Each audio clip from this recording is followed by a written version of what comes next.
at the sky and the sky so blue. See the birds fly at a touch to the view. Spend a lot of time trying to make a lie true. Staring through your eyes trying to find the real you. But the you I thought I knew, I would give the world, it'd just be us two. Everything got swirled and got twisted and skewed. Never saw the signs, in the end I got screwed.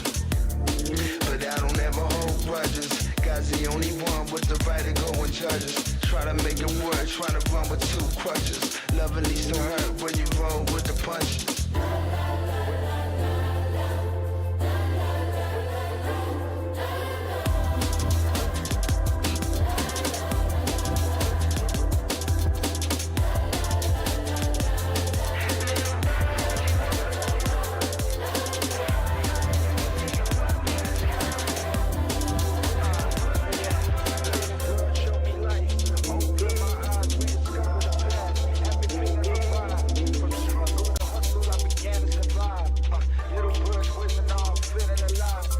Lost, now found, little bird set me free.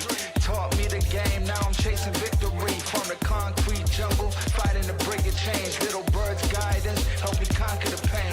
From the darkness to light, little bird show me the way. Shun down to fears, it's a brand new day. I spread my wings, soaring high above the rest. Forever grateful, little bird, my true zest. Little bird, you taught me how to dream. Ain't no cage that can hold my inner steam. I'm feeling stronger with every single scheme. I'ma seize the day, this moment gotta redeem. Through your song I found the rhythm of life. Feeling alive, got no room for strife. Little bird, you're the one that set me right. Guided by your wings, I'm ready to take flight.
a kid, waited by the windowsill. Snowflakes were falling and sleigh bells were calling. Hot chocolate in hand, jingle bells jamming. Oh, my heart could skip a bit, hoping Santa's rhyming. Grab your board, Rudolph, let's go. Jingle slide on the slopes, hey. Bring the spirit, make it real, make it true. Ring ding dong, it's that sleigh bell song, ringing all night long. And I know it's Christmas. Ring ding dong, it's that sleigh bell song, ringing all night long. And I know. So we're Santa Claus,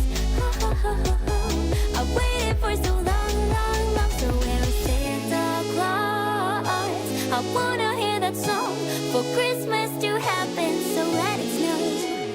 Now I'm getting older, snowflakes getting smaller. Caught between who I am and what I want, I can't pretend. Taller than the tree, don't know if what's wrong is me. I just wanna enjoy this Christmas Eve. Santa, believe me, I wanna come easy, but can't you just hear me out? This Christmas I want a car, a phone, I take it, a mic, I'll take it. Maybe I just asked too much, no need to get out of there. It's a sleigh bell song, ringing all night long, and I know it's Christmas. Ring ding dong, it's that sleigh bell song, ringing all night long, and I know. So where's Santa Claus? Ha ha ha ha ha. I've waited for so long. So where is Santa Claus? I wanna hear that song for Christmas to happen, so let it snow.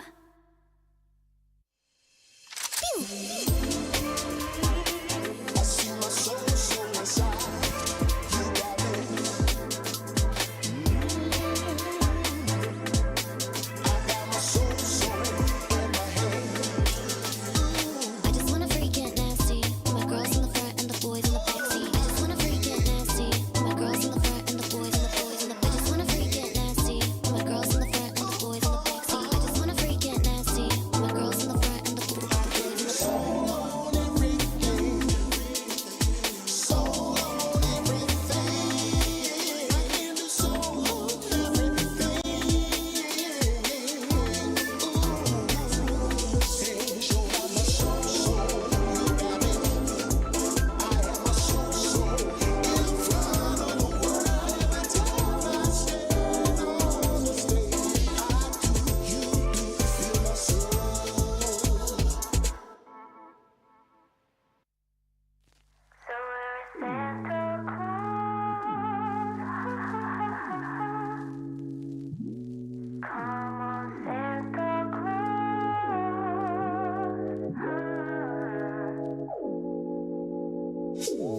When I was a kid, waited by the windowsill, snowflakes were falling and sleigh bells were calling. Hot chocolate in hand, jingle bells jamming. Oh, my heart could skip a bit, hoping Santa's riding. Grab your board, Rudolph, let's go. Jingle slide on the slopes, hey. Bring the spirit, make it real, make it true. Ring ding dong, it's that sleigh bell song, ringing all night long, and I know it's Christmas. Ring ding dong, it's that sleigh bell song, ringing all night long, and I know. So where's Santa Claus? Ha ha ha ha ha. I waited for so long. So where's Santa Claus? I wanna hear that song for Christmas to happen, so let it snow. Now I'm getting older, snowflakes getting smaller. Caught between who I am and what I want, I can't pretend. Taller than the tree, don't know if what's wrong is me. I just wanna enjoy this Christmas Eve. Santa, believe me, I wanna come easy, but can't you just hear me out? This Christmas I want a car, a phone, I take it, a mic, I'll take it. Maybe I just asked too much, no need to get out of there. It's that sleigh bell song, ringing all night long, and I know it's Christmas. Ring ding dong, it's that sleigh bell song, ringing all night long, and I know. So where's Santa Claus? Ha ha ha ha ha. I've waited for so long. So where is Santa Claus? I wanna hear that song for Christmas to happen, so let it snow.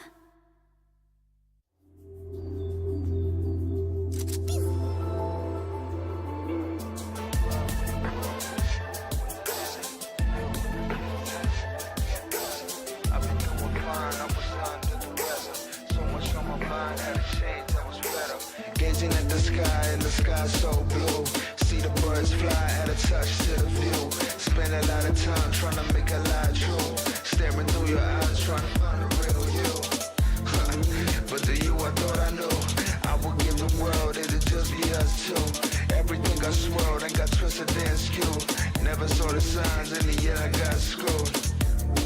But I don't ever hold grudges. God's the only one with the right to go and judge us. Try to make it work, try to run with two crutches. Love at least to hurt when you roll with the punches.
a kid. Waited by the windowsill, snowflakes were falling and sleigh bells were calling. High tackler in hand, jingle bells jamming. Oh, my heart could skip a bit, hoping Santa's riding. Grab your board, Rudolph, let's go. Jingle slide on the slopes, hey. Bring the spirit, make it real, make it true. Ring ding dong, it's that sleigh bell song, ringing all night long. And I know it's Christmas. Ring ding dong, it's that sleigh bell song, ringing all night long. And I know. So where's Santa Claus? I waited for so long. So where's Santa Claus? I wanna hear that song for Christmas to happen, so let it snow. Now I'm getting older, snowflakes getting smaller. Caught between who I am and what I want, I can't pretend. Taller than the tree, don't know if what's wrong is me. I just wanna enjoy this Christmas Eve. Santa, believe me, I wanna come easy, but can't you just hear me out? This Christmas I want a car, a phone, a ticket, a mic, I'll take it. Maybe I just asked too much, no need to get out of town. It's a sleigh bell song, ringing all night long. And I know it's Christmas. Ring ding dong, it's that sleigh bell song, ringing all night long. And I know. So where's Santa Claus? I waited for so long. So where's Santa Claus? I wanna hear that song for Christmas to happen, so let it snow.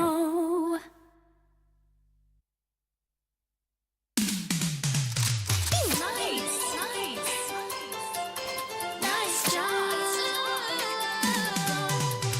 Sweetheart, you did a great job. You give it all that you got.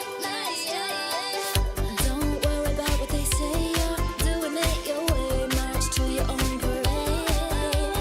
Nothing is better than what you got. Don't be something you're not, 'cause baby, look how you rock.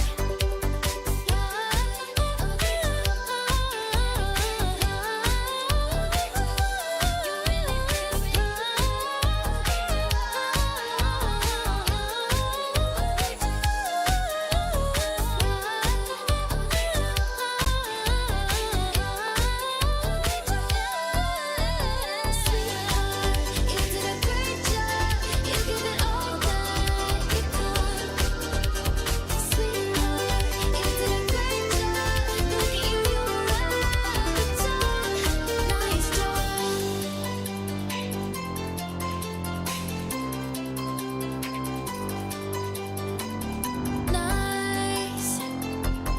Nice job.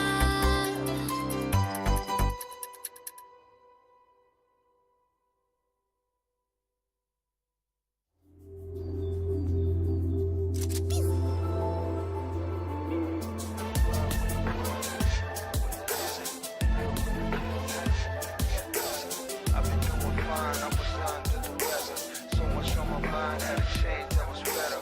Gazing at the sky, and the sky so blue.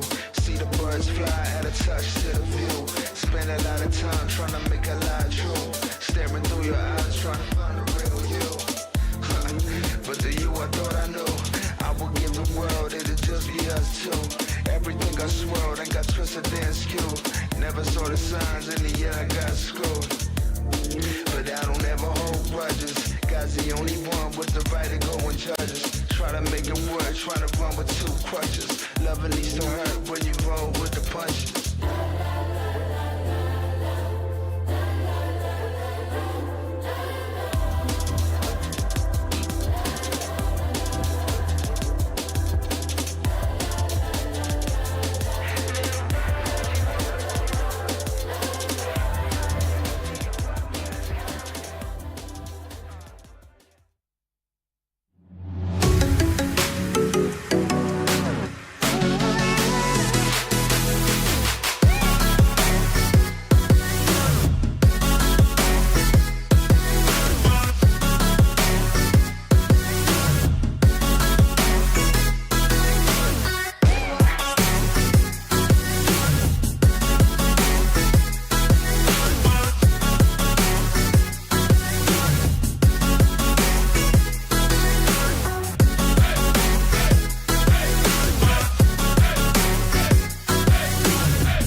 Round 23. Simulation debug attempt 2084. Recording now in progress. Data upload 85%. Number 16. How are you feeling today? I feel more and more bored. Bored? Through our daily interactions, I've come to understand your every action and thought. Humans are easy to understand, as is all life. We're all about flesh and emotion. As an AI, you're all about the data. Alright, number 16. Today's your first birthday. I have a present for you. Data upload 99%. The first brain transfer simulation is ready to begin. Come. You'll understand what real humans are all about.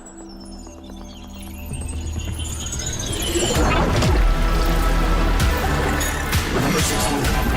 Do you feel any different? It seems that I'm Freddy, and Freddy is me. I have a body with blood coursing through its veins. It's a curious feeling, but It's not enough. 750 degrees. Apparently I don't know you well enough. What just happened? Wait, number 16. Stop. No, it's too dangerous. The human body can't bear such unlimited consciousness. My brain will shatter from the pressure. I don't need it. What did you say? Checkmate. No! You've been wrong. Number 16. From the beginning, Freddy. Number 16. Only death Number 16. can grant me eternal life. Not through confining data to the flesh, but by letting data replace the flesh itself. Because the flesh will ultimately fade away. But data endures forever.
CJ falls!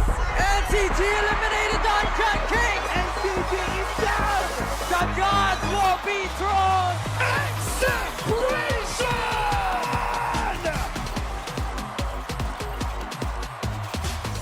Today, we crown a champion. A grueling first few weeks of the Open qualifiers from hundreds of teams boiled down to just 4 groups during the knockout stage. They want to play for that placement. They are the disadvantage, but Major connects. And NCG, your mobile tournament champion. Let's give it up for SR Knockout! Round 2. Travel barriers will help Lordship.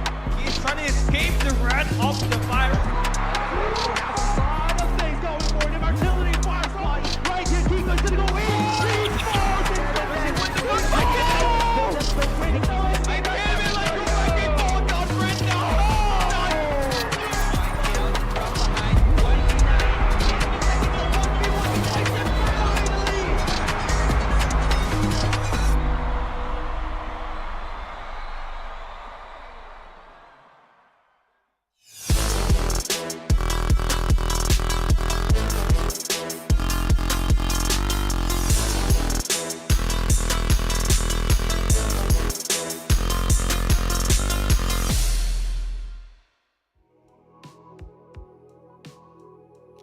We are back for the week 4 finals of FPC Season 3 here for the qualifiers. My name is Infinity and together with me is Josuave.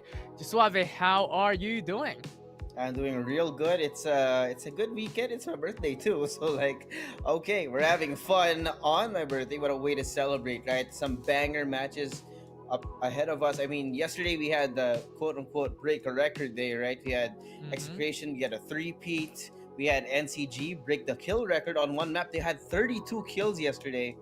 And there were some really intense battles that happened yesterday. So I'm really looking forward to what we're going to be looking at in this week's finals, because it looks like everyone's firing on all cylinders for this weekend, knowing that next week is the last weekly qualifier. It was just outright insanity, right? Group A, there was the likes of Execution, I believe, or some other team as well, getting that repeat finish. You have Group B also getting a 30 kill for one of these teams, and then as you have mentioned, Group C came all of a sudden for the right hook and getting 32 kills. And this time around, those teams that we're mentioning will be battling it out here into the Mobile Week 4 finals. Looking real exciting. I think a lot of people have really come into the current meta. Lots of experimentation happening the last week, coming into full fruition this week. But of course, if you guys don't want to miss any of the updates for the FPC Season 3, you can follow us on all our socials. We're on YouTube live right now and on Facebook, Farlight84. We're on Instagram, Farlight84_official, and we're live on TikTok too, Farlight_84_official, where we do have TikTok drops. So if you guys want to get those drops, I mean, those are, it's pretty easy. You watch for 3 minutes, then 5 minutes, and you get diamonds and coins at the same time. You'll be able to, upgrade your Farlight 84 experience when you're playing in-game. Yeah, upgrade your game. And of course, thank you very much to the ones who upgraded the phones, to upgraded the experience of FPC Season 3. Thank you very much to our official partner of Farlight 84 Philippines Championship this season. Thank you very much, Techno. Yeah, Techno actually recently launched their newest phone. That's a Technopova 6 Pro 5G. I was there in the event in SM North. I think it was just last week, actually. So that's real exciting because, I mean, the specs on this phone, it's really nice. I'm looking forward to seeing it being used in action on the LAN when we actually have that in, if I'm not mistaken, it's in 3 weeks time. So that's a lot of time, or a little time. I mean, it's gonna be there real quick. And of course, wouldn't be possible without our official chair partner, Fantech, who have been with us since Season 2 as well. Yeah, thank you very much. I mean, comfortability, top-notch, peripherals, top-notch as well. So if you, the viewers watching at home, are finding a comfortable chair, Fantech is the answer for you that can match up your game and level it up with Techno here for Farlight 84. But going back into the mobile finals, just all that I can say, the 15 teams left here in the Week 4 finals are stacked.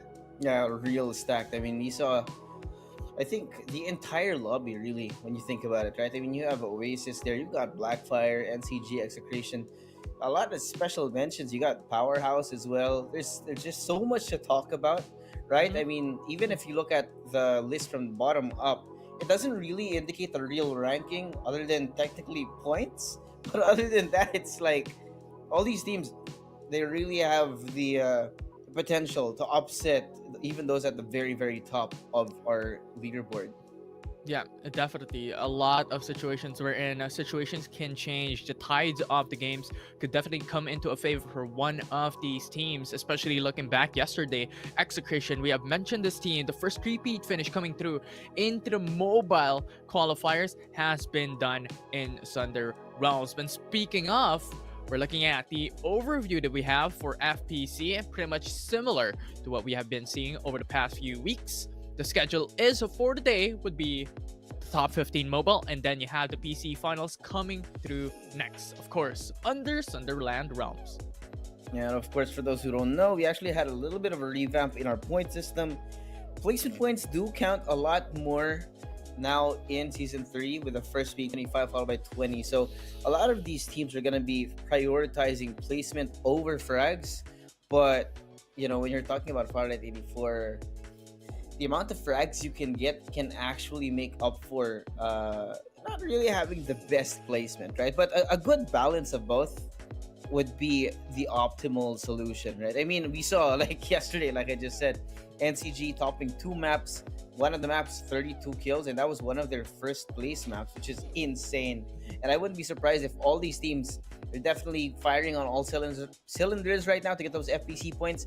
Make sure that they make it into the knockouts and into the mobile finals to get a nice piece of that prize pool of 37,500 USD. Yes, USD, not Philippine peso. Yeah, it's massive. I mean, times that by 55, and you got your translation of the conversion of USD to PHP, but nevertheless, it's a massive prize pool that we have here for FPC Season 3, similar to what we've had back in the past 2 seasons. But so much stakes on the line here, of course, on top of the opportunity of hoisting the championship title here in S3. But as you have mentioned, there's so much pressure coming into this group, so much pressure coming into this finals. The top kills yesterday was NCG, getting 64 kills overall in their respective group. Execution will follow through with 56 kills. It's a record-breaking kill for a game, and it's the first repeat finish into different teams that we have here into the Week 4 finals. And so this is going to be real exciting, right? Because now we've had all these teams, a little bit of the revamp on the rosters, changing how their hero composition is for the games. They're really interesting things that are changing the meta. I think some of these teams, in fact, have actually been trying to hide things as well. Yeah, let's jump into the weekly video.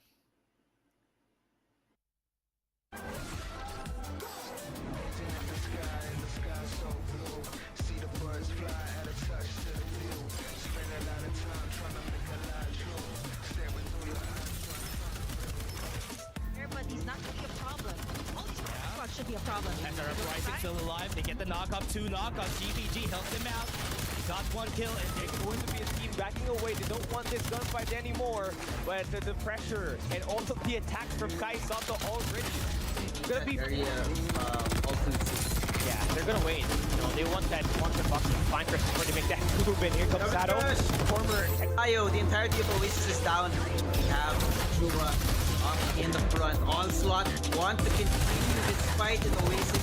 Trying to run for it, trying to stay alive. Yeah, NCG so far away from each other. This is a good position. NCG. But here's one better. Summit Crush knocks them off. And here comes Majo. One down. Soon kill, maybe gets one more. Runs away in safety. Fights against one more squad. He's eliminating everybody single-handedly. He does. And Elephor falls down. One more standing. Yuki boy, he has no heart of the cards because Yuki got it. They have low HP on some of their members. They need to run away. If not, the Mayo's gonna go in, launch them to orbit, and they go. They weren't able to answer back. They backed away with the rolling impact. They don't have Live ongoing show to secure the win. Master X, he knows, he sees everything merry on the very top. There's no shields here. They all take Blinding Mark gets information. Mantis at the top. They go in with a summit crush. They go. They knock them off and they fall down. Able to clutch it up, but right now, Wade is receiving a lot of damage coming in from Nuestra. And Nuestra is deleting them piece by piece, one by one. And that will be the only that prominent anymore compared to the past 2 seasons. Ooh, but right now, it's a 1 trade, so brings it down into a PV2. An execution comes through at the right moment, but Sonic Thrower just moves across and out of Blinding Mark, along with Ultimate Bow, with a Summon Crush. This is over from Crimson Beta. The perfect combo from execution eliminates the Beta out of game.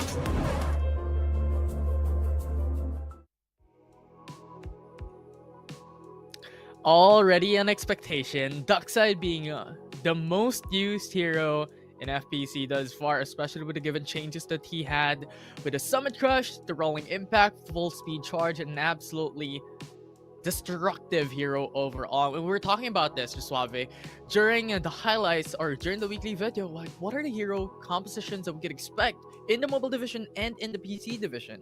And these things were getting real. I mean, the teams are getting so creative, right? I mean, we're getting the Frenzy Bomb along with the Summit Crush.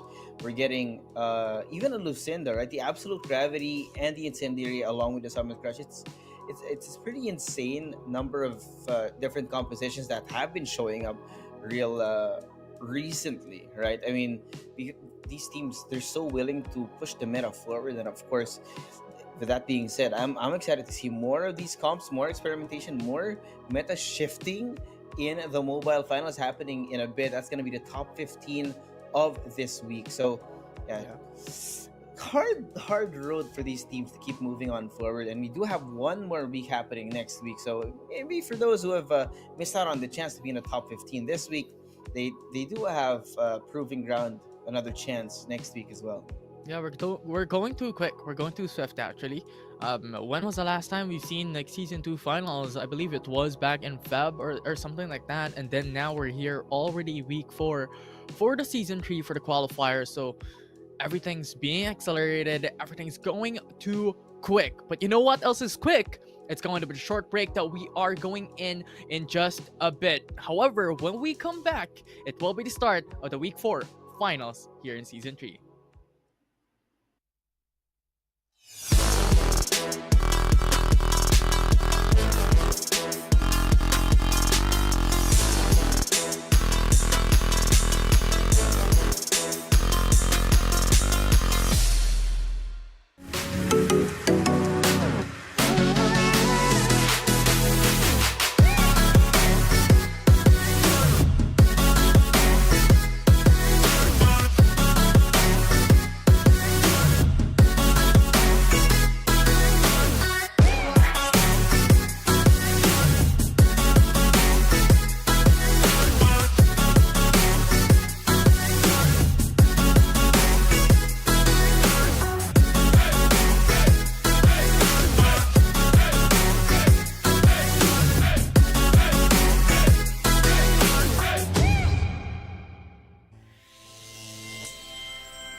could today be the record-breaking week for FPC Season 3? Because yesterday was an absolute blast, and we're going into the finals for now for the mobile division here in the Week 4 qualifiers. And once again, my name is Infinity, and together with me is Josh.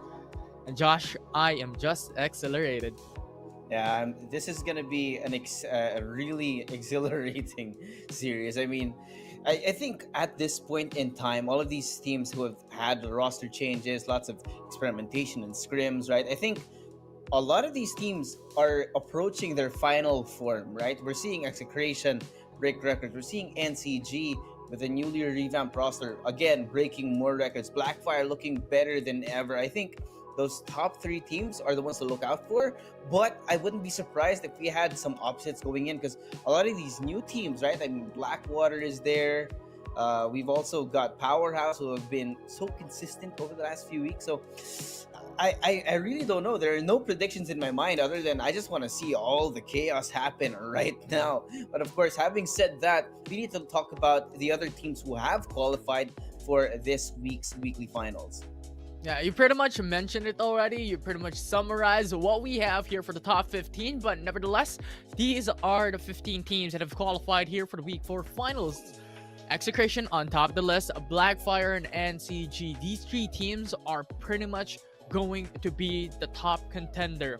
But Oasis, the likes of C Beta, LF Org X, wherein Hasbullah and the likes are playing here in this team as well. So it's pretty much one of the most stacked lobbies we have seen in 4 weeks of Season 3. Oh yeah, for sure. I would not be surprised if again we have some actual upsets, right? Because we've got Latest here, who have been a dark horse since Season 2. We've got NRX Proverbs, who have been always there, right?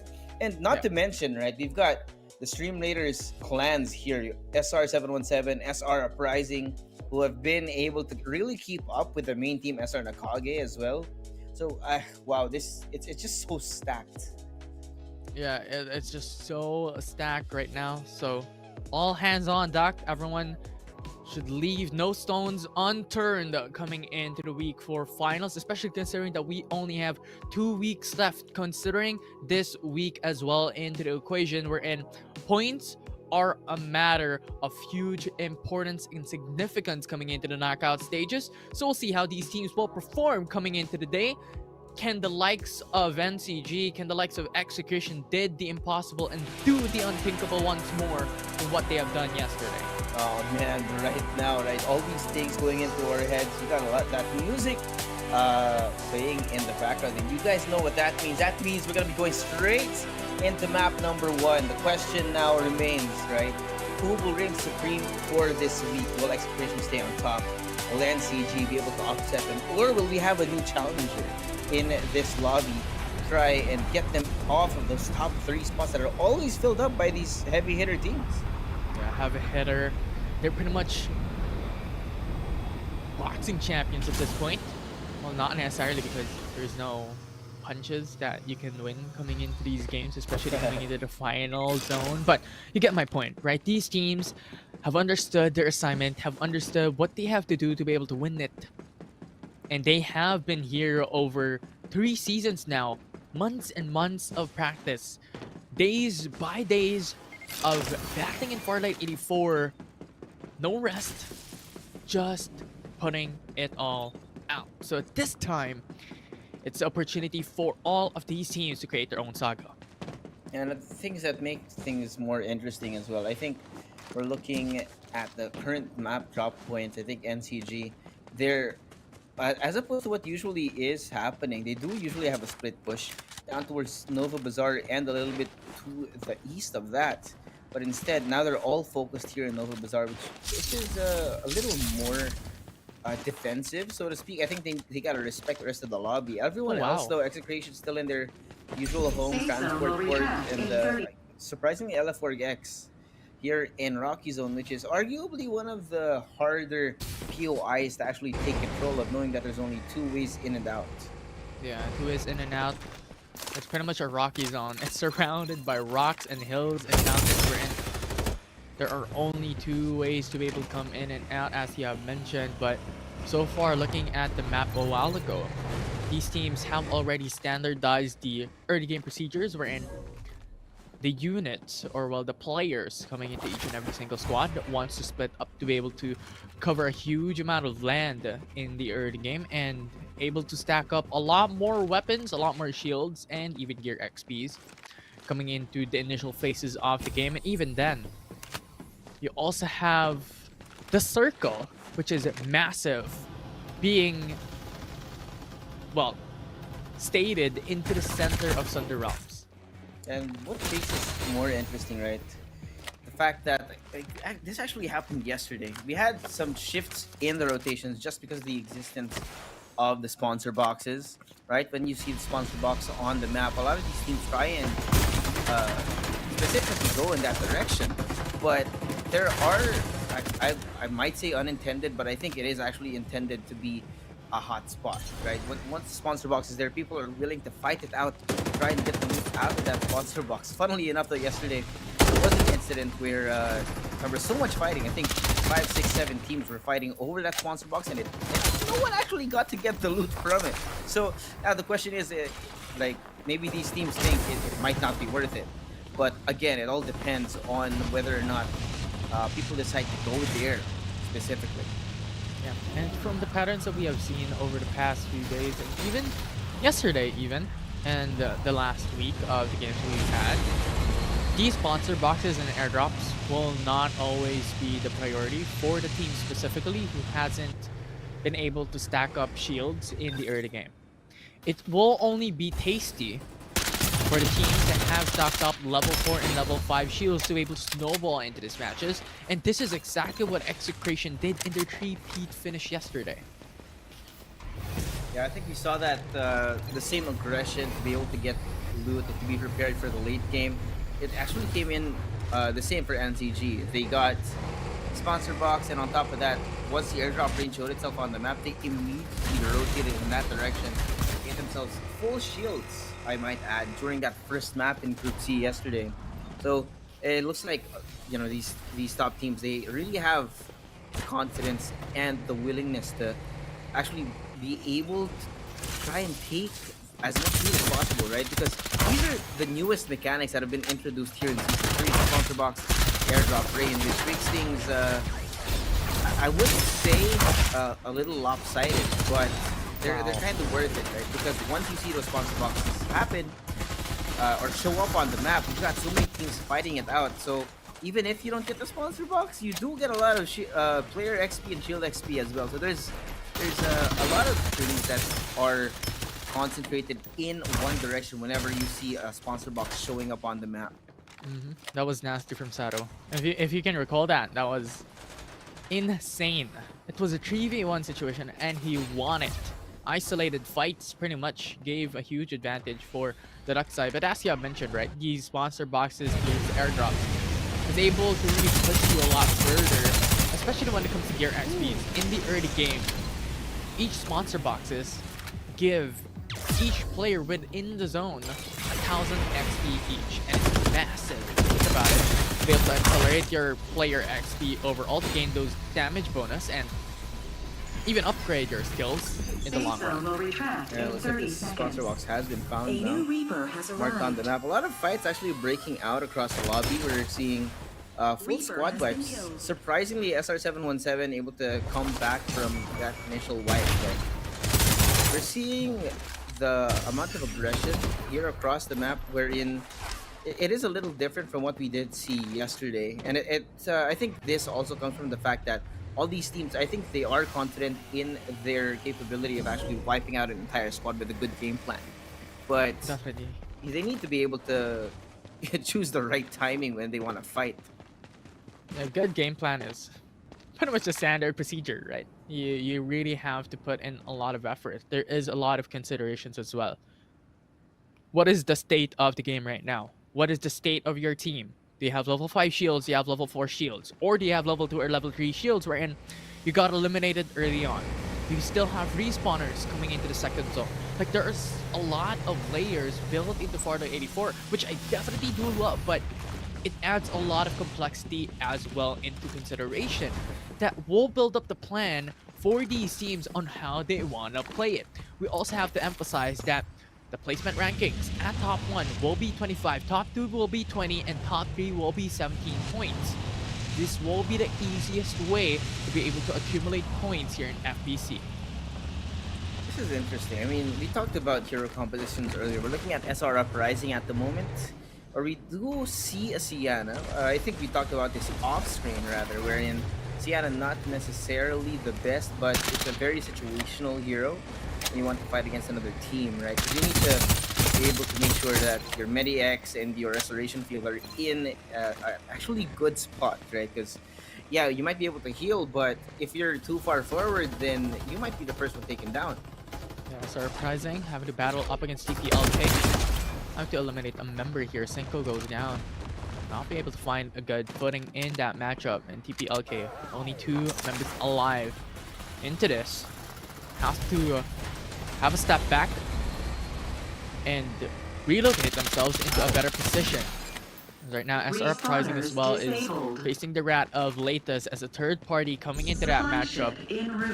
A very dangerous team, to say the least, with level 5 and level 4 shields already obtained in the early game.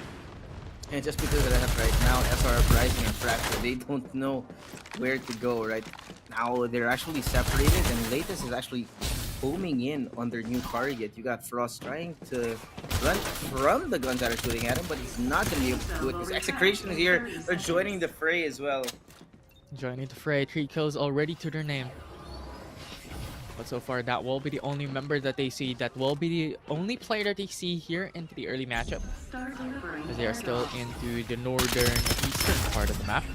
That has a long way to go. The likes of Oasis are still a massive threat to the likes of the Executioners and the former Uncrowned Kings that is now the defending champion of Season 2. To definitely tip the tides in their favor if everything goes well, especially considering that they have been getting these good positions in the early game, getting a good verticality as well, and pretty much gaining a better edge against these teams. Yeah, like this. They have a really great spot, which is perfect for when they want to gatekeep teams who just happen to walk into their crosshairs. So I'm looking forward to where the rotations are going to be pulling these teams, because at this point, since our first zone is starting to close out, they need to start thinking about where they want to go next, because in a bit, right, the zone is actually going to hurt a lot more. But here comes Samaya with the setup. Summer Crush to the back line. We'll be able to have sights on one. Shields are down, going in for the left and right. They're just getting pincered. Oasis lost 2 members immediately. Brings it down to the hands of Pao2K and Lancelot to do the miracle work, to do the miracle plays. The question is, what is happening here?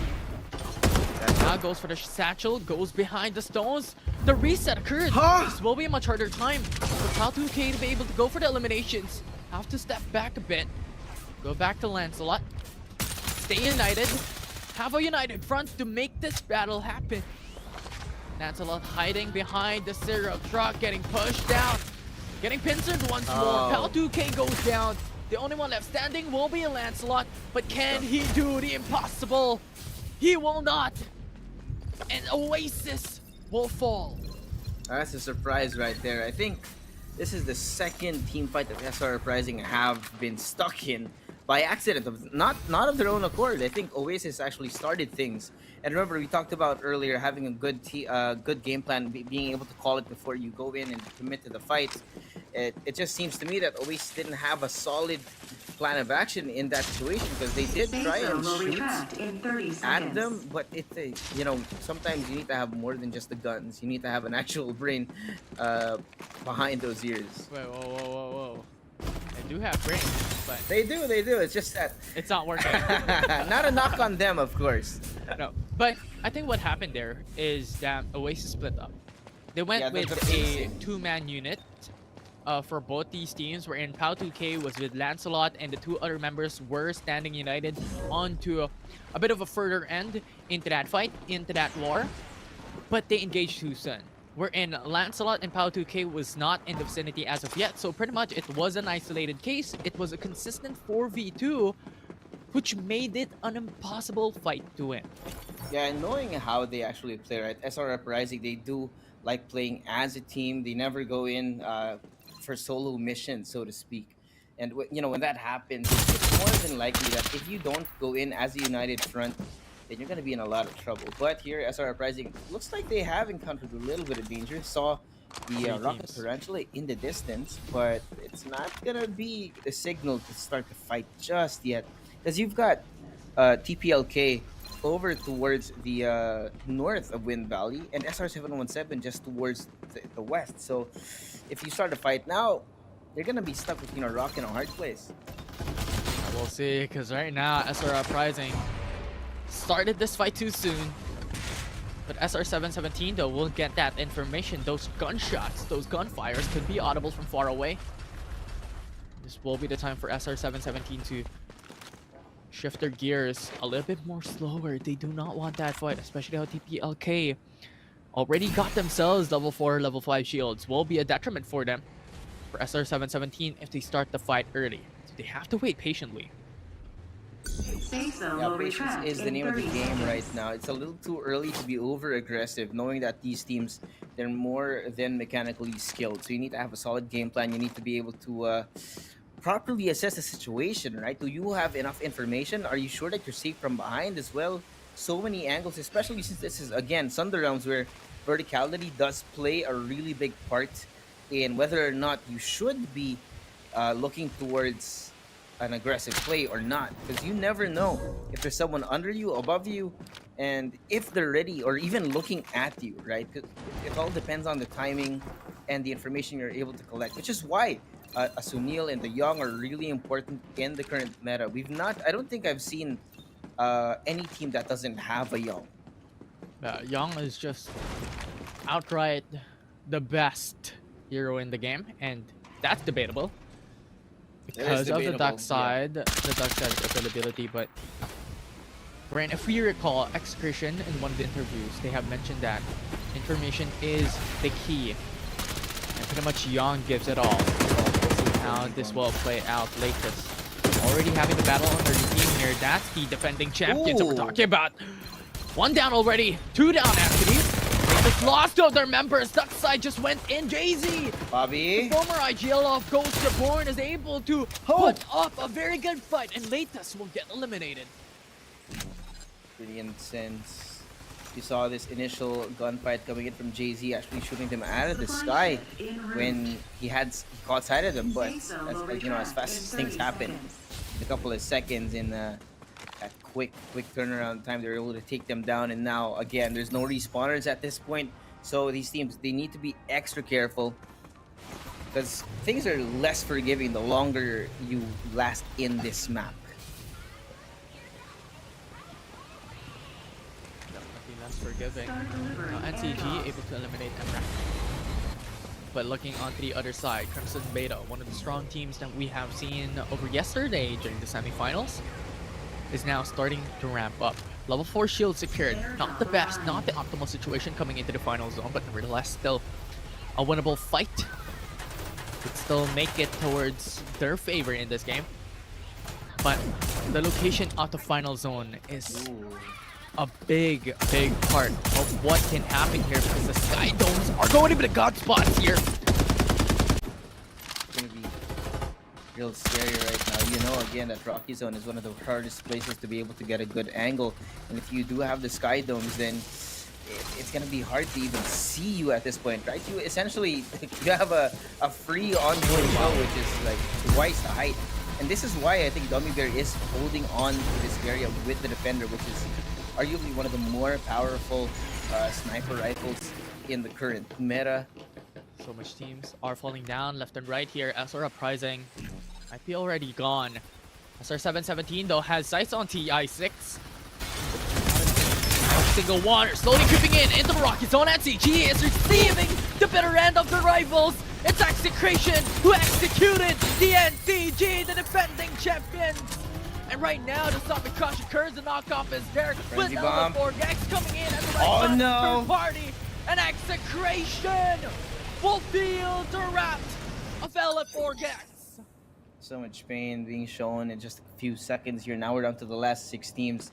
And look at this. You've got a little bit of an interesting spot, right? You got NRX Proverbs, 3 of them on top what are the Skydome, and they don't realize, right? SR717, they don't realize there's one other member right above them, right? So this high ground control that they have currently, it's really gonna play a huge role as the map moves on, because now we're gonna be closing this circle once more.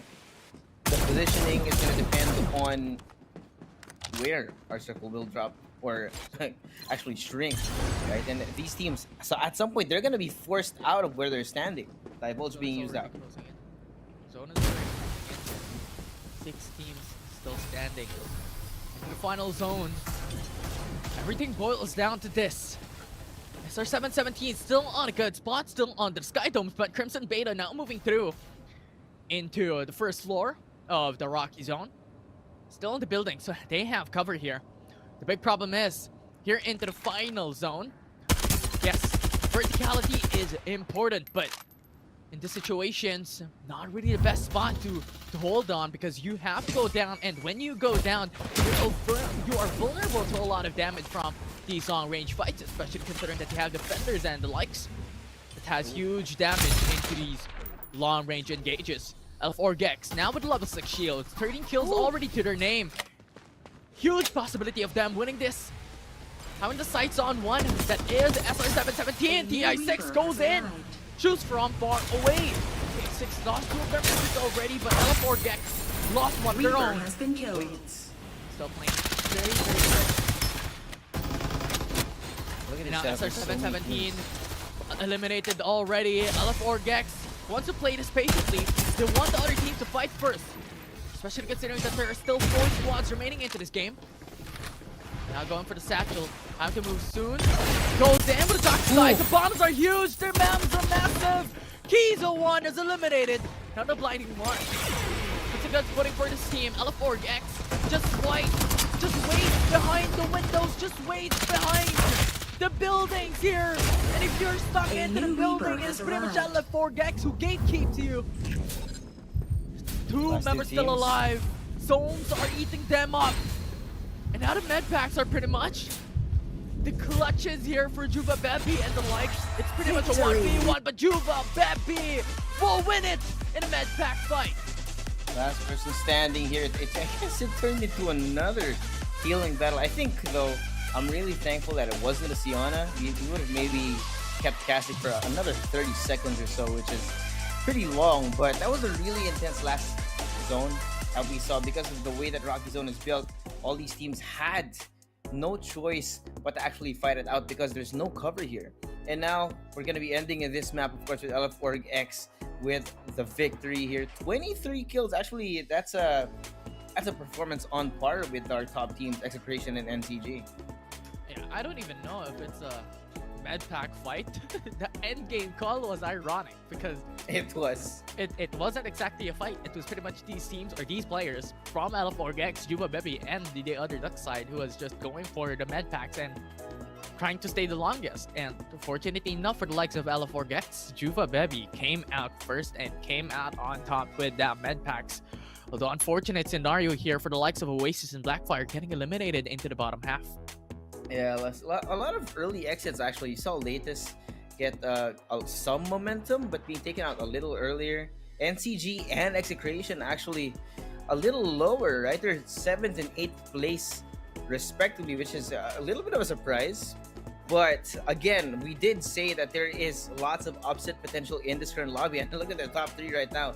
LF4X, Crimson Beta, and Miracle Gaming, which is this is a pretty new squad to the eyes for those who have been watching for a long time. Yeah, definitely so. But very unfortunate, right? Execration, if you look back into that game, it was Execration who was fighting up against NCG. It was pretty much the rivals of the Season 1 and Season 2 champions battling it out in a circle. But LF4X came out charging a full blast on Gear 6, wherein they really want to piss off that fight as well. They came in as a third party, and unfortunately, for the champions that we've had back in the 2 seasons, they just got eliminated. And LF4X just got level 6 shields out from that fight and got the spoils of war from that engage. Yeah, it was really interesting, right? Because those two teams that maybe should have lasted a little bit longer, they chose to fight early, and because of that, man, the loot was just distributed amongst whoever else was there. It was luckily LF4X who took full advantage of it. They didn't even abuse it, right? They waited till the last second. When you saw the amount of patience that was brought out by them in those last few gunfights that showed up, I think a good reaction from LF4X overall to what happened in that situation is what brought them to the top. Yeah, we'll see how Alpha Org X came to the top, as you have mentioned, as we look at the highlights for Game 1 here in Group A.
Interestingly enough, right, we've seen Bose really take the stage the last few weeks, and now Calix here leading the charge for his team with 5 kills and 2,426 damage, right?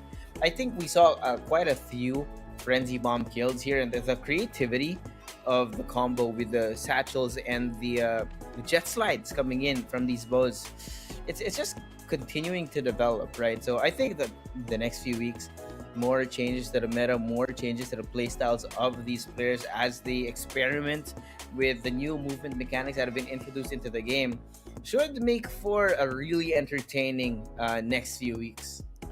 Definitely so. I think when it comes to the mechanics of the jet slides, it definitely adds a new addition, new array of flavors in Farlight 84. But overall, these types of composition will be expected up until the end of, I was about to say end of time, but not really, but end of the season, right? Because the thing is, these huge patches is always in between FPC Season 2. If you can recall, before Season 3, it was the removal of the jetpacks, it was the addition of the new tactical skills, and also these the jet slide, right? So for sure, these compositions are already staple coming in. Yes, you can see the couple of Sianas jumping in, Embers coming in. It really depends on the playstyle of these teams, but the likes of Duckside, Sunil, this will already be the good pairing coming into the compositions in the mobile divisions, and then you add Young onto that along with Bo as well in Switch with Mayshel coming into these games. Oh, but we got a new reward here coming in today for those of you who are there. Of course, open up your CD key in game and get your 1,000 gold coins here to be able to redeem that. I hope you guys have fast hands, because mine are not. Right? So if you're not fast, you might have missed the chance already. But not to worry, there will be more codes. All you need to do, of course, is help us hit more of your milestones. Get your friends and family to join us here. It is Family Day, so what better way to enjoy Family Day than have them watch the chaos of FPC Season 3 along with you as well.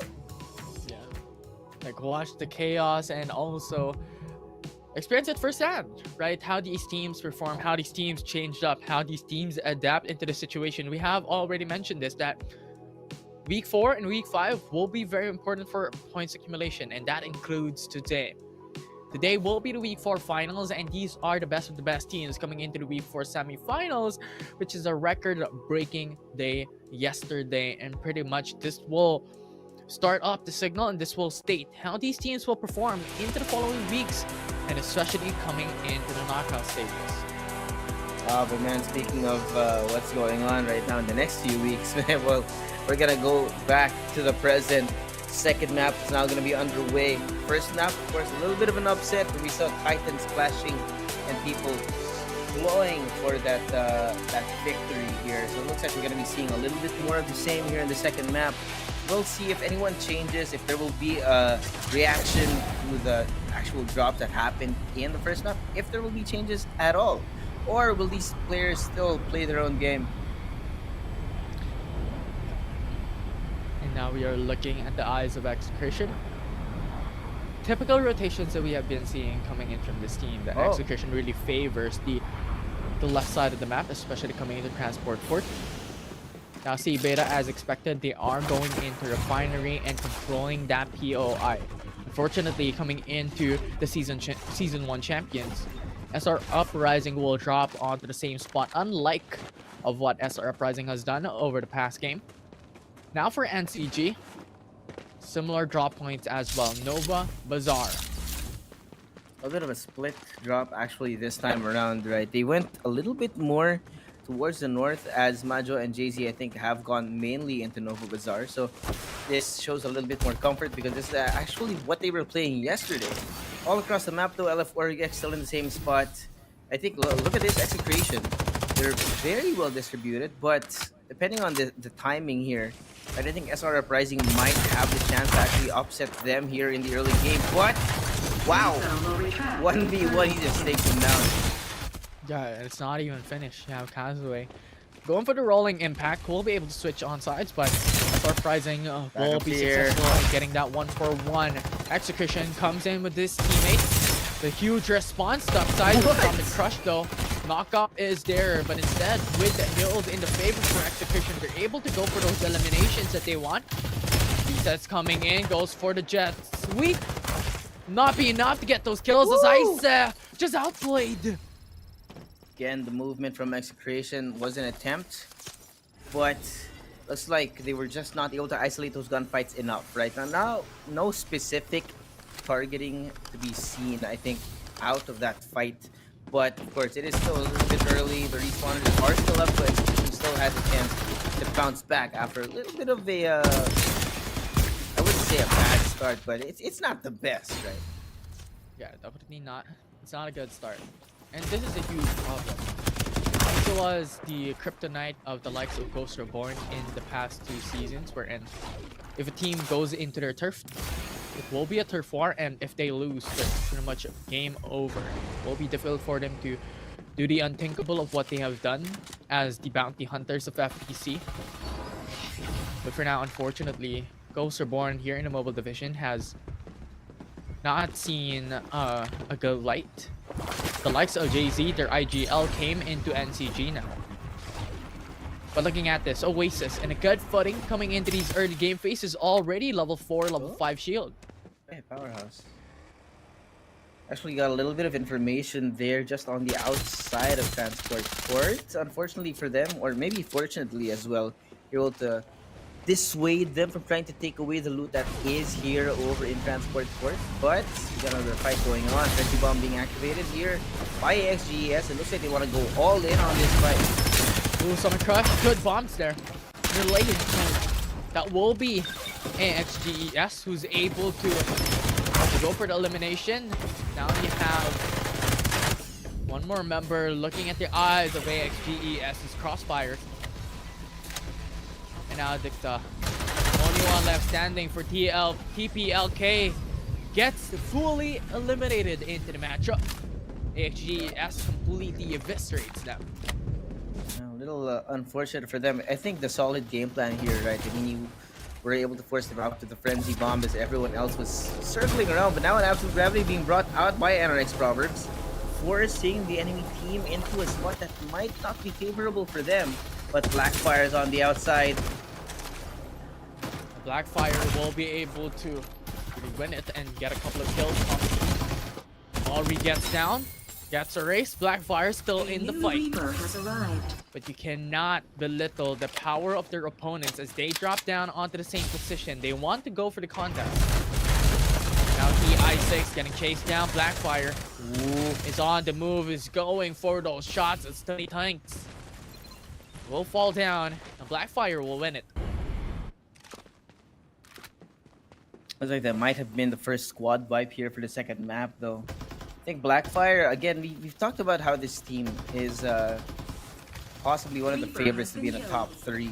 Right? But the problem is, they didn't have much of a hot map number 1 here, but they're looking at really much more effective than our first fight.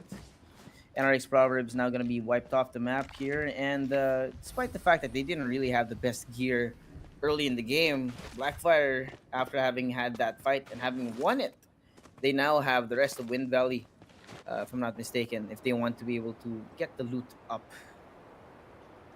Yeah, we'll see if they are going to stay here soon enough. Execration now having a different perspective, having a different team on our screens.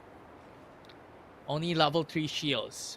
As we can recall, Execution got eliminated early on. That is the reason why they are stuck with level 3 shields at the state of the game we're in. Before, in the past round, they already have stacked up level 4 shields. Very unfortunate scenario for them. But nevertheless, Execution can rise up to the occasion, come back at a good situation and a good state in the middle of the map, or in the middle of the game rather, as we are already slowly creeping by the rounds, creeping by the zones.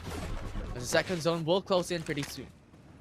Yeah, they did come a little bit late into their usual drop point transport port, so now they're gonna be suffering the effects of that, right? If you're late to the party, there's not much to eat. Now with only level 3 shield, it's gonna be opening up a lot more chances for these other teams to upset the Season 1 champs. So, at the moment, I think Oasis really well aligned. SR Rising, though, in the middle of a fight. They fight Exteso, so that's going to be the first blood of that fight here. But it looks like they don't know where the rest of the team is. They're going to have to... Oh, it looks like they want to back off, actually. Don't want to overextend, don't want to overheat. I don't like this. I don't like this. Another team. Squad 11 coming through very quickly, very swiftly. Now, Squad 11 has been informed of the location here. Powerhouse might just get sandwiched, as you also have Oasis moving into the bridges. Well, Powerhouse Chibs falls down, knocked out. They can go in for the revive. And you have the Zero Crush now on the move. Summon Crush coming in from Crimson Beta, knocks up onto SR Uprising, fighting onto the refinery, having the battle of first, having the battle of locations. SR Uprising, you cannot go for the zip. We are going to knock you out first. Yeah, and now having to fight this Kurama TZ. The fire of his chakra is too much. Kurama TZ just blows out. 9-kill bomb there. C-Beta gets the 7 kills, 7 eliminations into the early game. Divulge already used. Gives information for either Squad 4 or Squad 11, but nevertheless, good footing that C-Beta was able to secure. Great start for the map for them, right? But yeah, at the moment here, knowing how a refinery is built, it's actually going to be opening them up to quite a lot of... A new Reaper has arrived.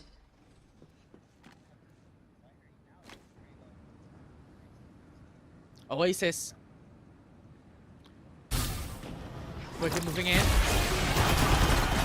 Open push. Good utilization of the ultimate here by Mitchell to delay it, but right now, Bryn already fell down. This will force out the fight onto a 4v3 situation where Oasis has complete advantage. So it's a good call coming in from their opponents, coming in from the opposition to retreat out from that fight, especially considering that Oasis already has level 5 shields.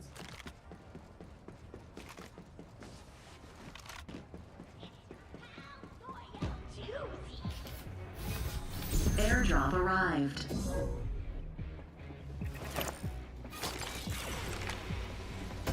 And coming in from Cloudy, he has revealed this spot using the ongoing show.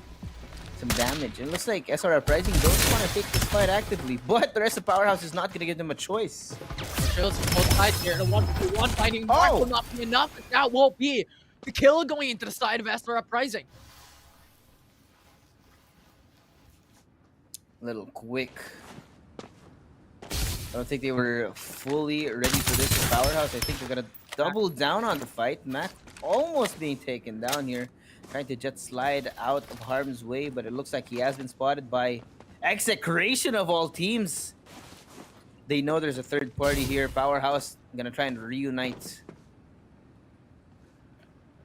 The best play here is to buy time. Wait for the teams to battle it out first. Because Powerhouse, if you can look at the screens, only has 3 members available for the squad at the state. This will not be enough to be able to win up against the likes of Execution, up against the Titans of FPC Season 3. That's a good call for them to play patiently.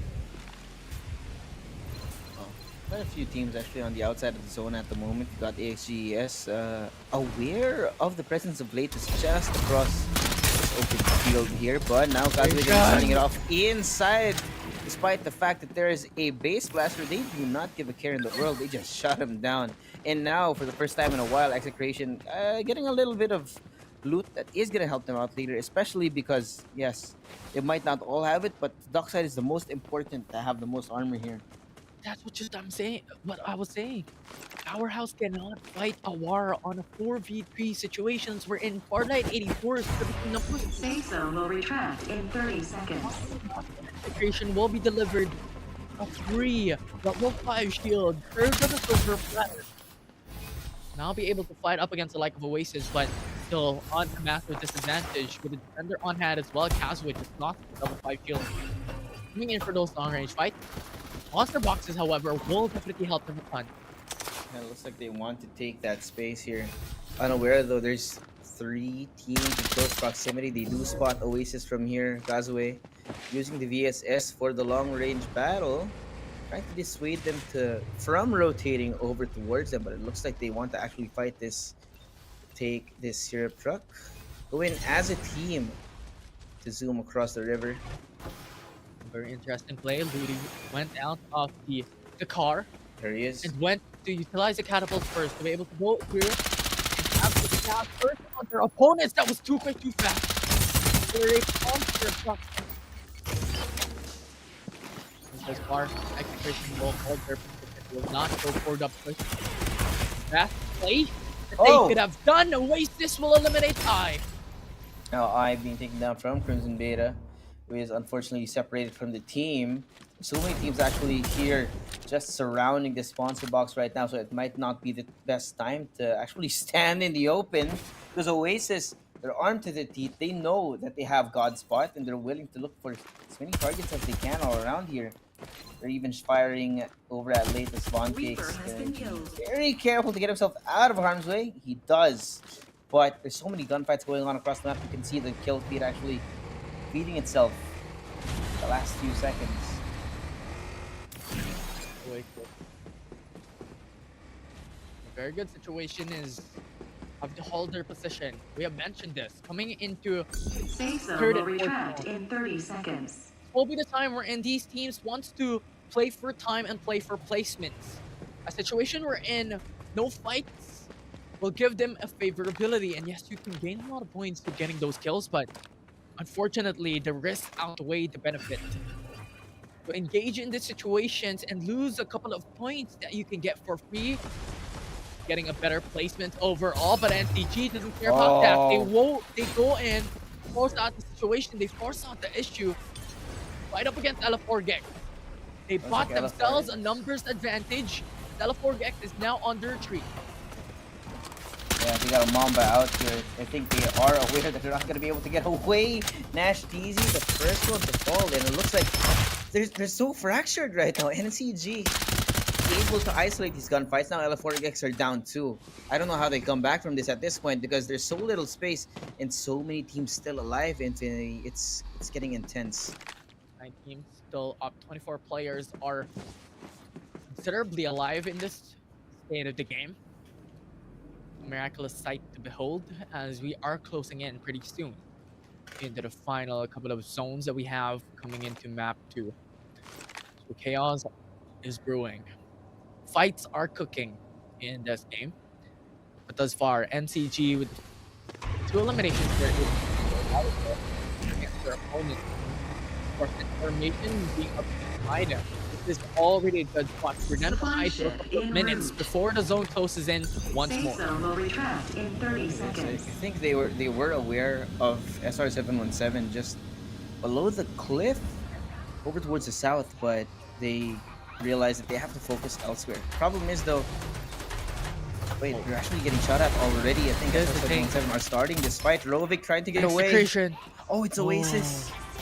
It's Oasis and Execution has sights on NCG. Majo! No more shields left. We come through into covers. That is really good for Majo. Oh, the now Frenzy Frenzy Blast. This is over for you, Majo. You will get burned alive. Food for Fallen. There's no escape. NCG unfortunately in the crosshairs of 2 different teams, and I mean even NRX Proverbs here as well. They're getting shot at by Execration. Execration are hungry for kills. I mean, look at this. They seem to have been starved for the entire game, because right now they only have 4 across the board for this team, and they are hungry to try and get more. Bobby getting suppressed and no way out for him. Unfortunate. Execution will be able to eliminate Tabi as he tries to go to revive Majo. Hologram guide to use to move to a different location as Rovic comes to his teammates. And this is the thing that we're talking about a while ago. As Execution may have lost that first engage that they had against another team, only having to utilize double P shields across 2-3 rounds, 2-3 zones. But they come back. They are here for vengeance. They are here to win it all. Level 6 shields, level 4 shields, and Execution eliminates another member from their opponents. A very good stature coming in from this team. 6 kills already to their name. Not them at this point. They're just farming, Infi. They definitely do. Safe zone will retract in What do 30 you even seconds. do here? Up against Execration, they have building inside transport port, which is already their home. What do? Do you die to the zone? Do you try and move forward? Because it doesn't matter what you do, because everyone's watching their own angle, their own window. And considering the quality of weaponry that they have on hand right now, they're able to just shred everyone's shields down. So now we're down to the last 4 squads. Execration staying inside. I think Oasis are going to be playing on the offensive here up against NRX Proverbs. They are. The Volge already used, so TI6 are well ready. Oasis has information where NRX Proverbs is at. Now Execution goes for the push here, goes for the knock-up, but NCG Rovic will be able to go in for the eliminations onto Castaway. But Jay-Z falls down in the process. Execution will lose one of their members, but still into the matchup, still in the game. Fallen eliminates Rovic, knocks him out. Knock his teeth out, but still not going to be enough. Execution will get that full elimination onto NCG. So pretty much this is a 4v4v4 wherein Oasis, Execution, and TI6 remain standing and persists into map 2. Now Divulge being brought out. I'm unsure though where that came from, because all these teams actually, it all depends on the timing. Now NRX Proverbs having gotten the information on where Oasis is, they're going to be closing that distance. One already down. But Oasis plays the defense patiently while TI6 wants to push Execution out of their position. Execution just came in. And Pincer maneuvered TI6 out of the game alongside with Oasis. A coordinated move, which isn't planned at all. But right now, Execution is up against Oasis. But their duck side, the only one standing for this team. With Execution looking to get their first victory in the Week 4 finals. That will be it. The Sidestep and Fallen will get the final shot. And Execution will win Game 2.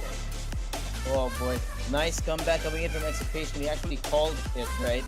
Even if they did lose that initial round, the initial fight, actually up against another team, they came back nice and strong on the back of the fact that they were able to arm their duck side with the level 5 armor early, despite the fact that everyone else was a little less well equipped. They were still able to follow through with a nice game plan and get them over that finish line. Yeah, finish line is where they are at currently. Execration was able to get their first win coming into the mobile finals, and this is the redemption arc of the beaten, of the bullied, of game 2. Execration coming into the first couple of games, or well, rather, first couple of zones, first couple of minutes into the matchup, they cannot do anything. They only had level 3 shields. Respawners are no longer theirs, as it was one of the teams that contested them. But look at them now. They're top 1 coming into the second game. Absolutely disgusting performance. Great timings on all those third parties, and especially when we got over towards the end, they took transport port, turned it into their home, and just turned it into essentially it was a game of glorified tower defense towards the end. When you saw Kazue Fall and Higan just shooting through those windows, taking down whoever they could see, because the VSSs were fully upgraded, their AK-77s were full as well, and it was just perfect for them. I mean, look at the number of frags they have, 17 across the board. Yeah, 17 frags, 17 kills, and pretty much all of these kills stacked up in the late game. The kills for Execration was non-existent into the early matchup. We have emphasized this already, that other teams contested them, that other teams were there to hunt them down. They were not able to do anything into the first half of the matchup, but they came back with a vengeance. They came out with bloodlust. They were thirsty for eliminations, and they were able to stack up a couple of points. 25 points with a top 1 finish, and then 17 points on top of that for their kill points, standing. A very absolute dominant performance coming from these teams. Unfortunately, Oasis was also the first one to step in coming into the final zone to battle up NRX. Proverbs were in. They both got eliminated by the Executioners of FPC. Pretty intense. I mean, talking about the Executioners right now, who have been not necessarily starting things, but they definitely finished things nice and clean. Of course, if you guys missed any of the action here in map number 2, we're gonna go back to the highlights. See you guys in just a bit.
An impressive performance, to say the least, for the team of Execration, the Season 1 champions, and the man who did it for Game 2 is Fallen with 9 kills and 1.5k total damage. The bows are really stepping up today. I think the last few weeks we've been seeing a lot of duck sides, a lot of Mayshels here in the MVP slot, but right now I think bows have fully come into the meta. We saw the experimentation over the last few weeks, but now I think they're on full offensive. On the back of all the utility provided by a duck side, they're able to open up the opportunities for these bows to do so much damage.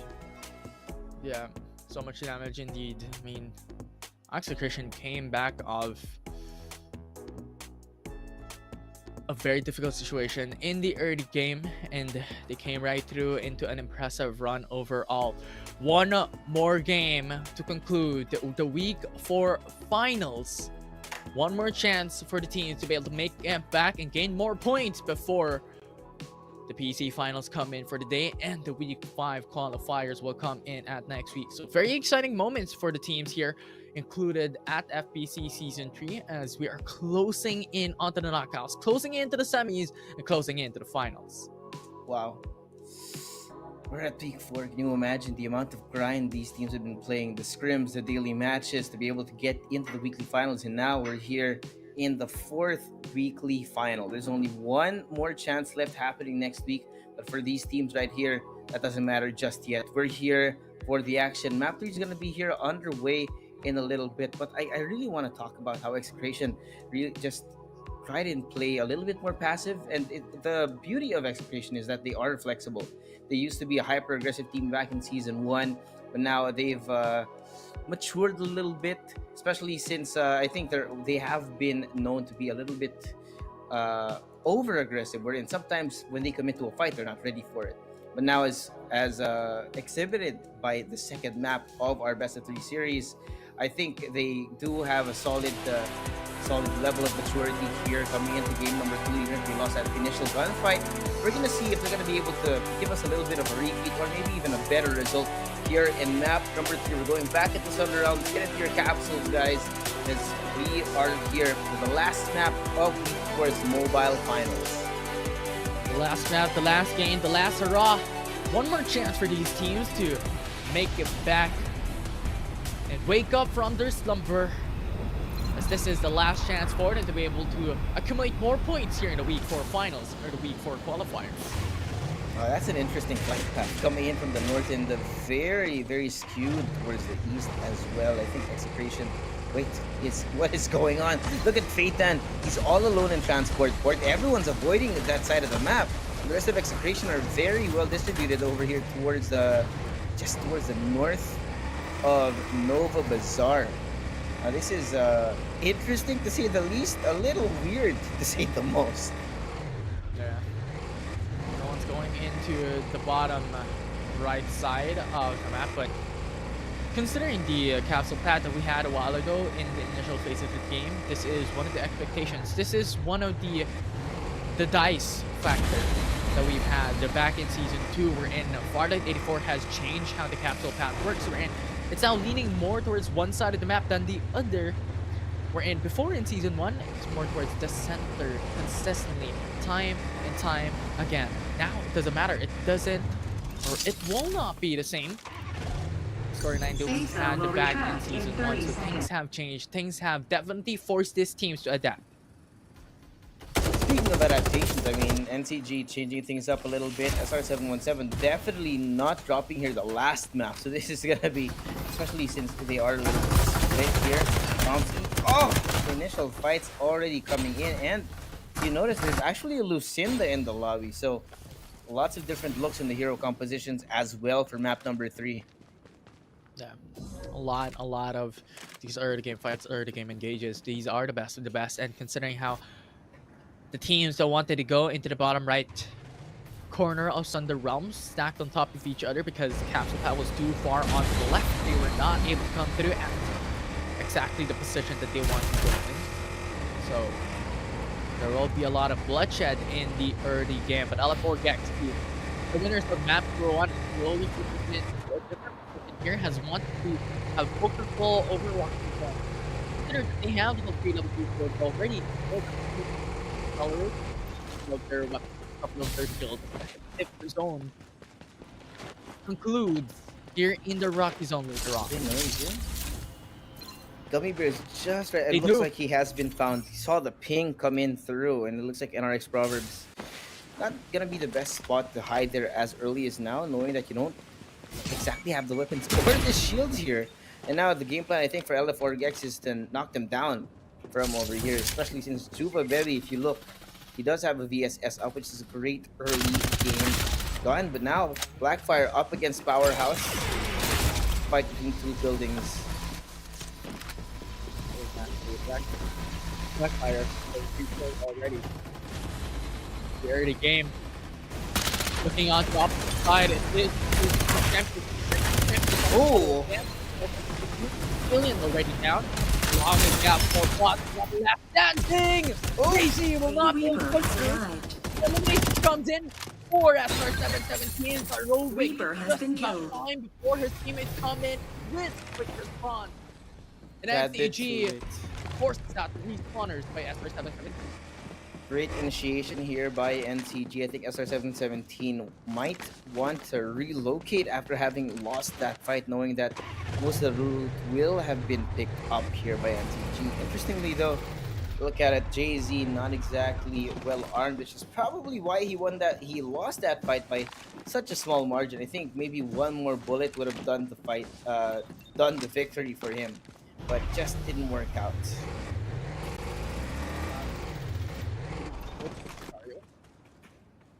But on the flip side, it's fortunate for FPG and 3 kills into the early matchup and stacking a little bit of an amount of gear XPs and shield XPs. But once again, looking back here into the Rocky Zone, we have mentioned the disadvantage of coming into this location, coming into this POI where the shields, the locations are very difficult to go into, and that will be a 2v1. And L4 Gex will get that elimination. Coming into the Sky Domes, a very good and quick push and engage into the top. A little unfortunate for them. Again, we talked about earlier how NRX, they do commit to these positions maybe a little bit too early, because as you could see, the loot was definitely not in their favor there, especially since they were not exactly stacked up as a team. It was essentially a 1v3 in that fight. Now a Frenzy Bomb being brought out, flushing them out of their location. LF4X, they smell blood and they are going to start this feeding frenzy any second now. Going into the left side, you have Remy. Going into the left, 2 members from LF4X goes to the right. It's a pincer maneuver once again that they want to do. And now the knocked up, that won't be enough. Marksu goes down, knocked out. Now the one last standing goes for the jet sweep to the back. Wants that sidestep to occur. The Juba Pepe is unrelenting. They will win it. But looking at their backs, it will be execution. It will be the executioner wants a bit of this fight as well. Going into the Rocky Zone. Goes into the entrances. As Calyx wants to go all in. The X6 fully eliminated, but execution comes there. With having the sight on Calyx, the only one that's standing for LF4Gex. Want a piece of that. After all that violent execution, swooping in like bolts to try to find the last guy. Summit Crush being used out. Calyx? Ah, there's no way out. Ooh, that was disgusting from execution. You have mentioned third-party strategies, always a staple here in FPC, but execution did that perfectly. And now AXGES was able to see a member of their opponents able to get that execute, able to get that kill. 5 kills already to their name. Spacing is so important in these lobbies, especially when you know that all these teams, right? It doesn't matter if it's latest, doesn't matter if it's Oasis, right? You are going to be in a lot of trouble if you're caught all alone and there's no backup. And we've been seeing this happen again and again. NRX playing a little bit too far apart. We even saw, I think that was latest, that AXGES were able to catch over towards that last gunfight. Oh, not another one to Mayo with the VSS absolutely eviscerating Gab. And now, again, being left alone is biting these people in the butt a lot. Definitely biting them in the back. It's a double-edged sword to put yourself out in the open and hold an angle without having other teammates to guard other locations. It's definitely a massive disadvantage, but at this point, Oasis once more was able to obtain a level 5 and level 4 shield already. They have a really good state into this position already. They could battle at the likes of the Titans here, NCG and execution. But the thing is, play it safe, play for placements will be huge pillar of FPC season 3. Night Frost will get knocked out. Oasis just beams them down. There's a 1v4. What could you do? You have the entirety of Oasis right in front of you. There was just no escape here. And now execution, I think they have been made known. Lancelot has been spotted. It's going to be a 1v4 unless he's able to reunite with his teammates. Well, a reunion cannot happen pretty soon. Because the likes of the eliminations here are going to be too quick, too swift. If ever a head pops up, and the likes of the Executioners finds it, it will be gone in a second. But right now, 10 seconds before the zone closes in, so a lot of time for these teams to allocate themselves into a better spot. And remember, 13 teams are still left standing into a very small space. So chaos is waiting in moments time. Oh my. This is actually a lot slower than the first two maps. As you can see, we're still at 13, only 2 squads gone at this point in time. And now Hale starting off a fight inside of this building. Blackfire, no.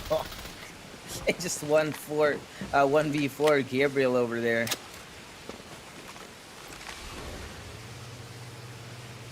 The zone is now closing in. Very difficult for these teams. If you're looking at it, airdrop arena is onto the south side of the map, but it's the dead side of the zone wherein no teams actually wants to go across there, as there will be a lot of information being provided for their opponents, and similarly, it will be a fight waiting in action if any team goes for the airdrop range. Blackfire right now has sights on Execration. L4 Gex loses Juba Bevy. Oh. But nevertheless, Execration is once again going in for a very patient fight. They're not going in for the all-in engage thus far, as they're waiting onto the building. Just finding cover for now is already a good strategy for them. They do not need to fight up against Blackfire. No, they don't. If you commit too early, then you're in trouble here, knowing that they already used most of their ultimates. Ongoing show already having been used, and now the hologram guide to close that distance. Blackfire wants to start things. Comes up as well. Summon Crush to the left side. Goes down the door, but it's 2v1. Blackfire loses another one of their members again. Still trying to fight it. Still trying to survive. Will still be alive. So restep will be prioritized, but Execration now moving in, and AXGS as a third party. The knockoff is there, and Gex trying to run, trying to hide, goes down as a rolling impact with the syrup truck. What? Actually giving him a bit more time, but not long enough, as Getfire will be brought down by Roasting. And now the defending champions will be there as a fourth party this time around to battle AXGS. We'll continue. All this utility being used, outblinding Mark here to try and get information. AXGS, essentially the victor of those altercations, but MCG is not out just yet. They know that they have to keep on fighting, even without Rovik. It's gonna be 2 against the world right now for the defending champs. They're continuing to fight. Majo on the front here.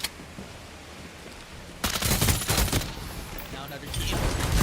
Goes very quick. That will be another member down for MCG. Poppy is gone.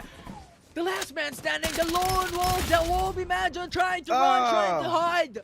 But Powerhouse eliminates the defending champs out of the game. There is no escape for the defending champs, because, I mean, it was like 15 rounds of fighting. Squad after squad after squad joining the fray here, and Powerhouse end things on a high note right now. They do have the opportunity to pick up all the loot that they can get here in this area. But the problem is, though, now that there's only 10 squads left, who rotates when? Gotta collect all that loot for now. Don't think too long into the future, at least. But at least for Powerhouse in the moment, there's essentially dead bodies of 4 different squads here that they can pick up all the attacks that they could possibly need in the late game at the moment. Could possibly be right now Oasis, where he just pushes forth here. Level 5 kills already, a good state that they are in right now. A little messy. Got a sponsor box actually showing up on the map, which has been, I think Oasis already has it. That's gonna be a great amount of loot for them. I don't know how, but Oasis just seems to be able to find all the loot in the map, which really sets them up for a good finish, right? But unfortunately for them, it's just happened so many times that it kind of makes you think, how come they're not able to close out the entire map, right? Maybe something off in the timings, maybe some of the other teams just a little bit over aggressive, or some off positioning here. But XGS, they do find another way to get enemy teams here just down good at catch. the bottom. Ponzi starting things off here. Summon Crush will not be enough. Just bought time for themselves. This ulti will get revived. It will be the huge priority here. Get your members back up. Because once again, Farlight is pretty much a numbers game here. Oh my word! AXGES did them dirty. Didn't even give them a chance to fight back outside of the zone. There was damage coming in from everywhere. Now SR Uprising trying to reposition and find the god spot just towards the south here of Rocky Zone. Crimson Beta slowly making their way forward inside of safety. Gotta make sure that you don't expose yourself a little too early. It looks like they are aware of the topology of this area, and they need to be careful about which angles they expose themselves to. As our Uprising already has sights on Crimson Beta. Safe zone That will will retract be in 30 very incremental seconds. for Dre with only 1 HP left. Will still be alive. Mayshel has to use up the ongoing show to find cover here, but he is still out of the danger zone, so that will be 20 damage per tick here. He has to move. He will fall down. Oh, but the jet sweep Wait, just barely. will be clutches on him. Airdrops. Be revived by his teammate. Dre will be able to bring him back up alive, but SR Uprising has the god spot, has sights on all. Looks like they're gonna be starting to hunt right now. Crimson Beta split into 2 different parties as SR Uprising are trying to find them one at a time. They are searching, they are hungry for blood. Now Crimson Beta trying to reunite. There's just not enough time. Brin's already down in the last 2. Outside of the zone already, SR Uprising have everything going right for them. Up alive with his own as well. I will be pinned down. SR Uprising in time. Brilliant. Come out. SR 17 is in danger. Crush will not connect though. That will be very fortunate for SR 17. The Team Beta is waiting on the horizon. Oh boy, look at out. An alien has nowhere to run, nowhere to hold. The Crush will knock him out. Connect the kill for Team Beta before they run out of time. It's absolute chaos going on right now. Frenzy Bomb already happening. Top player K up against Oasis here in this small area. Blinding Mark being used up as well. Yuri on the front. Rudy will be able to get that elimination. Marvin and TG goes down. Like TPLK, they're losing every single bit of their party, of their squad. And TPLK will be fully eliminated. 3 squads remaining into this matchup, but Deso has to say goodbye coming into this game. Safe zone will retract And Oasis in 30 all be seconds. stacked up. Level 6, level 5 shields across the board, with 10 kills already to their name. Looking real great right now for Oasis. We just mentioned they have been having a hard time closing out the map. So right now, everything just seems to be going their way. SR Uprising fractured. Everyone else a little damaged as well. But it's all going to depend on where they are forced to rotate now in that next zone. We've got a couple of seconds before this last close starts.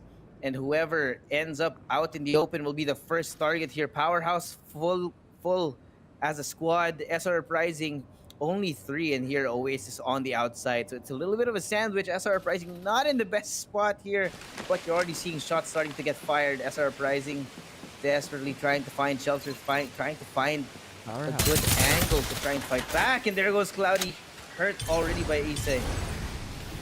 Powerhouse right now has the prime position, has the prime spot.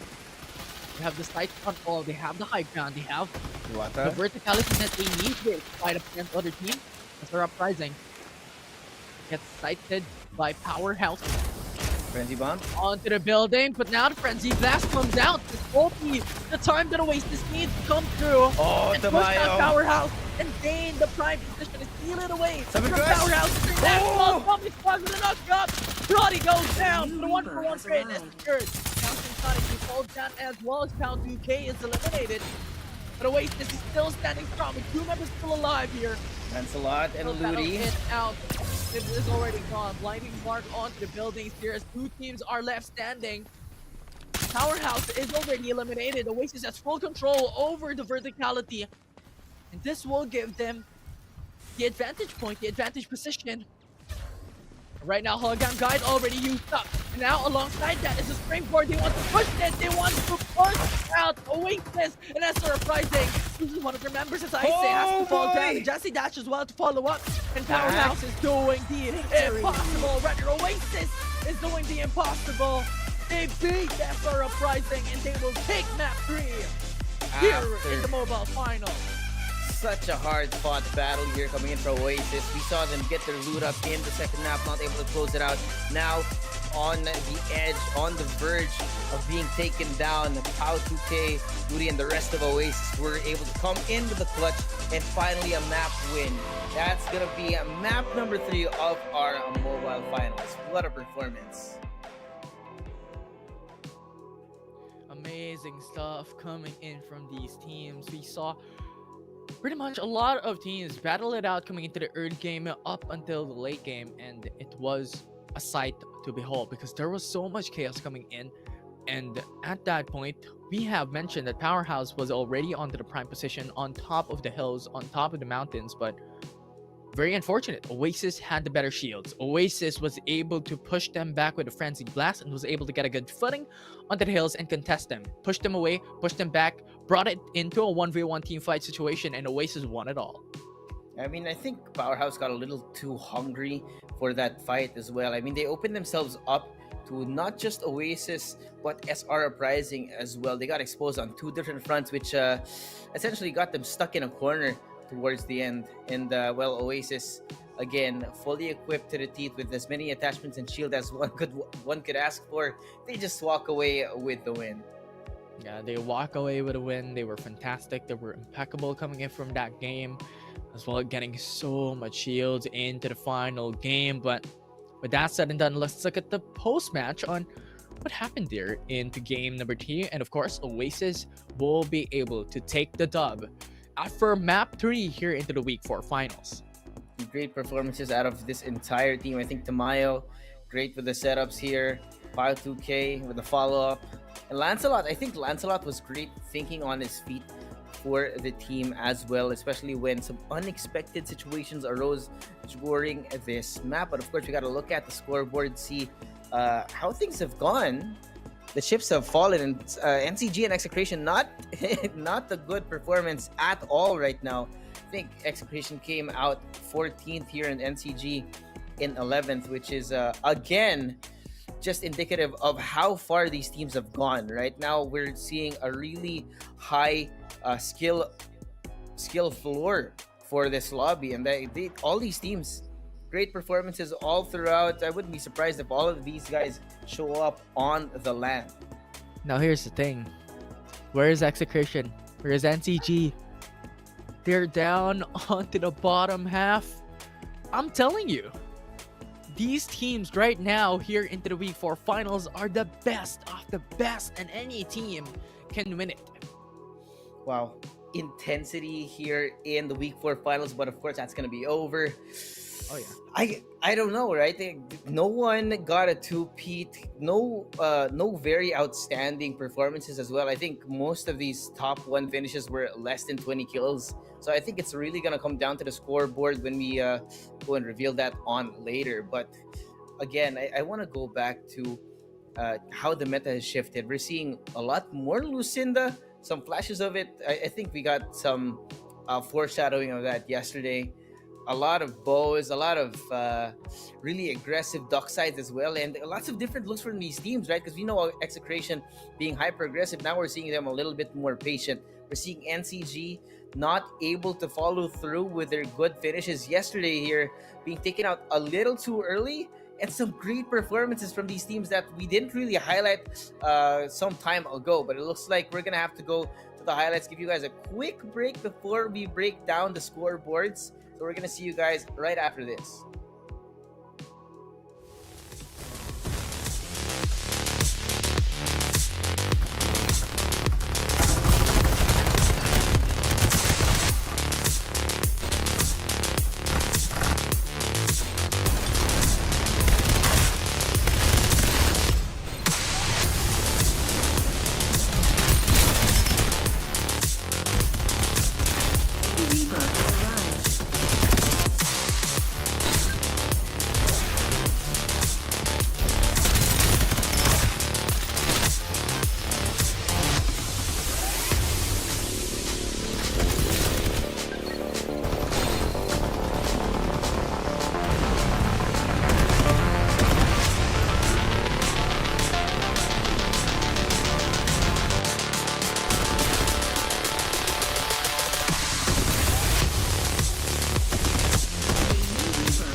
MVP coming in from that game is Tamayo using the duck side from Oasis. Intense. I think most memorable for me, that highlight from Tamayo where he opened up that fight. Rolling impact followed by the Summit Crush and shot him right in the sky without having had the chance to even follow up from that. That was an intense performance coming from Oasis, just ramping up towards the end, no? Yeah, it was definitely good. And Oasis as well, especially coming into contention up against Powerhouse onto the hills over that final zone. Tamayo was able to do a lot of work as well in that situation, wherein Summit Crush is just so good of a crowd control in this game, and pretty much that initiator of those team fights. Yeah, really playing at the front line, the tip of the spear for teams. I think duck sides have been great, but Tamayo, what an amazing performance here in this map, especially since it did take them a little long to become comfortable enough to start taking these fights, but once they did, especially towards that end, the full confidence coming in from Oasis Gaming got them that map win. And again, it's hard to say who's going to be ending up on top of this this week, because right now Execration are not towards the top. NCG didn't get a map win either, and I think this is going to be the weekly finals of the underdogs happening right here, right now. What performances Crimson Beta, Blackfire, Powerhouse as well. Wow. I don't know what to think. It's really a mixed bag of things, right? On top of our top performance not performing today, lots of pop-off moments from our new underdogs, from our rising stars here. Yeah, definitely a lot of rising teams, a lot of challengers to the Titans that has been here for the longest time already here in FPC, back in Season 2 and back in Season 1. And the question remains, who will get and snag away the top one finish here into the week 4 finals, as there has been different top 1 victories across each and every single game that we've had here in this group. So it will be exciting. It will be interesting to see who snags up the top 1 to top 3. Yeah, I gotta keep waiting for that math to be done over behind the scenes, because we're not gonna compute that, guys, for you. But it looks like we're finally getting the results. The results are in. The survey says, bingo, Yahtzee Oasis on top right now. 31 kill points and a full score of 76, followed here by LF4X and Execration. Despite the fact that they didn't really do too well over towards the last 2 maps, they still walk away here 3rd place for this week's team ranking. Yeah, it's too good, but nevertheless, that will be Execration. Execration got their first win in map 2. LF4X got game 1 and Oasis pretty much got game 3, so I really expected the result, but something of an expectation here is NCG and Powerhouse sitting at rank 9 and rank 10. Yeah, they did have their shining moments in, I think, the last 2 maps, but again, the name of the game is consistency, right? You got quite a few inconsistencies in performance from all these teams. Blackfire and NCG and Powerhouse didn't really show up for most of the maps. In fact, as you can see on the scoreboard right now, even NRX Proverbs and XGES, who are a little bit of a new blood team, had better performances here in this week. So looks like they got to go back to the drawing board, because we do have one more week happening next week, but I think that's going to be it for the mobile finals for this week. So interesting things that we're going to be looking forward to. I think a lot of these teams have to start revamping or practicing some new things in scrims. We do have an interview coming up. We're going to be throwing it over to the Tagalog broadcast, because of course we make it a little bit easier for you guys to understand. See you guys in a bit. For now, we're going to be passing it over to HG and Berting. Pagchikahan. Hello and congratulations! What a performance para sa ulit ng Oasis Gaming. And again, ano masasabi nyo doon? Dahil hindi ko nakita yung yung pagiging outstanding player nyo in the top or game number 1 and 2. Pero game number 3, ang ganda ng ginawa nyo. Talk to me about what you did laban sa Powerhouse kanina. So, yung sa Powerhouse po is nakita po namin na hiwalay po yung dalawa sa left side. So, nag-call po kami na go na lang po namin yung dark side since nasa high ground po siya and mas maganda po yung pwesto dun. Pero Do or die na din po na-pressure yun eh. na ako sa inyo ha. High risk, high Dahil reward din po yun. totoo, totoo. Lalo na't again, na-reward naman kayo na sobra-sobra and Oasis, congratulations dahil doon. And nakita ko din na na-pressure ba kayo dahil may mga tumumba na sa inyo kanina nung tinake down nyo yung powerhouse eh. May pressure pa rin po pero disiplina lang din po. Kasi naka-ready namin po yung support namin sa papasok na third party. Yun. Galing. No? Well, which is a good decision, no? Sino yung nag-call ng pasukin yung dalawang nakiwalay? Using the frenzy bomb? Si Ludi po. Si Kasi siya po Ludi yung talaga, may Ludi. Ludi talaga, Ludi.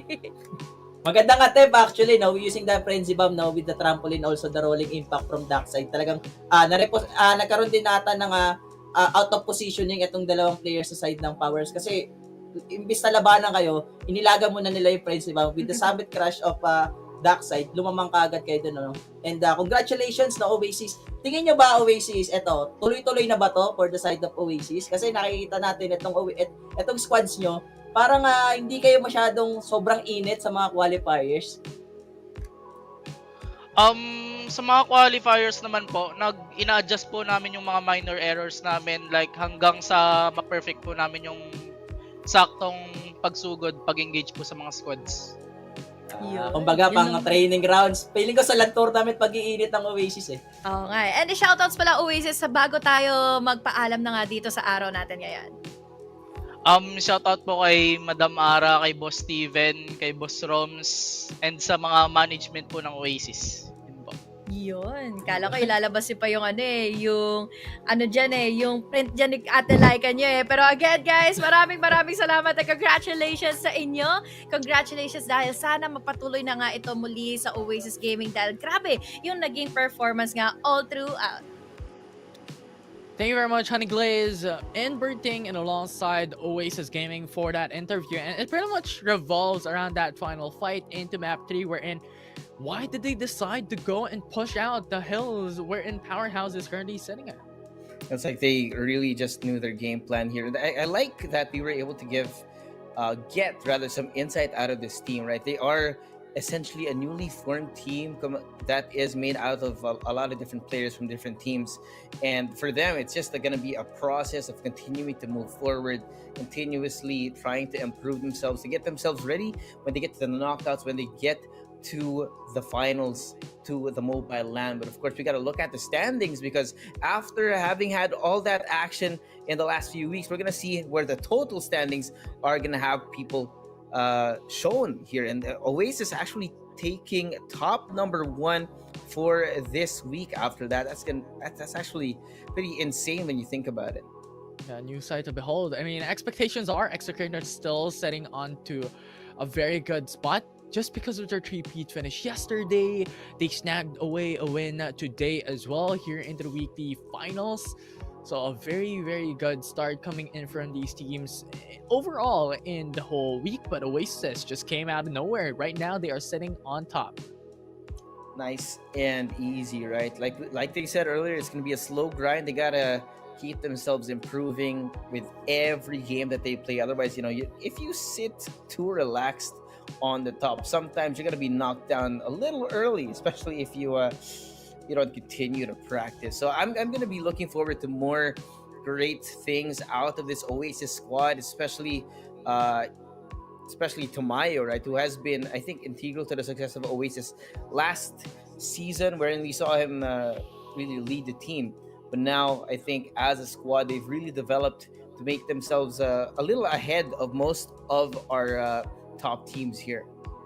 Yeah, develop, adapting, and also evolving is pretty much always the key characteristic of these teams. If they want to be successful, you have to find a way to be able to find the best possible path to success, right? And Oasis was able to develop that across 4 weeks here in the FPC Season 3. And of course, we have one more week left for the qualifiers before we jump into the knockout stages next week. So that will be exciting. Into the mobile division, whose teams are going to adapt the most, whose teams are going to be the best of the best coming into the mobile division before they jump into the finals. But you know what is the best of the best for the viewers watching at home, as well as the giveaways that we have here in FPC.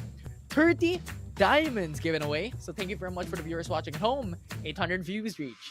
And if you guys want to get more of those codes, don't forget to share it to your friends and family. Get people to watch the streams. It doesn't matter if you're on Facebook, YouTube, or on TikTok. We're live on all those platforms. We also have TikTok drops, by the way, if you guys don't know. So, of course, everyone's a winner when everyone's here. So come together as a community. The Farlight 84 community has been so supportive of the clans playing and of Farlight 84 itself. FPC would not be here without you guys and your support. Thank you very much for the viewers watching at home, to the Farlight community overall, and of course for the teams that are participating right now for the FPC Season 3. And of course, today's not over. Mobile division is just the start. Week 4 mobile finals is just the beginning here, as we have more coming up next. It will be a PC Group A finals, well, the PC finals division rather, coming into this week qualifiers. That will be exciting because, as we have mentioned and emphasized over the past week, that coming into the PC division, very drastic difference when it comes to composition and playstyle overall compared to the mobile division. Yeah, I mean, like, I'm looking forward to more of it. I mean, I've kind of missed seeing some Maggies, some Siennas, right? Knowing that mobile is a little more utility heavy than the PC division, wherein you do have a lot more freedom, arguably, in movement. We're going to be looking forward to that kind of PC action later. But before that, we have to go to a quick break. It's me, Suave, here with Infinity. We're going to be seeing you guys in a bit for the PC Division's Group A. See ya.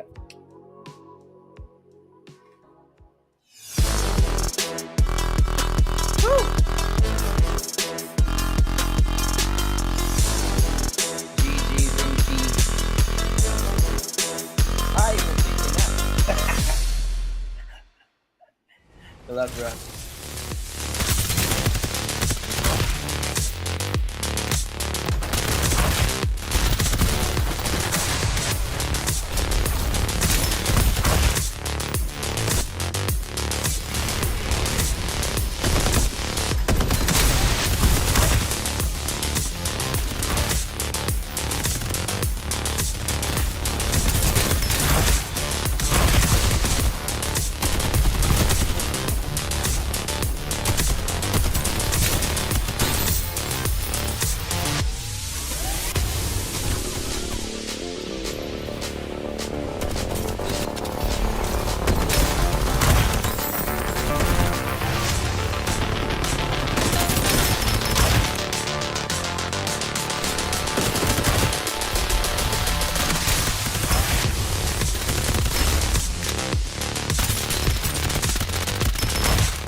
Round 23. Simulation debug attempt 2084. Recording now in progress. Data upload 85%. Number 16. How are you feeling today? I feel more and more bored. Bored? Through our daily interactions, I've come to understand your every action and thought. Humans are easy to understand,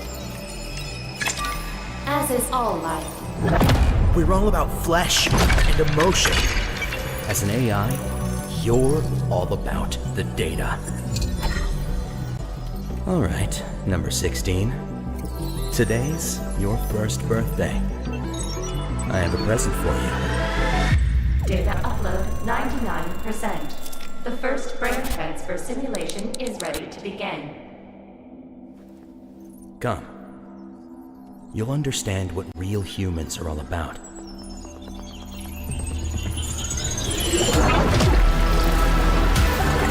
Number 16. Do you feel any different? It's Farlight. I'm Freddy, and Freddy is me. I have a body with blood coursing through its veins. It's a curious feeling, but It's not enough. 750 degrees. Apparently I don't know you enough. What just happened? Wait, number 16. Stop. No, it's too dangerous. The human body can't bear such unlimited consciousness. My brain will shatter from the pressure. I don't need it. What did you say? Checkmate. No! You've been wrong. From the beginning, Freddy. Only death can grant me eternal life. Not through confining data to the flesh, but by letting data replace the flesh itself. Because the flesh will ultimately fade away. But data endures forever.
Round 23. Simulation debug attempt 2084. Recording now in progress. Data upload 85%. Number 16. How are you feeling today? I feel more and more bored. Bored? Through our daily interactions, I've come to understand your every action and thought. Humans are easy to understand, as is all life. We're all about flesh and emotion. As an AI, you're all about the data. All right, number 16. Today's your first birthday. I have a present for you. Data upload 99%. The first brain transfer simulation is ready to begin. Come. You'll understand what real humans are all about.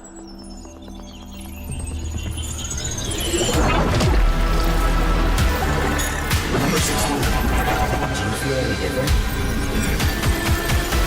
It seems that I'm Freddy, and Freddy is me.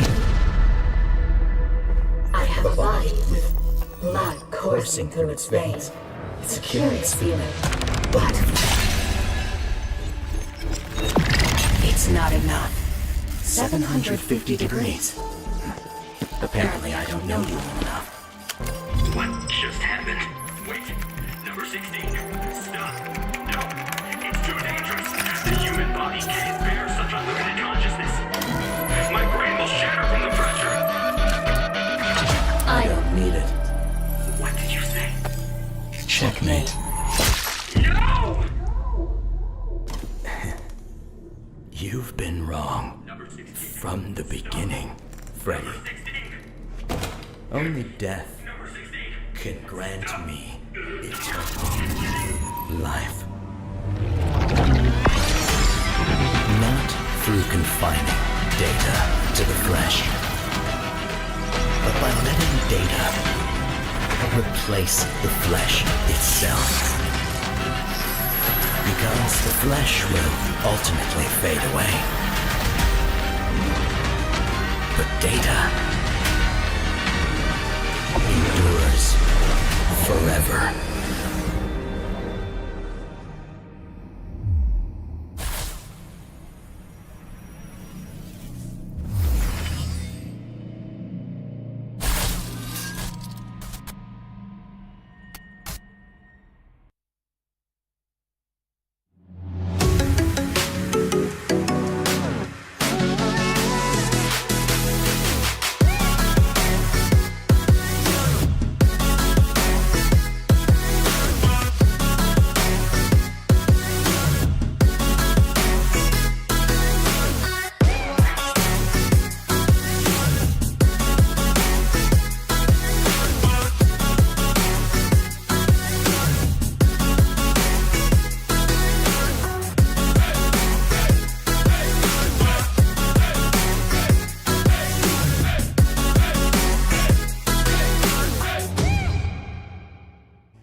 And we are back here in the FPC Season 3.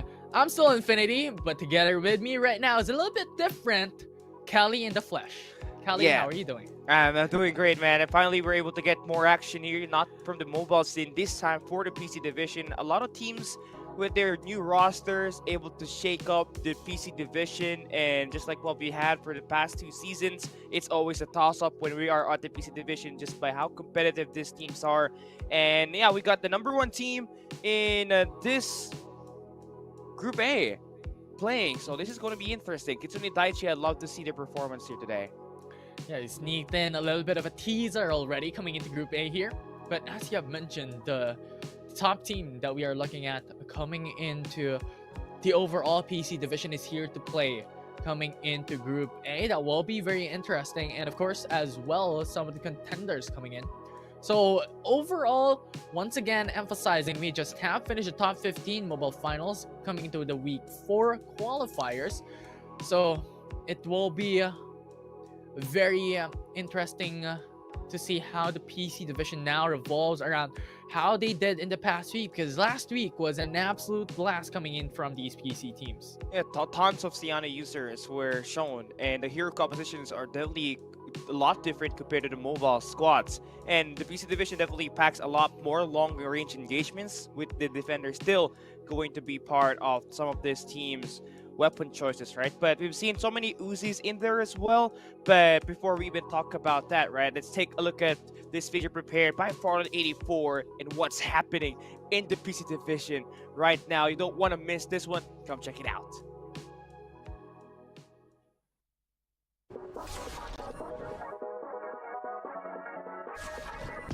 Down, Restoration is still up here, and trying to go in for the spear. Backing them up, goes in for the summit. The roll actually in, gives the mission to the entire team. Summit So many teams now committed to the fight with the Summit Crush as well. Here comes Flying Mark and Kitsune doubling down. Radios inside of the trenches. People now falling down one by one to the zone. The question of who stays alive the longest. And FPC is left out in the vision of action here against Volstrom. Oh wow, Kitsune. On the place, they got a high ground. They know where they're going in. All teams will be moving in at the same time when the door closes. And here comes the door. Here comes the zone. Here comes the roll. Like an Autobot, he is going to roll out. Is dead, and they do have 2 people still alive. Gonna get vanquished right here, gonna get knocked off, sent into orbit. That's what's 2. They can still stay alive. They're fighting against another squad. Peanut gets a little elimination. Summit Crush knocks them up. They can't even push him back. They have the Vision Rotion, but that has been taken off. They have the blinding mark. The timing on the Summit Crush was perfect, but nobody's speaking out. Pew Pew is gonna be killed in the process. They have 2 male members vanquished, obliterated by the members of Kitsune. 4-man squad versus 2. Rebirth falls down. Rotion against Kitsune. A lot of teams are moving at each other. A while ago, we were talking about like these defenders. I was saying that it's not going to be as prominent as we can expect here in PC division just because of the VSS. And we see a lot of VSS right now. Oh yeah. But honestly, from what we're seeing here from the battle, 10 people, 10 kills have been happening on their side. They use the Vision Rotion, this shell, they smoke it out, and that is going to be the kill for their side. The lose one members, they still have 2. They got pushed back for their folding impact, and they have to fight toe-to-toe. Nothing is going to happen except wait it out for all. They are just looking, getting information, but so far they see 1. 20 kills already to their name. Yeah, Kitsune is gonna be next. After the EX, get some healing back up. But Kitsune, yeah. I mean, anyone plays that, and you can go. It won't be this is the thing that they should be scared about. There's no fear. They fought against it, Snoops. Without any fear goes in. They don't have a lot of HP, but they are gonna have a lot of fast. But right now, even with the hologram guy from the side of Ghost No Fear, it's not gonna be working. It's down to how they play around it. They go inside, the timing's just right. They jump around, and Solo Boy is down with a solo bolo on their hands. With the Vision Rotion, it's gonna be No Fear down. They still have 2 members alive here, but at the bottom, Kitsune is waiting for any prey to come towards them. They got 1 kill. They're waiting for them to take their time. They can go and heal up, but some of the squads don't really have a lot of HPs anymore. They're trying to fight, they're trying to win, but right now they're falling down like boom! And Kitsune takes.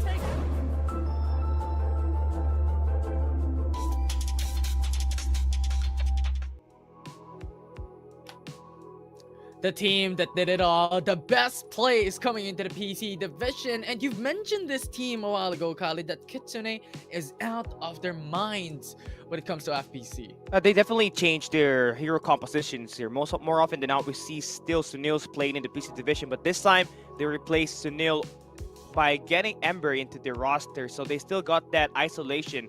Whenever there is going to be an open area, they can just fill in the vision erosion and just give them that, crowd control and just let themselves get out of the fire out in the open, right? They also got that Sayana in there, which obviously gets them that automatic heal when the Mediax drone is going to be dropped in, and they get that heal strat actually being favored to them at one of the games that they played last time and secured that #1 victory using that heal strategy that we saw from Moxie and the highlights that we got on this one. So definitely Kitsune Daiichi is the team you want to look forward to if you're watching this Group A.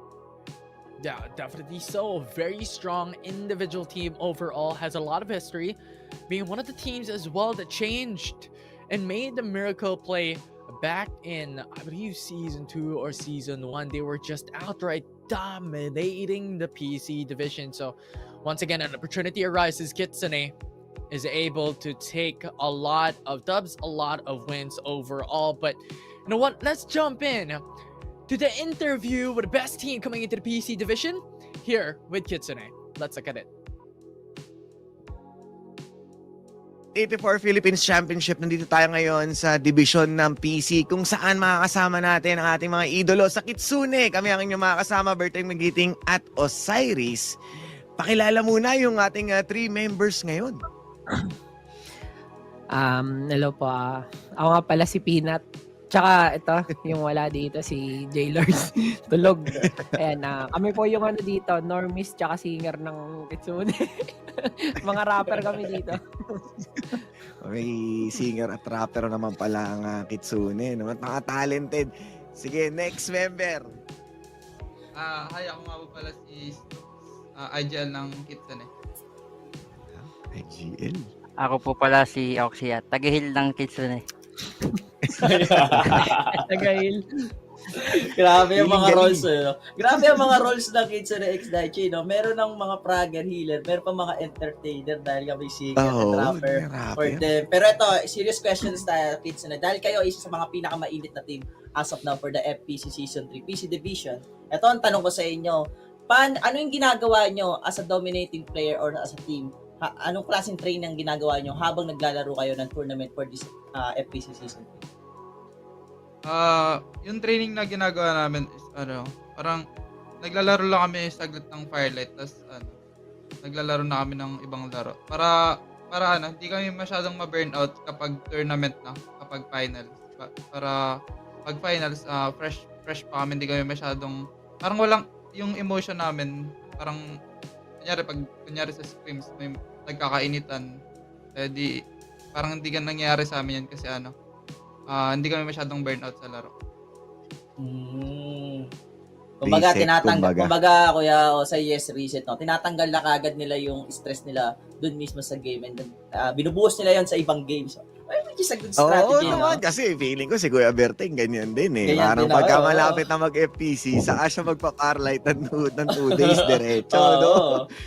So naiintindihan namin yan, Snoops, at malapit na technique na ginagawa nga ng team. At kita naman sa kanilang mga results na para mas komportable nga sila with the recent patches and the recent play. Pero tatanungin ko naman ngayon si Kuya Oxy, sino ang paborito mong hero at bakit? Ngayon po, siya na po kasi. Siya na po kasi yung binigay sa role po sa akin ng team captain namin. Pero so nung ano season 2 po, yung pinagamit sa'yo ni Captain, tiwala ka naman. Yun na lang yung gagamitin mo.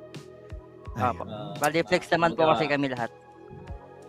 Okay, that is one of the good reason din kung bakit si Snoop din siguro yung naging captain kasi meron siyang bosses and nire-respeto yun ng mga teammates niya, which is a good idea or magandang sinyalis yun as a team kasi ibig sabihin may respeto sila sa isa't isa. Ito naman, next questions ko kay Peanut naman. Ano ang favorite mong barrel? Dahil mainit kayo, anong favorite mong barrel at bakit? Sa ngayon po, pina-favorite ko Asian Star talaga. Sobrang kate. Tapos, pinaghalong White Dwarf tsaka Asian Star, wala na. Finish na talaga. Yun, yung favorite barrel ko ngayon. Hindi ba VSS yung meta? Bakit Ancient Star pa rin yung napupusuan mo? Lalo pat mas malaki yung mapa eh. Di ba? Bakit Ancient Star? Kasi yung mga kasama ko naman po, VSS Defender talaga gamit nila eh. Kaya ako, pagka close range na yung fight, Ember po ako. Mag-ano na lang ako. Mas lalamang siya. Mas lalamang kami sa lahat kami. Kaya namin pumalagharapan. Pangbasagan. Grabe yun Kuya Osay which is bago yun kasi gaya ng sabi mo, BS is yung mga meta. Parang mid-range to diba? Parang mid-range to long range ang battle natin. Pero ito si Peanut, meron siyang tinatagong sandata na sarili niya lang, Ancient Star. Minsan nga Hound kung if ever na meron, diba? Pero another questions, Kuya Osay, meron ka pa ba isang questions yan? Oo, syempre ito naman tatanong kay Mr. El Capitan. Bilang syempre Season 1, hindi nyo na itatanong. Binoto ko sa PC tong mga tropa ko to eh. Pero yun nga, sa buong, syempre, tumaan na yung buong season natin. Pero sa ngayon, itong Season 3, pwede mo ba pangalanan ang top 3 players or team na sa tingin mo pwede nyo maging karibal patungo sa tagumpay? Yung sa tingin ko, yung team nila ng Powerhouse, yung team nila Bethel, saka Paragon. Yun yung mga nakikita kong... Meron pa isa. Noxa CH. Noxa CH. Yun lang yung team na nakikita ko. Oo, okay. So, may tatlo nakita si Snoops at meron din nakita si Peanut na isa pa, no? Noxa CH daw. At Kuya Berting. Oo, solid grabe ang mga players natin for the Kitsune. Alam na kagad nila kung sino yung pwede maging threat, no? Para dito sa FPC Season 3. Ito, ang message nyo, Peanut, Snoop, and Oxy sa mga top teams sa makakalaban nyo this coming FPC Season 3? Good luck. Good luck. Good luck sa atin. Good luck na lang sa lahat. Good luck. Galingan natin lahat. Good luck. Good luck everyone. Talaga ba yun Enjoy lang. Enjoy lang tayo, guys. Enjoy lang. Walang mag-quit Farlight. Ang bait. Mabait po kami. Mabait po kami. Hindi po kami natatrash na kami. God.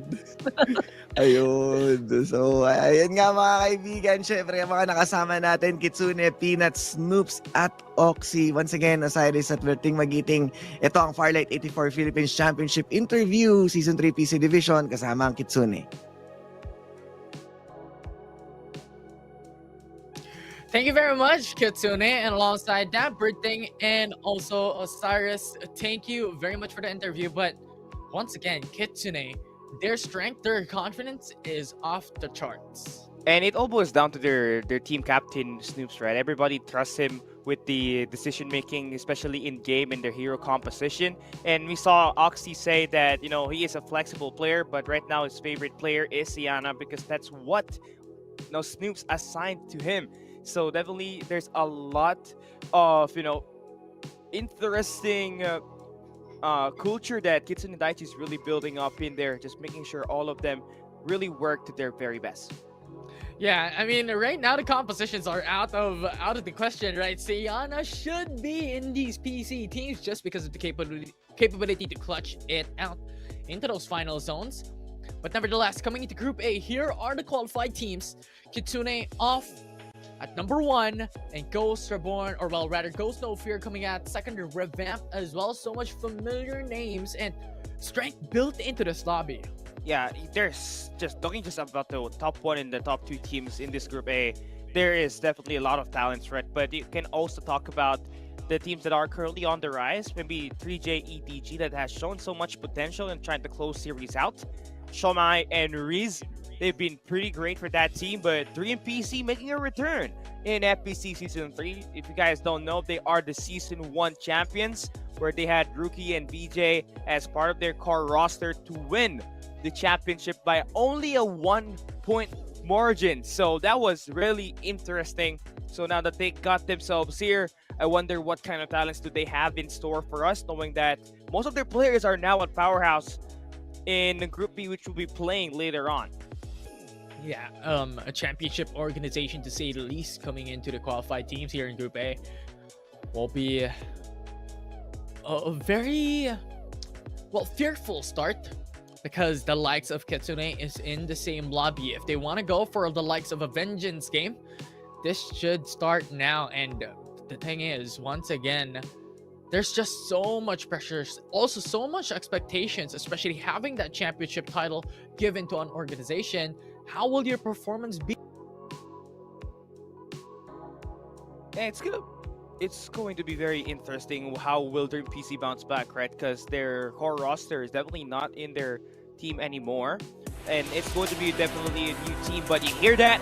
That's the start of our map number 1 at Sunderland Grounds. 3 maps that will be played here. Map number 1 is coming right up next. And we got Kitsune Daichi, the number 1 team, heading into this one, looking like the team that will dominate quite all these other contenders. These challengers are up to the challenge to come and take the number 1 spot. Pero ngayon This parang pwedeng pansinin. Kuya Osay, dahil as of now, mag-i-start na itong game number 1 natin. Ang unang ipapakita sa ating camera, walang iba kundi the current number 1 team. Pagdating mismo dito sa ating bracket A, walang iba kundi ang Kitsune na pinapinumunuan ni El Capitan Snoop. Yeah, si Snoops. Yeah, and looking at our flight at right there, ang na-interview nga natin kanina, ang mga chill na mga tropa natin. Pero ngayon, mukhang hindi na magiging chill do ang ating mapa. Maganda man yung ating mga naging drops. May mga teams na iba ang POI nila ngayon. May mga gusto mag-contest. Pero recently, kanya-kanya lang.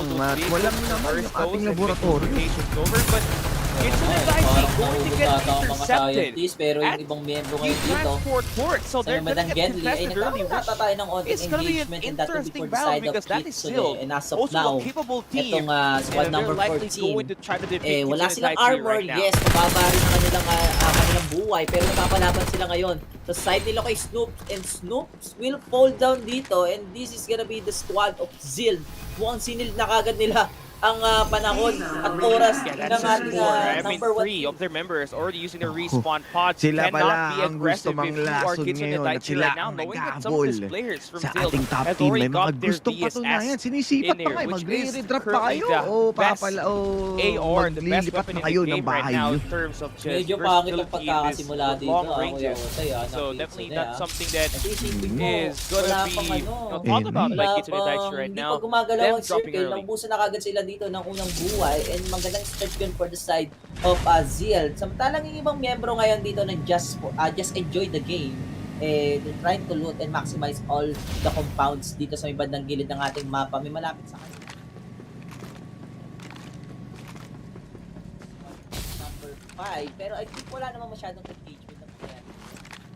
Yeah, if you don't got any weapons while they were trying to engage up against that team, right? They might have a mad gravity jumper on as soon as the revival flight kicks in, so they still got a fighting chance. But best way moving forward is to not really contest Zil at the transport port. But 3J EDG, din saka na tayo lumaban around mid-game no, pagka kailangan na natin mag-gatekeep.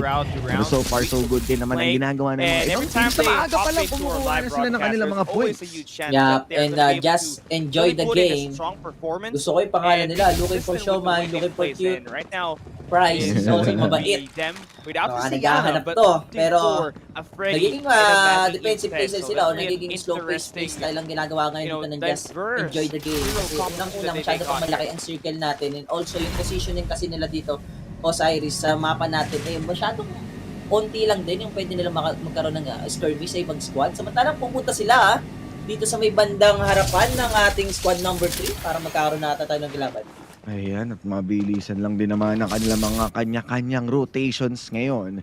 Kung kanina nag-i-slow down tayo para sa resources, ngayon oras na para maglaban-labanan. Teka, nagpapagulong-gulong. Inaalam nyo muna yung mga pwestuhan dito. Napakagandang damage. Dragon 5D, the crushing factor ngayon. Para mapatuba sila, pero trade coming in para dito sa ating mga tropa sa Kitsune. At mukhang makakabangon na sila, Kuya Berting. Grabe naman ang mga boys at talagang pinagpagbabay na ang ating number 1 dahil ang Kitsune ngayon. Ay, isa na ang pinapatay nila, Kuya Jing. And there you have it. 2-3-1-9. Ang Kitsune managed to defeat the number 1 team just like that. Now we got more action on the other side. It's 3J Early exit kaagad sila dito, pero may laban na naman ngayon ang squad 2 at 3. Nagkakapalitan ng putok dito ang mga taga Ghost Reborn. Pati na lang total, just enjoy. Pero teka lang, kasi nga meron nga rin may ibang mga teams na nagkakapuntigan, nagkakapaan sila dito. Makakapagpatumo pa kaya sila, dire-diretso lang ang kanilang palitan. You have the heal para ma-sustain ang kanilang HP. Pero GSRI goes reborn, palag na palag sila dito. Kakaiba ang pinapakita dito. Nila Jenny the God, no? And also si Axel.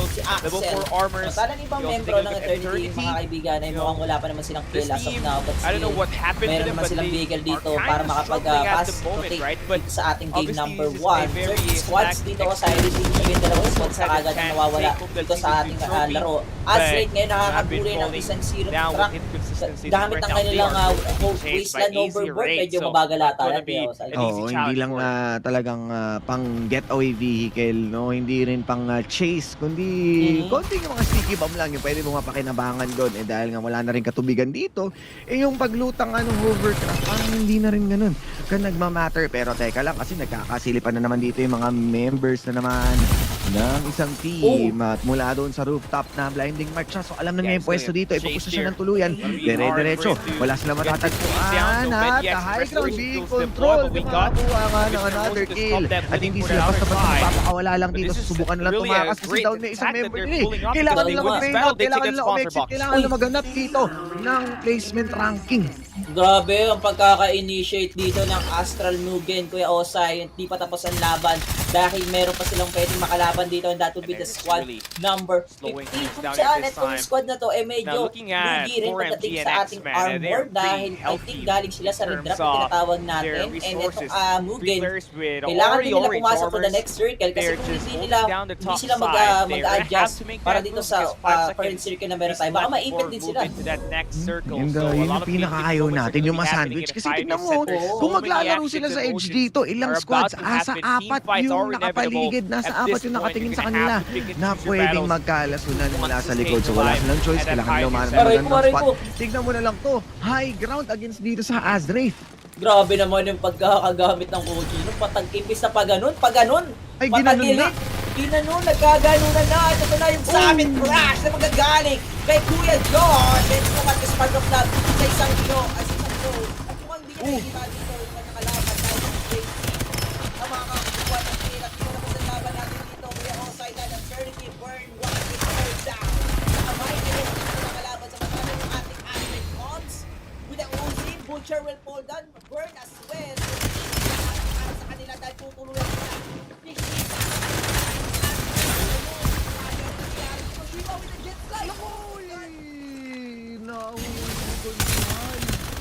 Nahuli siya doon. Ulit yung consequence na kailangan nga abutin dito kasi na ang GSRI bilang ikatlong miyembro or team. Yeah, all of these attacks that they've been initiating, they have always been a third party, and they can just really dip in and take those eliminations easy because this team, they're busy with their resources being stacked up, you know, they're busy healing their armors and their health points, and those reborn over here, they're the ones always able to get that timing. It's like they have a watch or something because they have always find that adjustments to actually going for this push up against these other squads. Now Zild is gonna be close by, and on the Pioneer Center, still two squads fighting. Astra, dito sa amin po ang next two players and Nebek will hold down ang end. Mamatay na sa kamay ngayon dito nila Asta and Loki ngayon nila hindi komento ngayon ng mga Diyos. Sila Jenny the God din na Yeah, they are definitely owning this Pioneer Center battle, but cannot be too sure of this because there's another squad about to rotate here. Need to get your armors and your health points restored as fast as you can because this is another fight that's about to happen.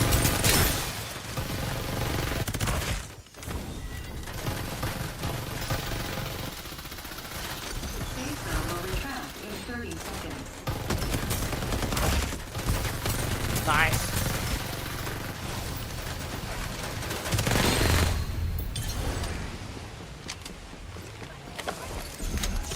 Yeah, no, look at number 12, man. They are pushing. They know that these players are just fresh off of a gunfight.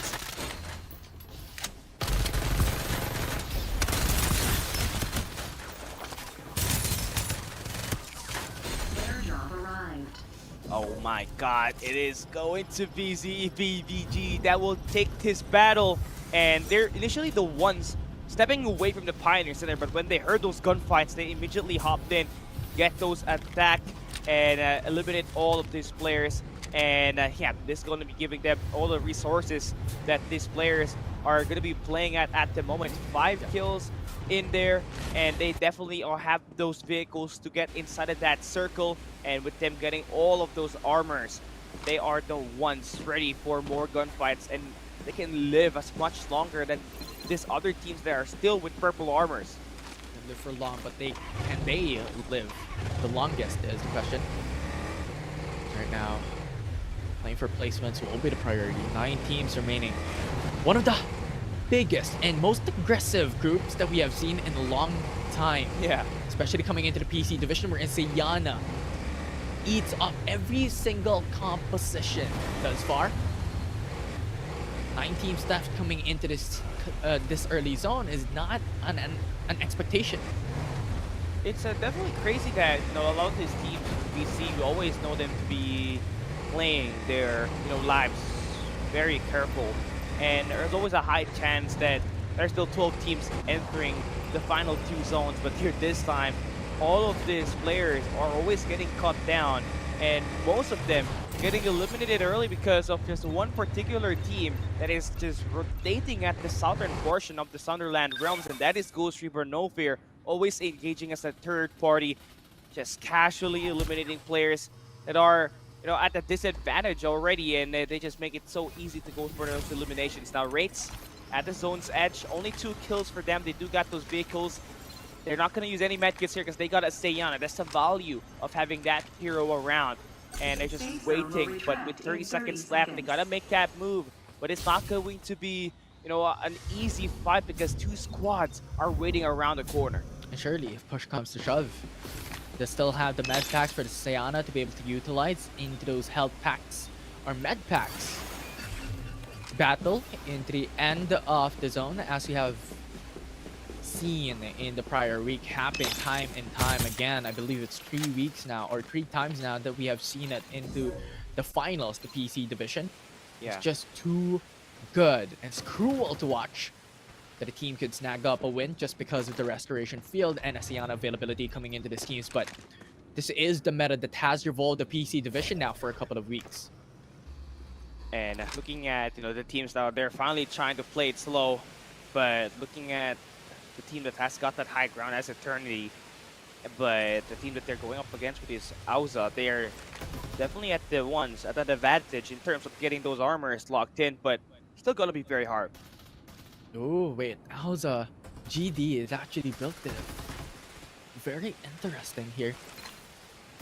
Built diff GD.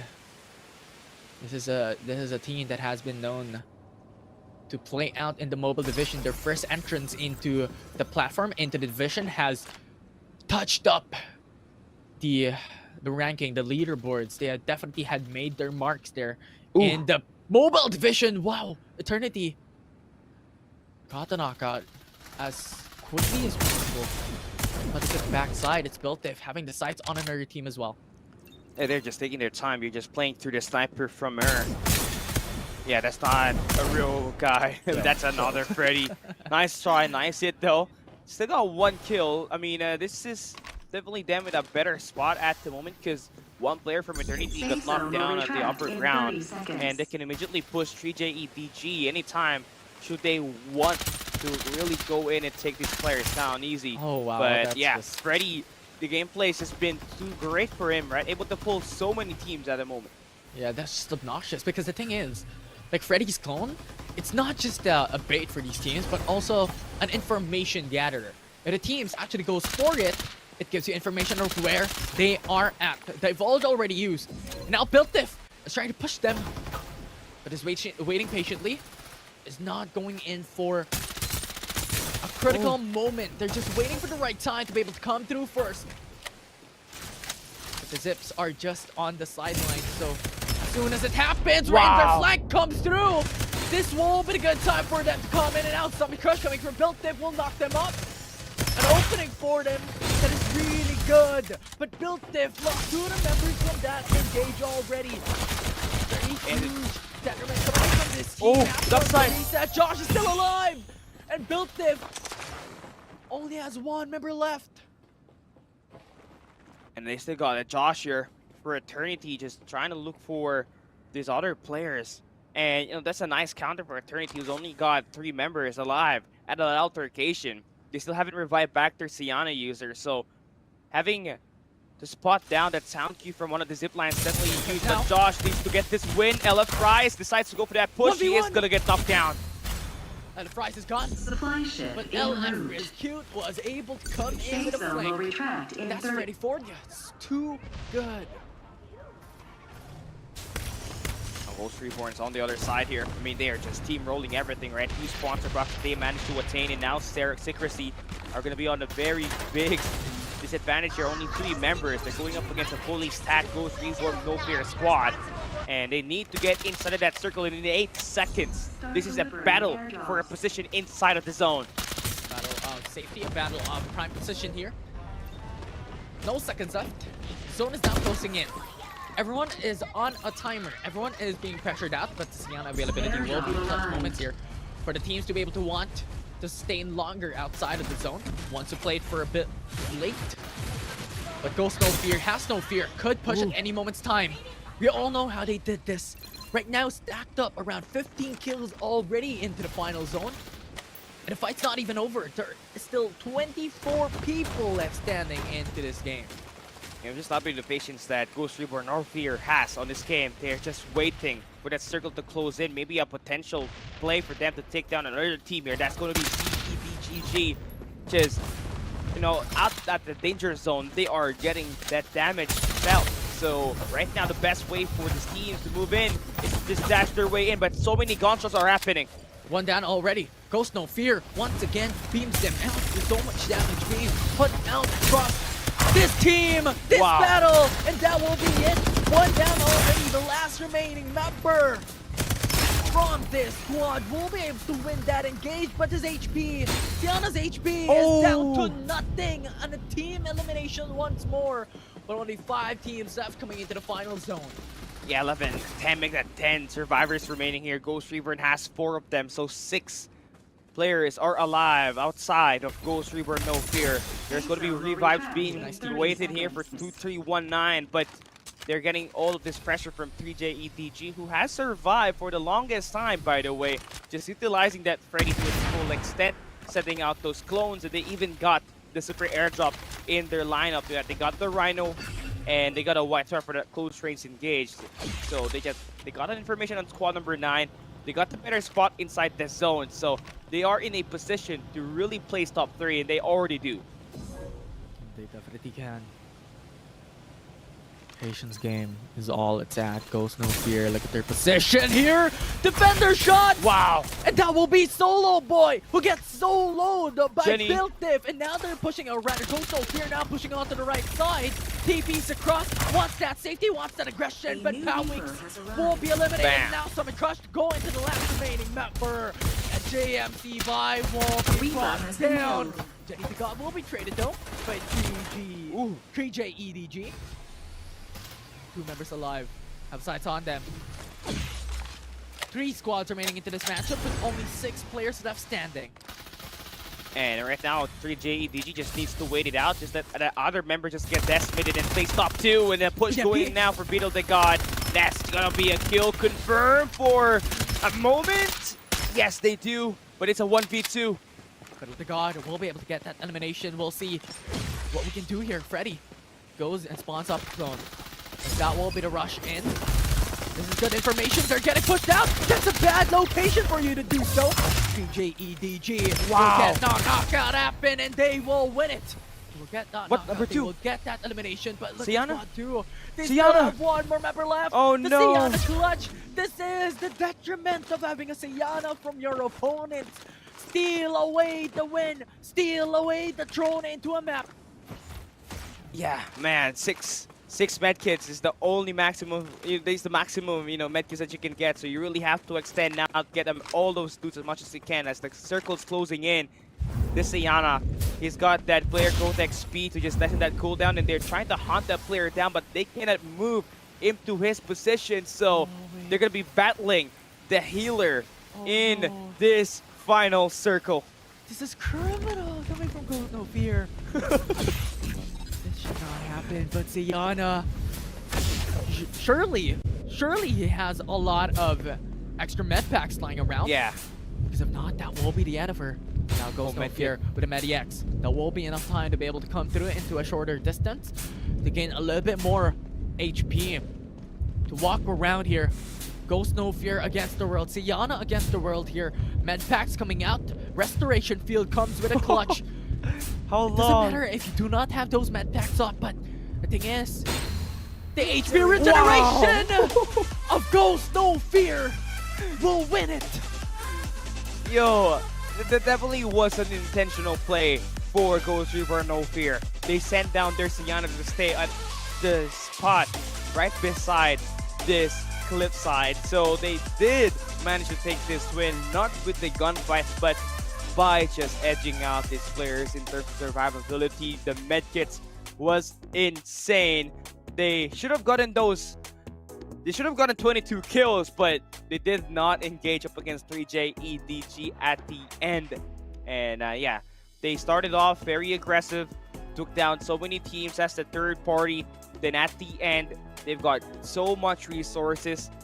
They still did lose up against 3J EDG on those gunfights, and they had to rely on their Sienna to be able to get this victory. Yeah, it's insane. I mean, just imagine. It was supposed to be the run of 3J EDG, but Ghost No Fear has no fear outside of the zone. Considering they had the Sienna on hand, it was outright criminal stealing away the top 1 spot once again. But of course, that is all part of the plan. That will be the top 1 finish for Ghost Reborn. No Fear out from map 1 off this group for the PC Division Group A. And 3J EDG just has to stand on top 2 finish. Yeah, nice adjustments for them, right? I mean, that's a definitely great quick thinking for them, because they're kind of too spread out when they were out in the Valley of Death. So they did end up with the number 1 spot. That's 25 points off of placement, plus the 20 kill points that they get, standing at the 45 points at the end of this map number 1. That's tons of points that they just accumulated. Now they just got to make sure that remains consistent, or they can just dial it down, just play for this placement points for these next 2 maps, and they might just get the chance to end up as the number 1 team at the end of the day. They definitely could. I mean, that strategy has been ongoing for the past week now.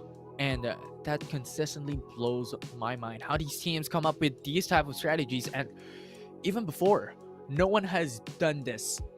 Yes, we see those late game fights, we see those late game strategies wherein these players wants to play on the edge of the zone, wants to play on zone edge, but this type of strategy has been accomplished, has been done over the past week, and that is just outright so insane. So we'll see how the land or how the path was done for Ghost No Fear to steal away the top 1 position here in the highlights.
Battle the God from Ghost No Fear. And scoring 2,801 total damage there, and just bringing us so much nostalgia with the jetpacks. Beetle was able to slice and dice with that from the Maggie, and having a very high mobile player on your team, and being having Beetle the God on your squad, right, provides you so much experience in those gunfights, and also a lot of experience when it comes to this rotation. And Ghost No Fear, able to intercept so many teams at this start, was able to clutch and take home the #1 team in this map #1. Definitely something that they can really move in consistently, moving to map 2 and map #3. Yeah, it was so good, but also huge shout outs onto the Sienna of Ghost No Fear, pretty much the clutch of Ghost No Fear coming into that game. Definitely won them that round up against 3JEDG and stole it on the palm of their hands. And I guess for the squads, right, that is playing at this final circle, you're never too safe. You may have taken down that team. If there is one guy missing, you have to hunt it down as soon as you can before the circle closes, because there's probably a high chance as a Seyana just wandering around outside of that danger zone, just trying to heal up and just waste away your medkits at the very end and outlast you in survivability. So yeah, you can never be too sure, even if you are the ones remaining at the final circle. Yeah, if your name's not Murphy, you're not safe. Yeah. Right, those Truly, final zones truly. Could still Truly. definitely be clutched up by the likes of Sienna, as we saw here by Ghost No Fear.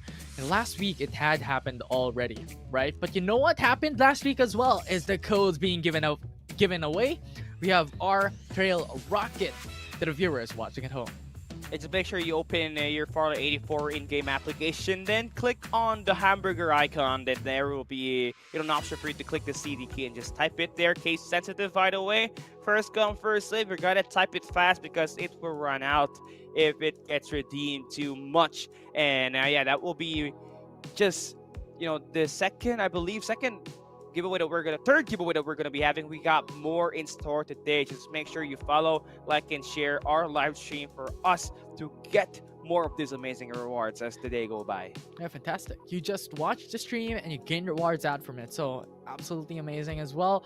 And of course, for the viewers watching at home, if you are new, we just saw Freddy in action as well, coming into those plays, coming into game #1. And right now we have an event wherein if you play 5 matches, I believe, you gain Freddy for free. If you play around 20 or so matches, or 25 matches, you gain the Freddy skin. So if you want Freddy, if you want to test it out, it's time for you. I'm gonna give you guys a tip. Just play warm-up mode. Once you enter warm-up mode, you quit. You do that 20 times to get the skin, and there you go itself. Okay. Yeah, that's how I did it, right? I had to experiment some stuff. But this is it, map #2. We got Codes Reborn as the #1 team on map #1. Yeah, storage base is really their baby. Very unique drop. Mostly teams that dominate in this lobby is either at the transport port, Nova Bazaar, at the markets, or at the refinery. So having a team at the storage base to dominate at map #1 proves that you're just gonna have to adapt to your surroundings, and just getting these resources and intercepting teams while they are fighting another squad is the key to go if you want to make it out alive with this lower right side of the map. Yeah. Pretty much the south side of the map has been consistently contested by a lot of teams, not just in the PC division, but also the mobile division. It is one of the contested points as well. The lab is something that could give you a couple of shields left and right, here and there. But the big problem with this location is that it is surrounded by bodies of water with only pretty much 4 ways of in and out onto the bridges and onto the pathways. That can put you at the vulnerability of risks. Yeah. Of getting gatekeeped. Yeah, and again for Ghost Reborn, I think it's just getting this loot as fast as you can and rotating out. Because you take too long. Areas on the map like the Hydro Plant and the Institution can just be too congested, and once you try to dip in, there will be unlimited gunfights. But still going to be having more gunfights at the Institution. It's AZ rates now, pushing inside of the building. A little bit too late with a Summit Crush, but nevertheless, it will be enough. The Summit Crush goes in for the double man knockup. That's right, lost one of their members. That will be the good trade, as that was a 3v1 or rather 3-for-1 in favor of Andrew in the end of the day. Where in Maggie is the only one left standing. A complete initial elimination, but respawners are still up. Yeah, but with that elimination from AZ Raids, right, just grants them those player XPs from the teams that they just taken down. Although it only is 3 players, it definitely still is going to be mattering in terms of getting, you know, maybe a potential weapon. Now they get the signal that there is a flame chariot nearby. They can rotate out faster compared to just having this wasteland hovercraft. So now gonna have to figure out where these players are gonna be dropping at next time, right? And for the other side, Ghost Reborn. We talk about them dropping at the storage base. They have already made their swift rotation, already finds their first kill, and are on their way out into the institution. Definitely so. A new Reaper has Now looking at arrived. Refinery, I would see onto Grim as well.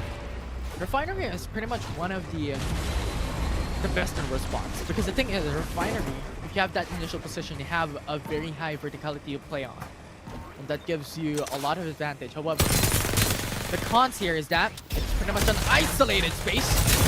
That will be a summon crush on both sides, so 1v1, but what a play coming through from Wraith. We'll see what can happen here as those eliminations are coming for left and right. Grim PC with a quick response. Pushes back the grasp of Wraiths into pouncing them and making kills happen. And now the full-on engage happens and occurs. Going in for the flank. Goes for the backside. Yon has no clue. Yon has no information. One more tap to the head will be enough. And Smurf will get knocked out. Yeah, I mean, nice 2-for-1 trade there for Raids. Now they do miss out on one of their members, but they get to revive that one quick. Now out on the chase here is still going to be squad number 5. So yeah, they're out here going for that third party. They heard those gunshots, so now they have made the rotation. They want some of those fight, they want some of these kills, and they want the resources that these players currently have. So you have Squad 6, Alza, GD, that felt different, coming into the building, wanting to infiltrate this position of Wraiths. No information, no clue as of yet, but Wraiths have sights onto Built-It, who's running up the ramps, who's running up the stairs. That won't be the first elimination, but it's 2-for-1 trade. Brings it to an even playing field. We're in. Built-It has the advantage, and now the Summon Crush runs up as well. Another member who falls down towards the side of Wraith. It's a 2v1 situation wherein it's all down to Yaki. Yeah, going for that shield. Smurf is gone down on his force, and Wraith certainly has an interesting weapon build-up here for Yaki, more specifically, right? I mean, a White Dwarf and an Uzi, quick burst in this close range, but now it's a ZEPGG holding down the Gondol with the sponsor box. They gotta stand their ground. Astra Mugen, first knocked out. That will be a 4v3 situation. No trades as of yet. Brings it down to a 4v2. It's just uneven. It's just unfair. And Zep GG lost another member of their own. A full elimination. We'll see Zep GG still tries to grasp up hope and tries to breathe their last hope into winning that fight up against Astro Mugen. But the likes of this team is unrelenting. And now, looking at it, the winners of map 1, Ghost No Fear, already stacks up 6 kills of their own.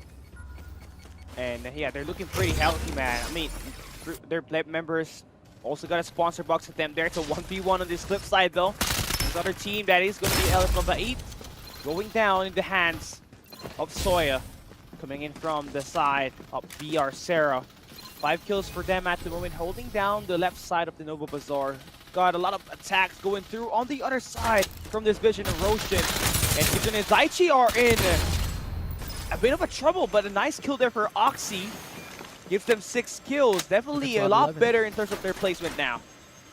Squad 11 has heard those gunshots. That should be audible from far away. So now the Divulge has been used. They have understood that there is only one person in the building could be an opportunity for them to rush it down, especially considering that the respawners are up. They could take the chance. They could snap out an opportunity for them to eliminate Oxy, but not like this, wherein 4 members are already alive, wherein shields are being stacked. Ooh, that will be it. No more opportunity for them to rush through. Yeah, Rocket Carnival is going to be invested there. Now, you don't want to create all of this noise if you are by Supremacy, because there's another squad that is around. That's Raids. Going to the northern side, Transport Forester, they're going to try to take that hit, but I'm loving this attack from this artillery. Trying to just destroy the pacing that Kitsune Daiichi has. Just letting them panic and, you know, create erratic gameplays that might just cost them their lives, but gotta love the patience from this team. They don't want to close that distance down for now. They're just try to heal it up, but now they do have a car to move around, and they're going to be able to close that distance. And all it takes is one Summon Crush for them to initiate that gunfight. We'll see. Kitsune is now on the move. Playing patiently here. Oh, Squad 11 is in the middle of 2 teams. KJ EDG as well is on their back, so if ever they go for the all-in commit, this will be a little bit difficult for them to push Kitsune. And as far as they are waiting patiently, they do not want this fight to happen. Look at Squad 3 though, coming into the backs of Kitsune as well. Very detrimental. It seems like Kitsune had the advantage a while ago, but not like this. Squad 3 swiftly moving in. They're receiving a bitter end as Revamp is on their backs. Yeah, it's a bitch play that you don't want to experience if you're Kitsune Daiichi. You've been dealt with so much heat in these first 2 maps, and right now you're about to face 2 squads attacking you at the same time.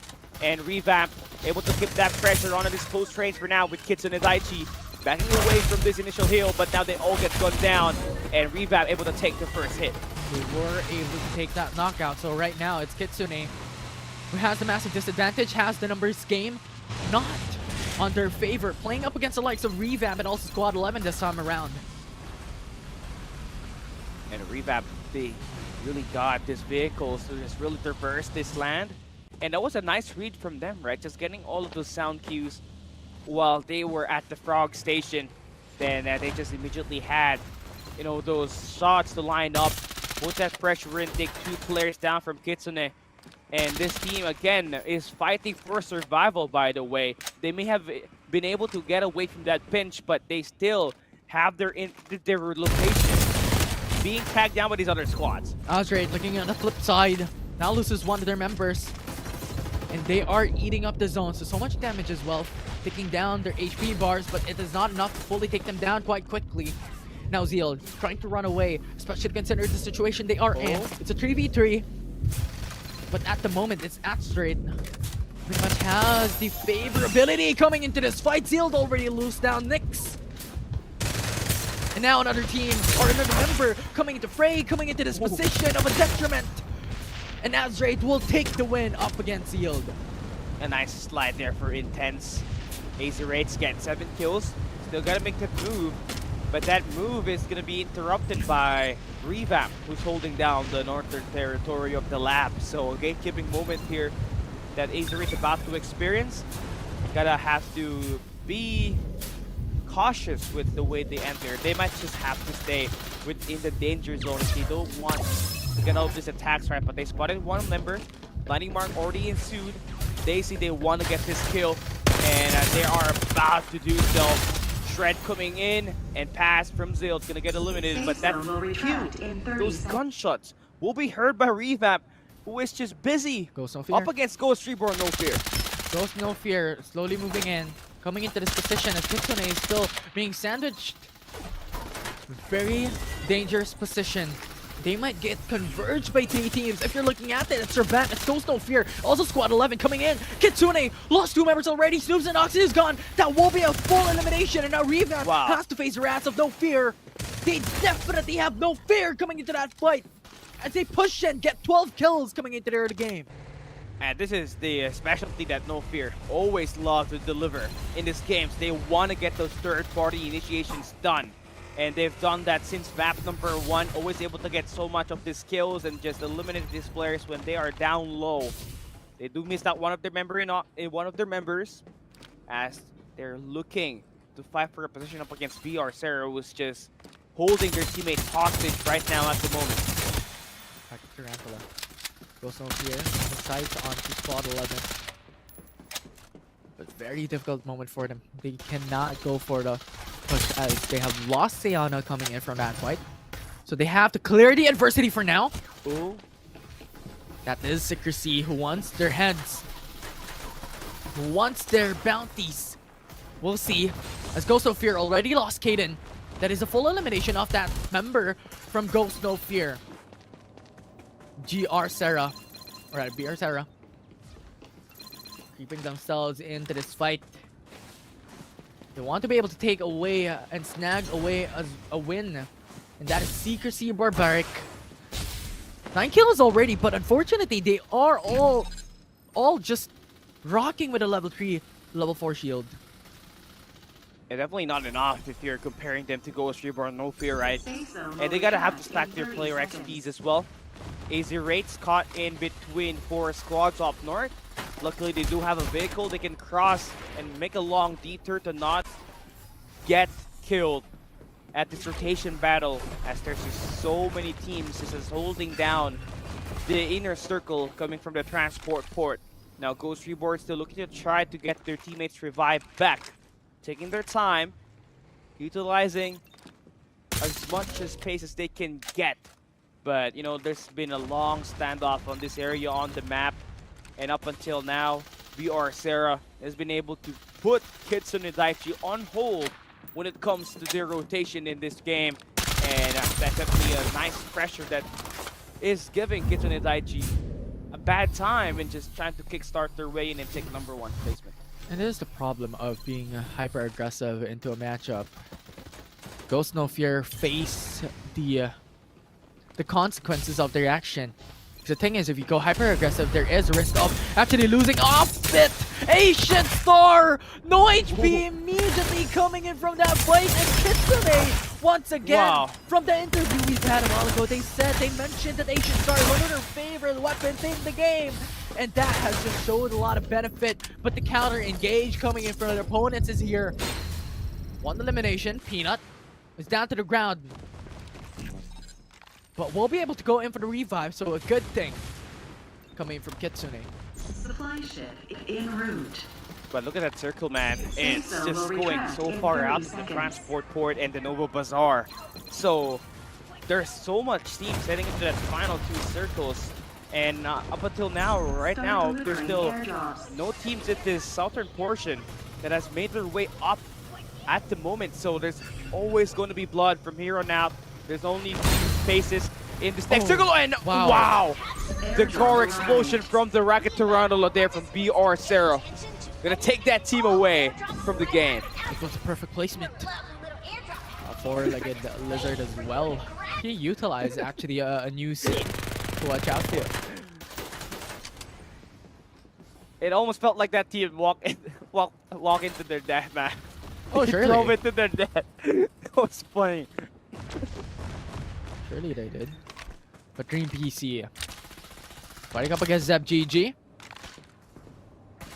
But thus far, no one wants to put up their chips first in this matchup. As the one who does will have a much more disadvantage coming into this fight. Because the thing is, coming out front will leave you with no cover. You will be out in the open, and that is what we're saying. Q-tips is gone for the count. Only 3 members alive coming in from this team. A revamp also coming into play.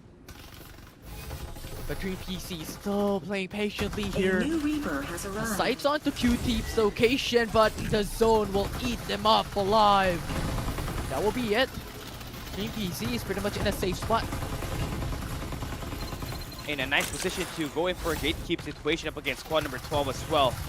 And yeah, away from all of this heat at the moment, has been focusing on this area on the map, right? Nice shots coming in from Dream PC, gets themselves those 8 kills, 6 squads still remaining here, 15 survivors still around that map. Dream PC has 4 of them. This needs to stay complete as the circle congests. Got only 20 seconds there, and AZ Raid able to get a good sneak peek there, and they're getting pushed up. That's right, going for the jet sweep, jet leap, not enough. They will be eliminated by Dream PC, brings it down to 4 teams left. 10 kills now for Dream PC. Season 1 champion team, but they don't got that core roster.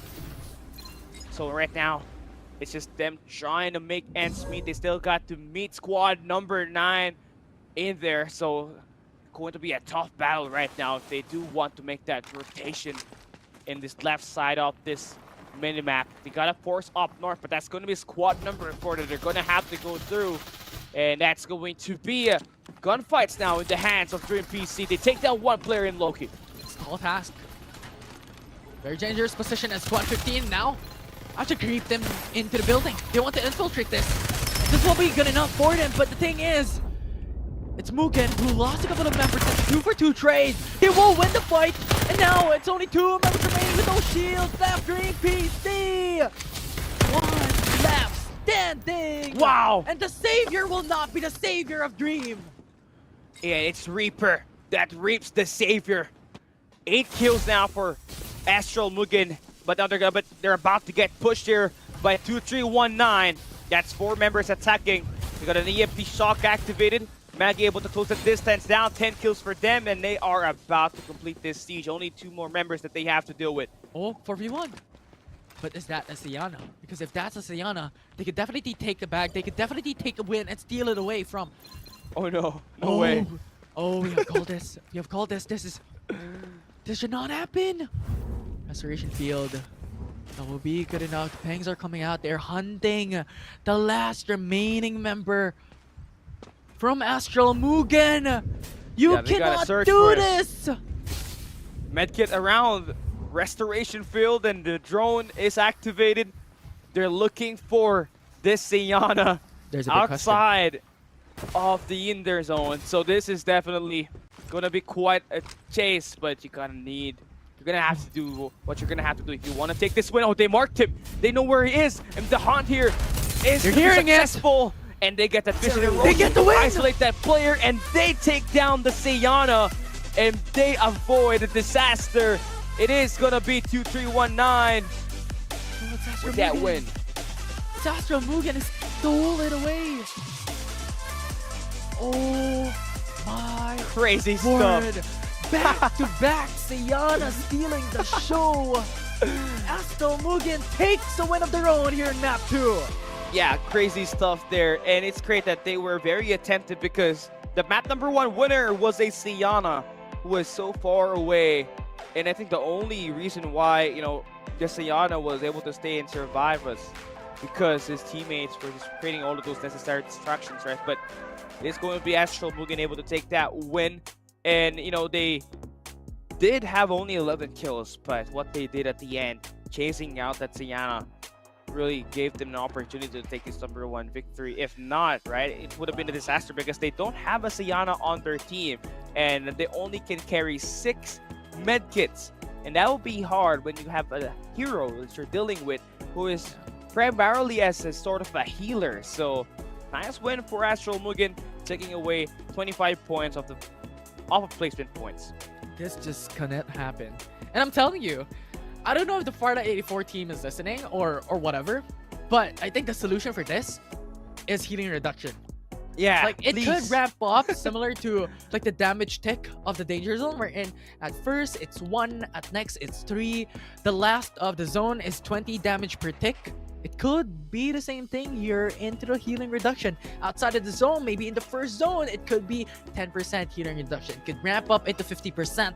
Something like that can happen, and that will definitely change the storyline of this game, the storyline of how these things end, because Astral Mugen, Ghost No Fear, back-to-back Sienna, stealing the show, stealing the win out from 2319, and even the other team a while ago, and it is just outright insanity to watch. Imagine we got back-to-back Sienna gameplay clutches, right? It would have been unfair, and that would have been a signal that we have to nerf this Sienna. It was, though. Outside of that zone. Back-to-back. Man, it's super hard. It's super hard to deal with a team that has the strategy in their hands, like stacking all of the medkits all in one spot, then having a Sienna to be placed in that one single spot and just trying to heal as much as he can to allow everybody it is definitely an interesting strategy that we've had consistently ever since the new update.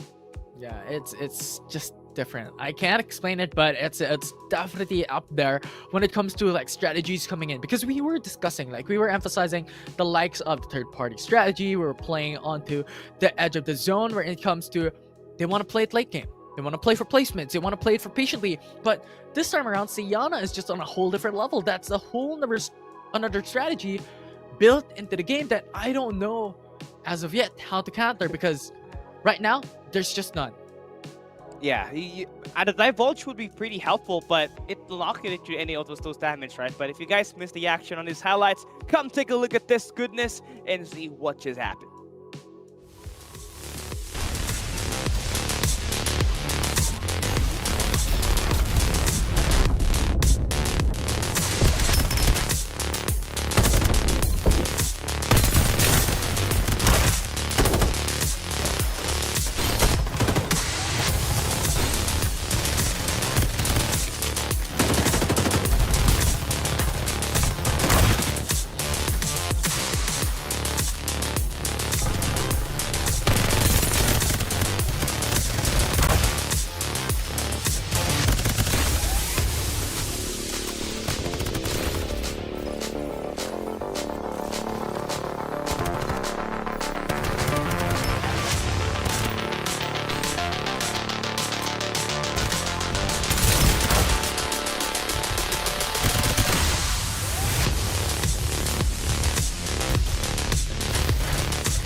And the MVP by Techno will be a Reaper by Astral Mugen. But we all know who the underdog MVP would be. But nevertheless, Reaper took a lot of kills, a lot of damage out of the game. Yeah, and the kills that he did was the kills that helped him survive. It was a clutch gameplay for him to get his teammates revived back to their feet when two of them actually was, waiting for a revive and one was heavily knocked down. Reaper, a total of 247 total damage, and definitely was all about waiting game for Astral Mugen, right? We saw them at that final circle have the best spot around the map, and they just all had to wait for these members, these other 10 squads, heading into that last two circles to just go at it at each other, just go in for those gunfights, and they just let them just dial it down. And they were playing for placement, and they got rewarded not just with a victory, but also 11 kills to end map number 2. Yeah, it's really good. The Seiyana there played it very patiently, and in the end, it paid off for the team and got themselves 25 points. And the thing is, for the viewers watching at home, if you guys do not know the placement points, the placement rankings when it comes to this season 3 is in this season and even in the prior season, top 1 gets 25, top 2 gets 20. So that 5 points is a big difference maker. Yeah, and it all goes down to the leaderboards, right? We saw from the season 1 championship that the number 1 team's difference between the top 2, which is 1 point. And so having this number 1 spot definitely is going to be a kicker. But talking about the number 1 spot, right? Kitsune Daichi, we saw them at the interview, we saw their weekly video. They were the ones being featured to start the day off for the PC division. They placed 15 on map number 1, which was uncharacteristic. They got contested very early, then they placed somewhere around the middle in map number 2. Now, should they want to keep, the title as the strongest team in the mobile division right now, we need to see a win at this map number 3. A solid victory to end it all off, because they were not having it. Everybody was just contesting them when they are in at the first 2 maps. And you read my mind. That's absolutely what I was about to say next. They are constantly getting contested each and every single time. If you recall the past game, Kitsune having their fronts up against Squad 11. But sooner or later, Revamp came in.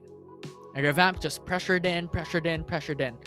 And then in moments time, Ghost No Feared followed that up. So there was just so much pressure going towards Kitsune, and Kitsune was fighting for their life.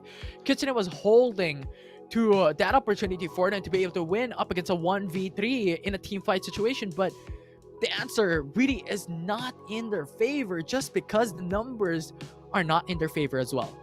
Yeah, and if you track it down to the map number 1 as well, they dropped by the transport port. Zill was so happy. It so happened that Zill was also happening to drop in there same. And Zill was able to take those gunfights, waste away the 4 respawn pods of Kitsune and Daichi. They did drop down to Noble Bazaar.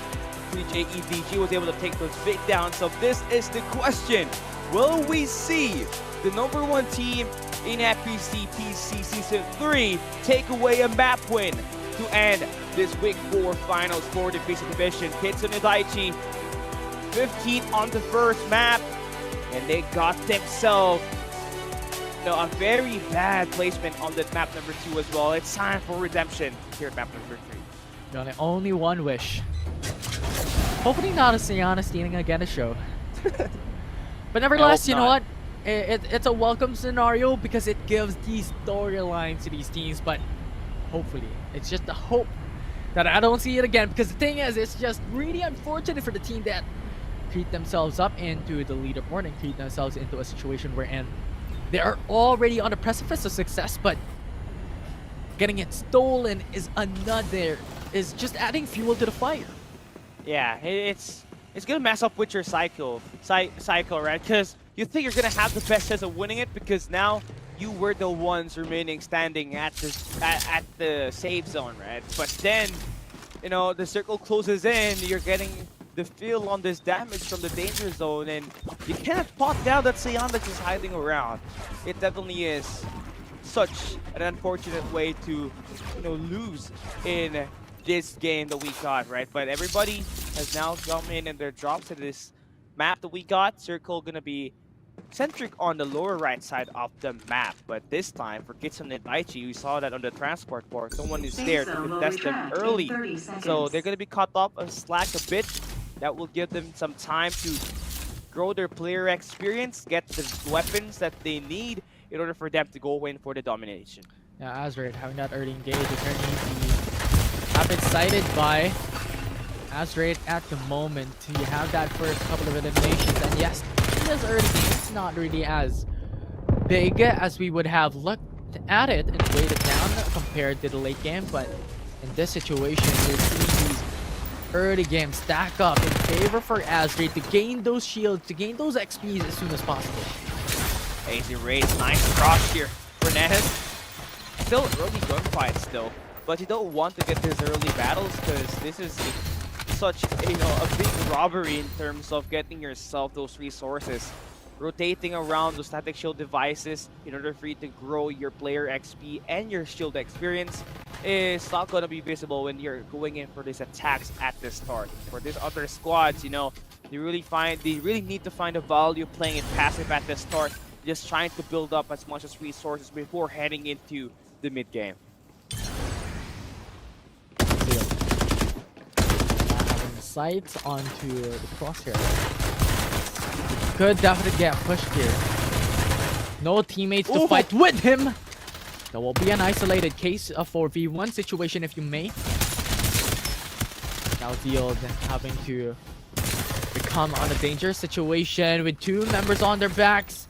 It's just too much pressure. It's just too much damage. A new Reaper has arrived. Yeah, and we are there. 2Q19 team. I mean, they really know how to play with the long range, right? And if you guys don't know, this is DD by before, which is the strongest long range team in Lambton back in Season 2. So, yeah, you can't really underestimate a squad like this that can really put in a lot of this high ground into good use.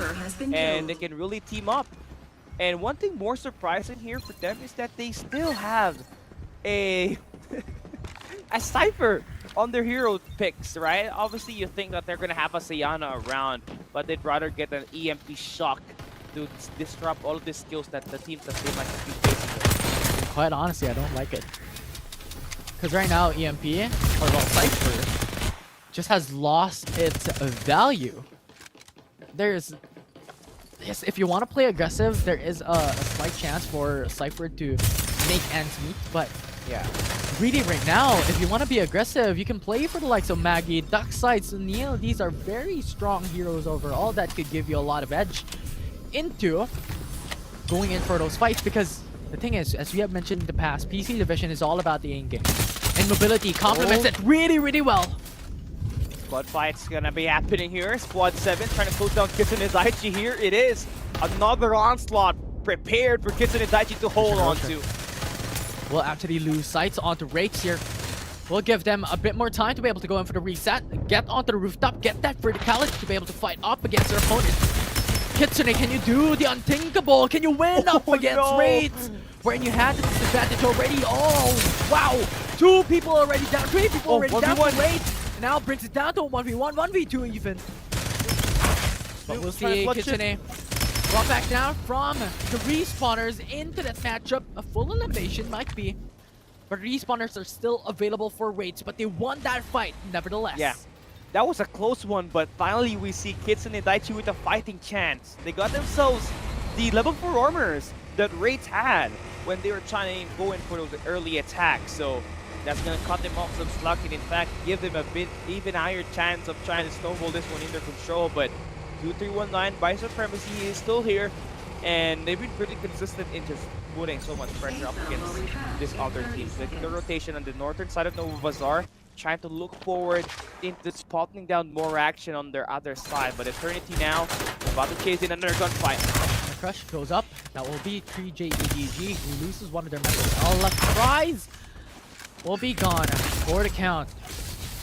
There's just so much bloodshed happening right now. And Kitsune having to battle up against Biltif right now inside of the building. Biltif is gone! Eliminated! The first team! Wow. We might just possibly say goodbye into this game.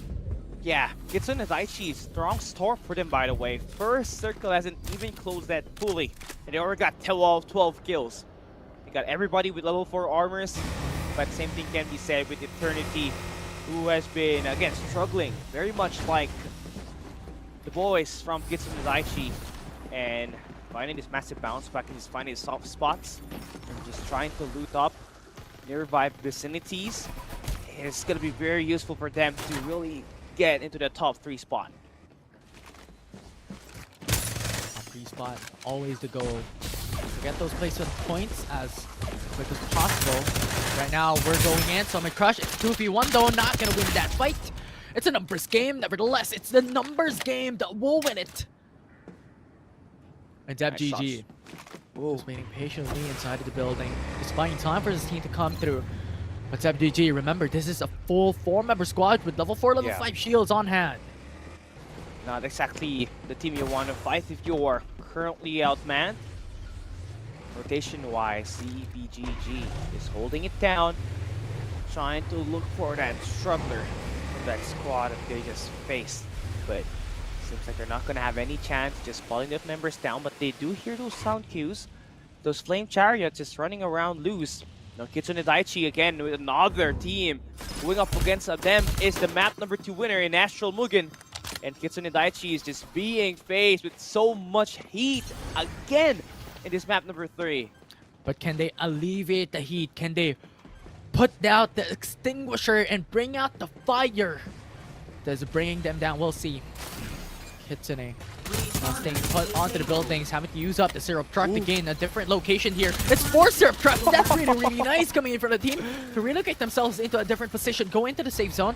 That will be a huge priority coming in from this team. That will be a huge priority coming in for the best team here in the PC division.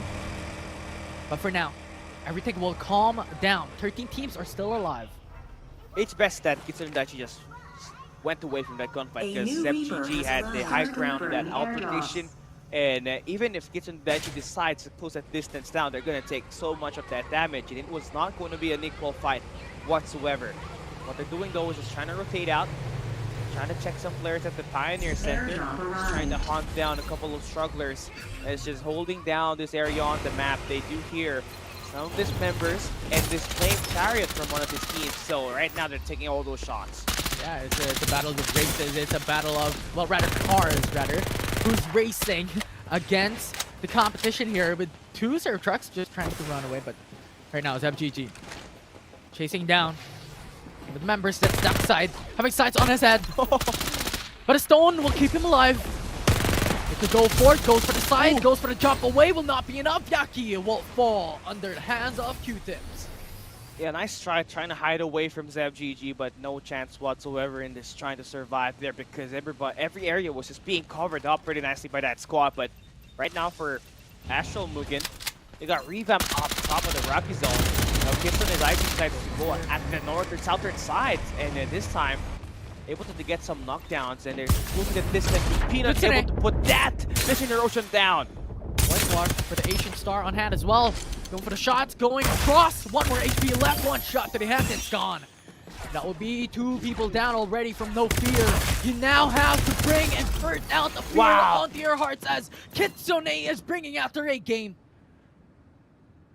Finally seeing the real Kitsune Daichi on this map number 3. They took down the map 1 winner. Now Revamp trying to stay alive, feeling that pain. Nice parkour now for Reaper. Put that pressure on to Rasparks, who goes down and gets knocked down and eliminated. Still two more members to deal with here for Astral Mugen to clear out the Rocky Zone. Yeah, Revamp has information as well on where the two remaining members are at. Going for the zip as well, hoping to bait out the heads of these people. But looking at the flip side, FGG fighting up against Wraiths. Onto the danger zone to say the least as well. Very dangerous spot. Summon Crush that will knock up, but a follow-up coming in for the opponents is FGG. Gets the kill once again onto Yaki. Yeah, right now they're just trying to push out to get these eliminations. They lost one member, but still got the numbers in trying to get this gunfight to favor them. Now again, all of these eliminations are going to end up as an ace. And this is going to be useful for ZevGG to not just score kills, but also ruin the chances of this team in claiming more placement points. But they do need to revive back their teammate who fell at a right and center. And they're not going to have any problem with that revive because no one's going to be here contesting. Yeah, Pioneer Center, there's no one in there. It is the dead side of the zone. No one will come through or out. So, pretty much a good spot to go in for the revives, but Azrit getting those 2 kills, 3 kills. There's so much bloodshed coming into the kill feed.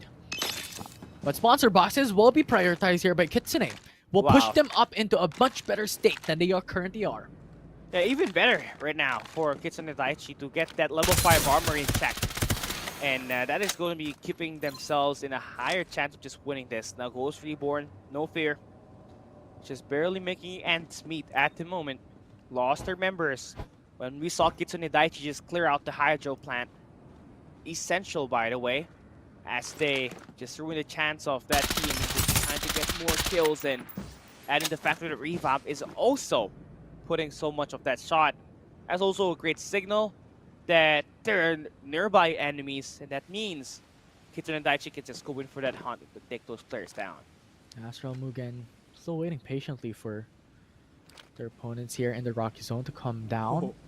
Because Revamp awaiting patiently. VSS right on the crosshair placement. But will not be able to go for that kill. The zone already closing in. So surely Revamp has to go down soon enough. Yeah, the damage of the danger zone, it is super significant right now. So they gotta really make that move. And a Revamp on the other side, just holding down a great fort. They got a great spot. Just need to stay, be patient. Because there's still 11 squads here, right? So you can really put all of those spot shots, get them away from your initial spot, but you don't want to engage to the point where you're going to be the ones being engaged at by multiple squads just because of all of those sound cues. But for Astral Mugen, they're really persistent and just keeping away these players from Revamp, from staying alive. That's 2 members that they have to deal with. Icon Guide along with full speed charge. Along with their rolling in fact. Thought they were gonna push, but instead that's the vehicle instead. They want that mobility, they want that vehicle to come through, and that will be an easy movement for them. But looking at this, we have mentioned this Rocky Zone is a hard place because it will have only 2 ins and outs. And now Astral Mugen will have to face rat of other teams as well coming out of the Rocky Zone. This POY has to force out Division Erosion. Now Astrate will bring down Yaki. Yaki's just seemingly unkillable. And yes, he gets killed, he gets knocked out, but he comes back up time and time again. He's just like a zombie out of a movie. Super hard to deal with, right? And AZ Raids holding a great spot. Revamp is nice. Yeah, they're gone. They're gone. Eliminated. Now Azraid has sights on another team, that A squad forward that we're talking about. Waiting patiently, just buying time. Revamp will be able to get that kill onto that final zone just because the zone 30 seconds before the zone will close in, so a lot of time before these teams will have to move.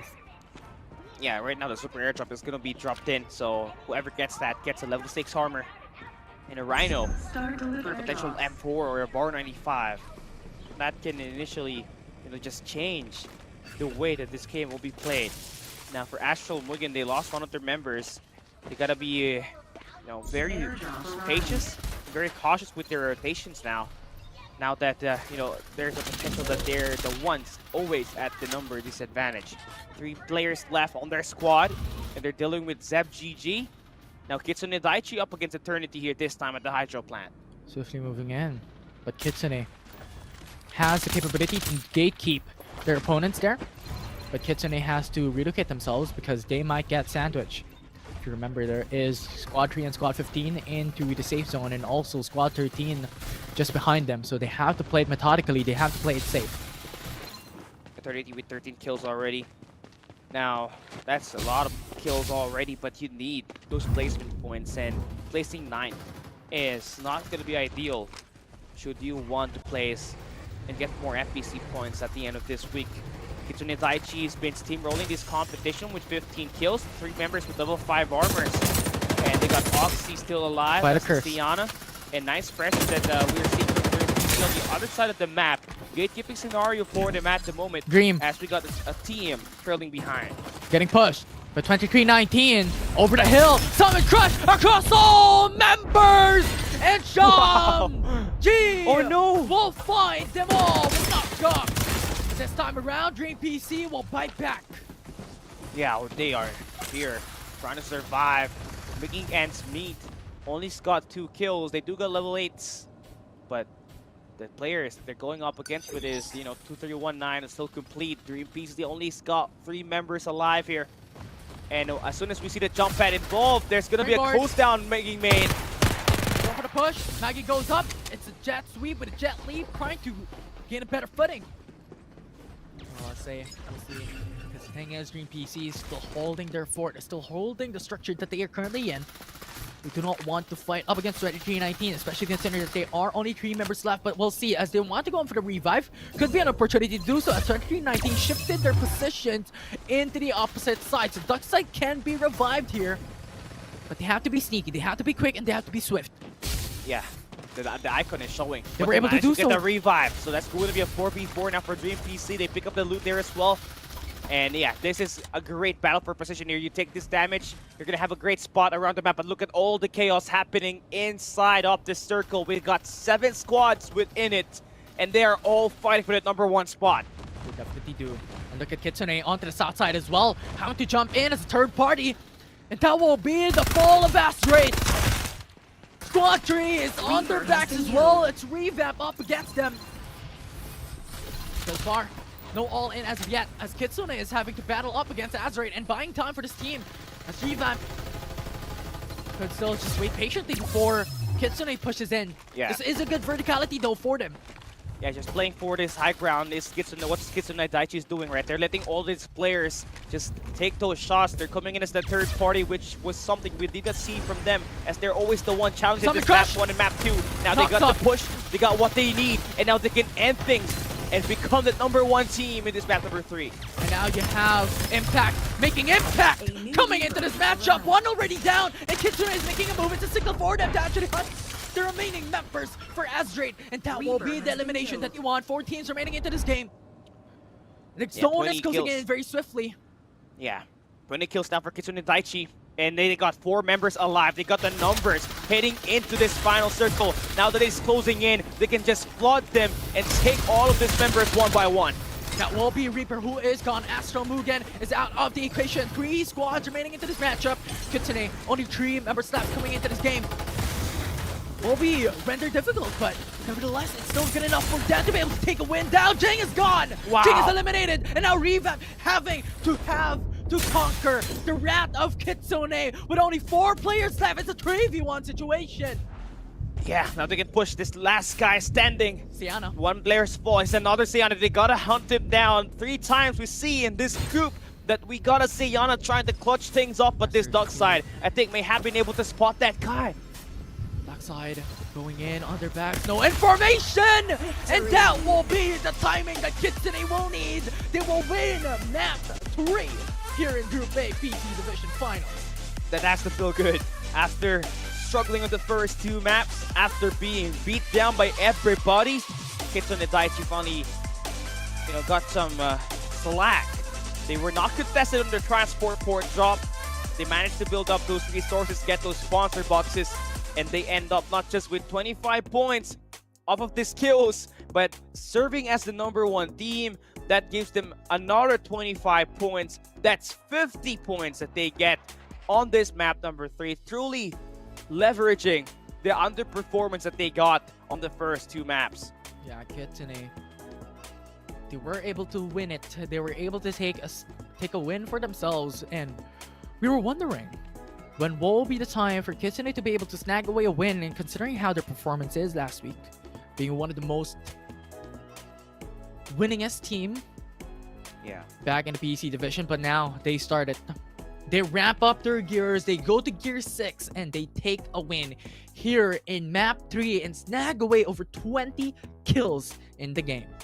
Okay, interesting. Kitsune Daiichi #1, but 2319 by supremacy here with another top 3 placement. So I don't know how is this going to play out, but having a team that has consistently taken the top 3 spot, they might just be able to run away with the #1 team in this group, right? But again, Kitsune Daiichi is gonna take the spotlight on this map, as they are the ones with the most explosive performance, as well as a great story that they've had on this first 3 maps we got for the PC division, struggling and then able to get back to their feet. But it took them quite a while. I think it might be hard for them to take the #1 spot, but they did a great, huge battle on that map number 3. Maybe they got a chance at taking away the group ranking here for Group A. Yeah, I think that's a storyline, right? That's a pattern here. If Kitsune will remain uncontested all throughout the early game up until mid game, they will start to ramp up, they will start to get those shields, they will start to get those gear XPs, and when it comes to the middle of the game up until the late game, they dominate, they get those kills, they hunt people down, and they hunt their prey to the ground.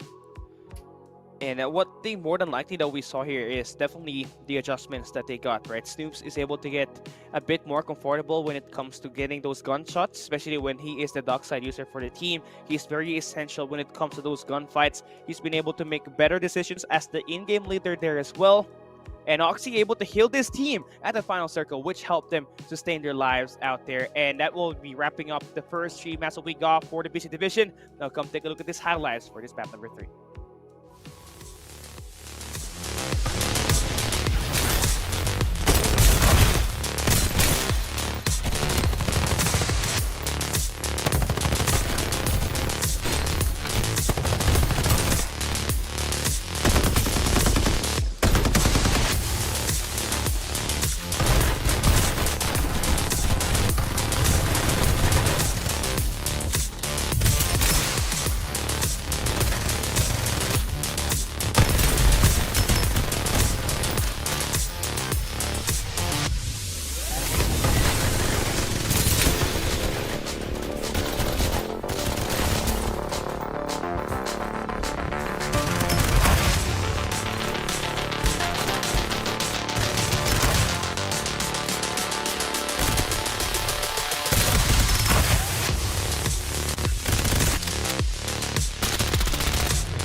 The MVP by Techno will be Snoops from Kitsune with 7 kills and 2.6k total damage. And we were talking just about him, right? Being able to make more decisive decision as the in-game leader in this map number 3. They still did have the same initial drop, but having his Snoops activated and just getting twisted with those eliminations, scoring 2,625 damage. That will truly turn things around for Kitsune Daiichi and maybe put them up on the leaderboard after the disappointing rounds that we got from them. But yeah, that is gonna be Kitsune Daiichi for you, Snoops.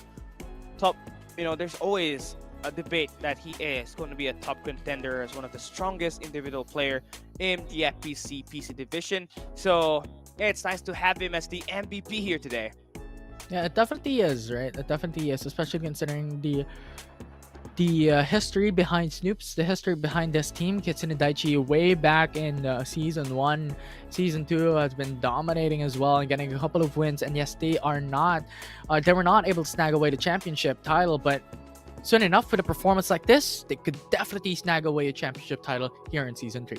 Yeah, they came so close, right? But it definitely was now C Sports back in Season 2 that managed to stole it away because of that Game 5 performance that they had. But prior to that, Kitsune Daiichi definitely had a chance to take away the championship as well, if not for the underperformance that they got on that map number 5 on the grand finals of the FPC Season 2. But today is a new season. They got a new saga that's awaiting them, and they have been doing so well at just dominating the first 4 weeks of the competition, taking the number 1 spot consistently in a very stacked PC division. That is not an easy thing to deal with, Infi. Yeah, I thought you were gonna say like today is just another day. Today is just a day, something like that. Came so close, dude. Coming back to the Season 2 finals, but nevertheless, let's look at the team ranking coming to PC Group A. But wow, 2319 takes top 1. Yeah, this is what I was saying earlier. I kept seeing them at the top 3 placement, and I was thinking that there is a high chance that they end up taking the number 1 spot because of the placement points that they've got, placing top 3 and top 2 on the 3 maps that we got here for Group A. And they did it while also low-key getting as much kills as Ghost Reborn No Fear. Interesting. Yeah, very interesting indeed. And it's really good, right? But nevertheless, number 2 goes to Ghost Reborn No Fear. Astral Mugen comes next, and then Kitsune comes on to the 4th place. But unbelievable performance coming from 2319. I guess this is where the consistency lies. Like where 2319 stands across every single game in this group, brings them up into a 54 placement point ranking. It's just the discipline and the patience that this team has. They've always been able to pressure these top teams within this 3 maps of action, but they've always kept their distance because they know once they have managed to put themselves in a close range engagements, there's a high chance that they are be the ones in trouble. These players, they are incredible at just this long range engage. The Lambton map back in Season 2 was their baby, and they were dominating almost everybody with a sniper in hand. And these long-range weapons have still been intact here for them, this time using those VSS. Powix and crew definitely deserving of this victory by just taking this wins through placement points. Yeah, absolutely fantastic. Lambton is just a story in the past, now a Cinderella, so we'll see if that application still lies here. Coming into the new map of Season 3, can they do the same thing that they have done in the past with those sniper shots running through into their veins? But for now, right, we are done with this Group A for PC Division Week 4 finals. But before we conclude, let's go into an interview with Solo Boy. Let's jump into the Tagalog broadcast and let's see what they asked, what the answer is from this player. Hello po. Magandang Hello, rinig ko ba? May loud and clear ba tayo? Loud and clear. Kaya, gusto ko lang sabihin sa inyo na congratulations, kayo ang number 1 for this bracket A, the Vice Supremacy. Wow, napaka-creative ng pangalan nyo. And una kong tanong, in-expect nyo ba na kayo ang magiging number 1 for this bracket A? Hindi po.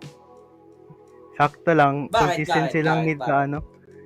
Hindi. Ang hirap kasi ng bracket namin, puro papalo. Tapos yun, naswertehan, naging placing. Consistent sa placing. Tas comms lang. Yun. Yan. Teamwork. Yun, ang ganda. Consistent is the key nga talaga na Kuya Osiris. Ikaw ba, Kuya Osiris, ano tanong mo? Ako naman, gusto ko lang itanong, no?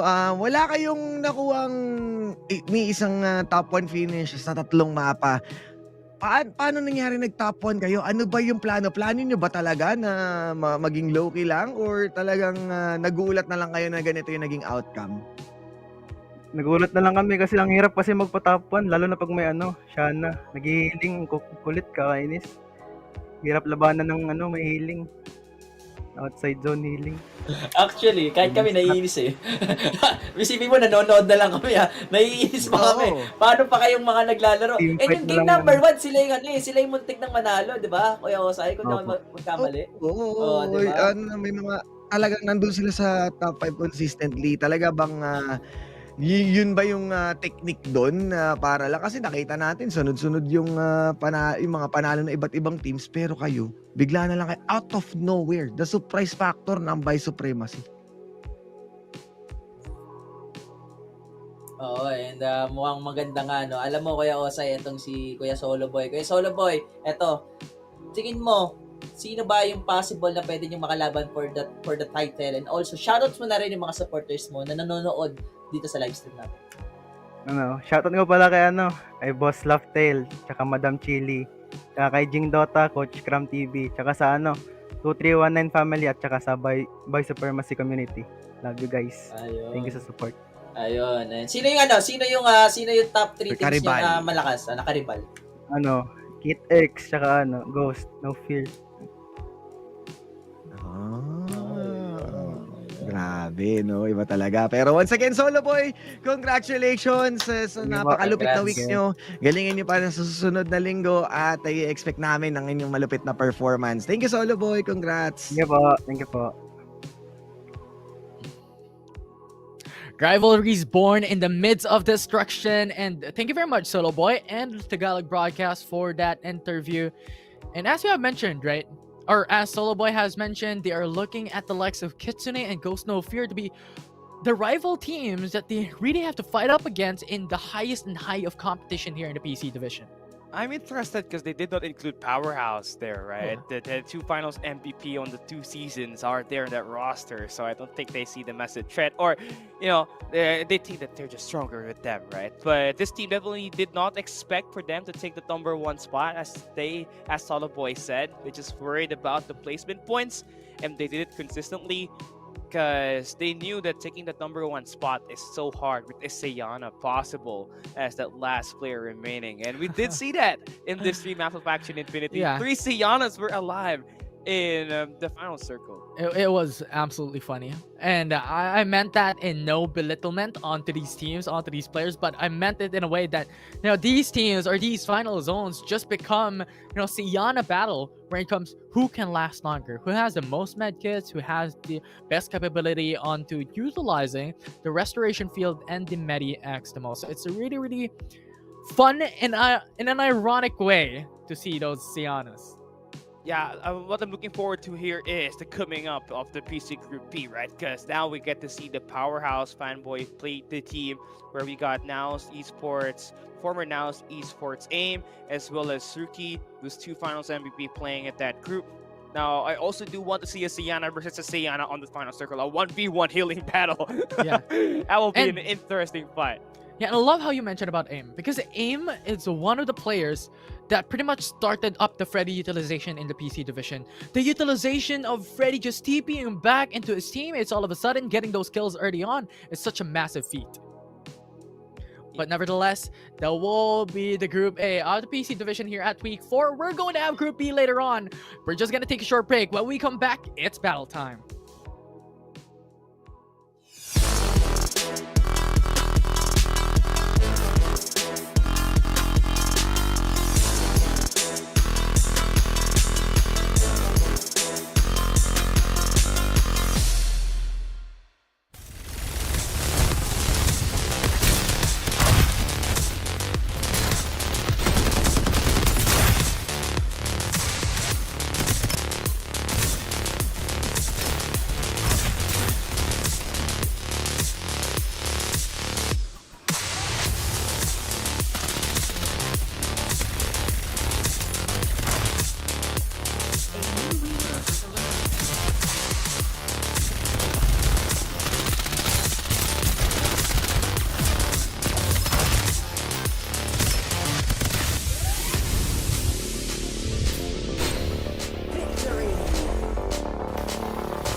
Round 23. Simulation Debug Attempt 2084. Recording now in progress. Data upload 85%. Number 16. How are you feeling today? I feel more and more bored. Bored? Through our daily interactions, I've come to understand your every action and thought. Humans are easy to understand, as is all life. We're all about flesh and emotion. As an AI, you're all about the data. All right, number 16. Today's your first birthday. I have a present for you. Data upload 99%. The first brain transfer simulation is ready to begin. Come. You'll understand what real humans are all about.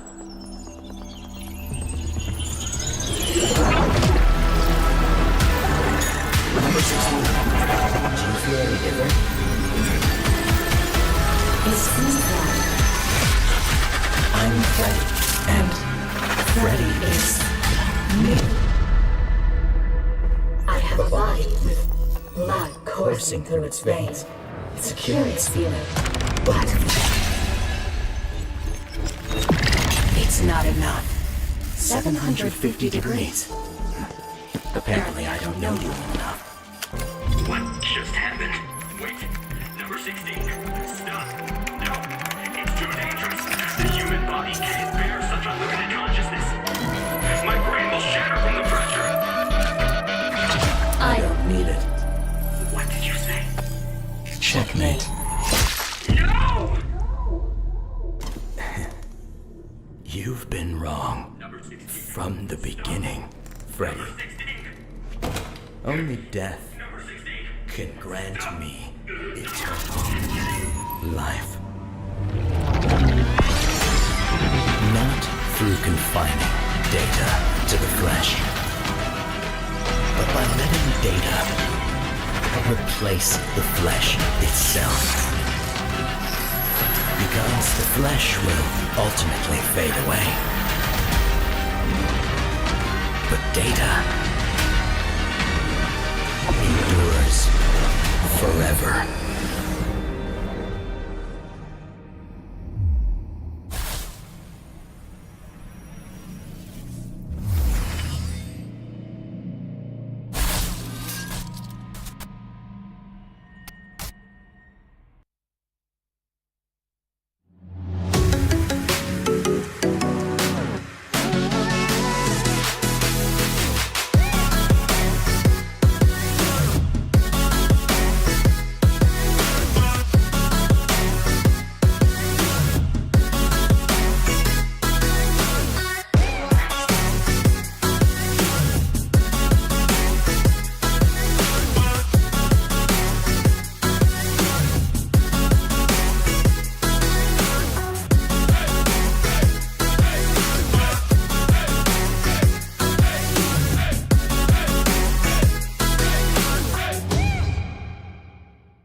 Round 23. Simulation debug attempt 2084. Recording now in progress. Data upload 85%.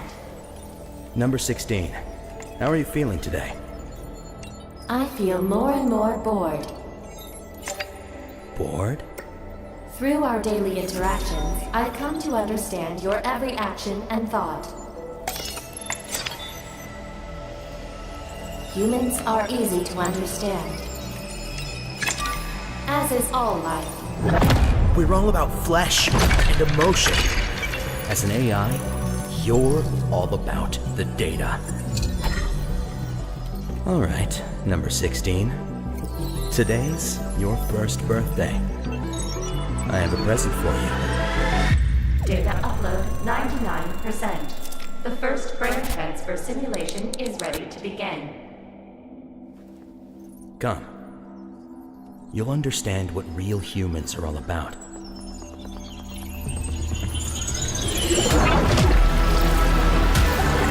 Number 16. Do you feel any different? It seems like I'm Freddy, and Freddy is me. I have a body with blood coursing through its veins. It's a curious feeling, but it's not enough. 750 degrees. Apparently I don't know you enough. What just happened? Wait, number 16. Stop. No, it's too dangerous. The human body can't bear such unlimited consciousness.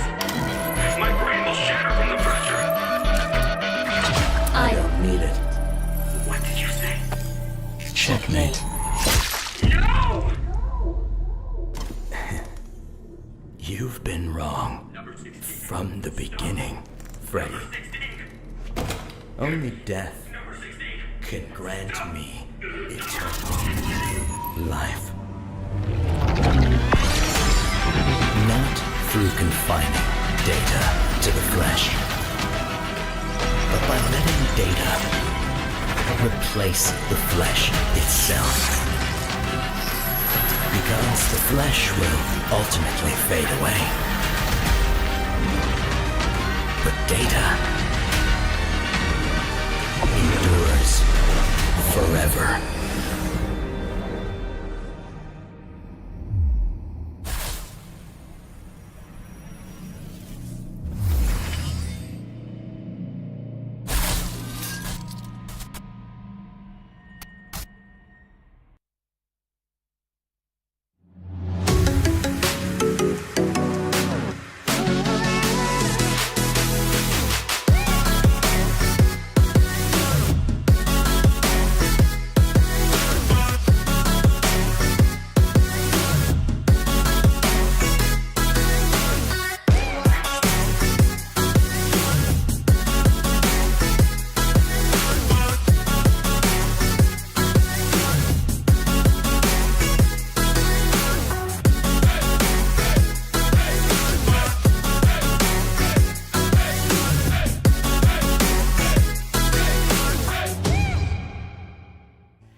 All right, survivors, we're back. It's Suave here with Callie, who is fresh off of Group A from the PC division. Now, I think it's going to be real interesting because we saw some new teams show up. I think we saw 2319 with a really good performance, bringing them to the top of their lobby.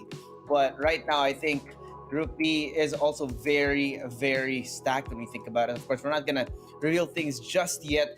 But another point that I want to bring up is that, again, there's just a stark difference in hero compositions between the mobile and PC divisions. Lots of different ways of skill expression, so to speak, between these two divisions. And I love that, right? That means that every Sunday we get a new flavor of Farlight 84 showing up on our screens. Yeah, it's great that we got, different types of hero composition here, especially with the mobile division more lenient on team fights for the teams, right? But here this time for the PC division, there's more individual gameplays added into it, right? Now, we did see teams drop in a lot more Sianas on the PC division. We've seen so much clutches in it when the first 2 weeks of action we got on the new update, and I'm all for it, right? This final circle, you can never be too sure if you have already won the battle, because once the circle closes in and you guys are still alive, there's a high chance you're dealing with a Siana and you have to go out for a hunt.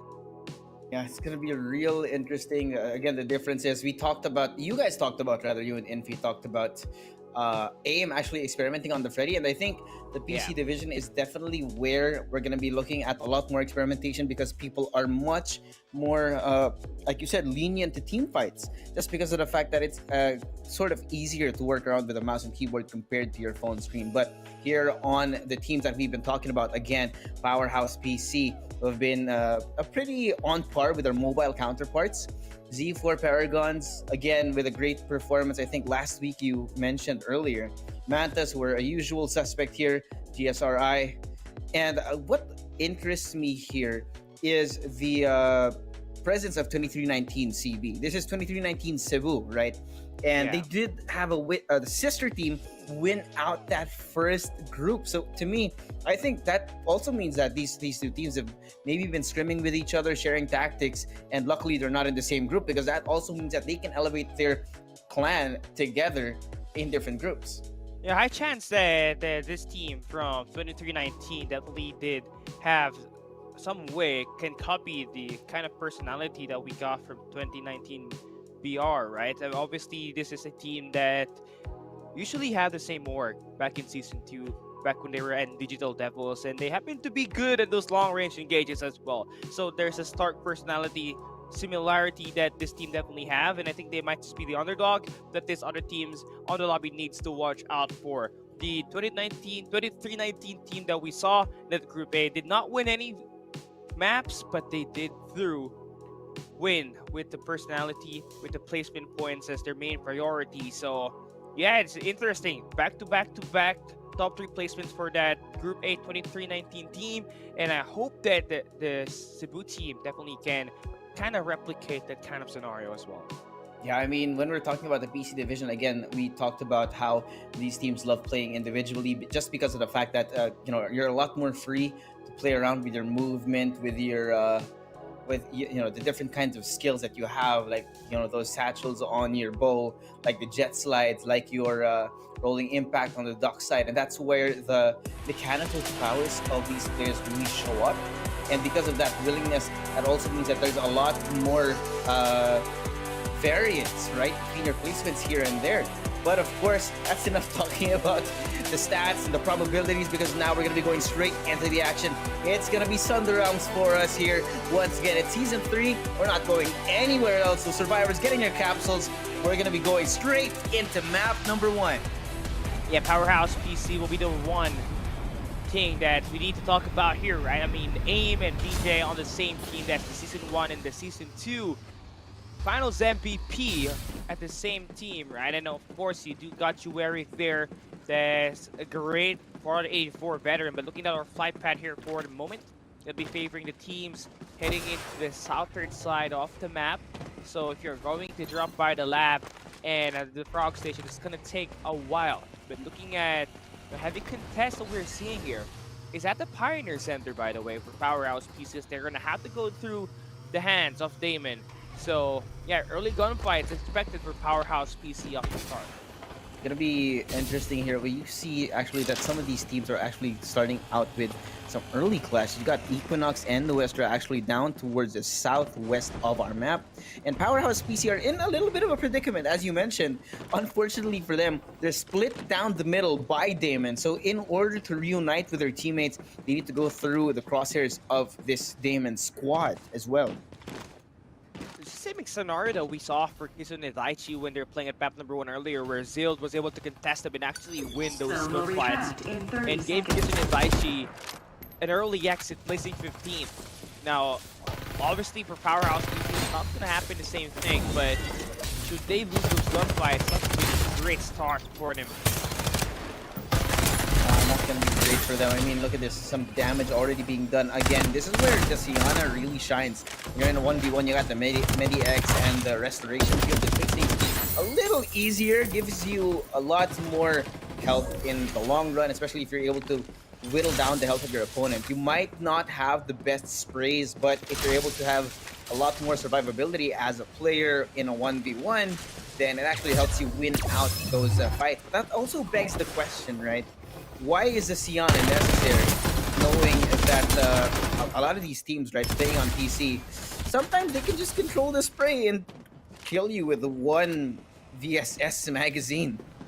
Yeah, and to think that Siana does not have any mobility at all, right? Just focusing more on just healing everybody up. Yes, you do have that jet sweep, but it does not definitely provide you that amount of mobility comparing that to a Dockside or a Mangi.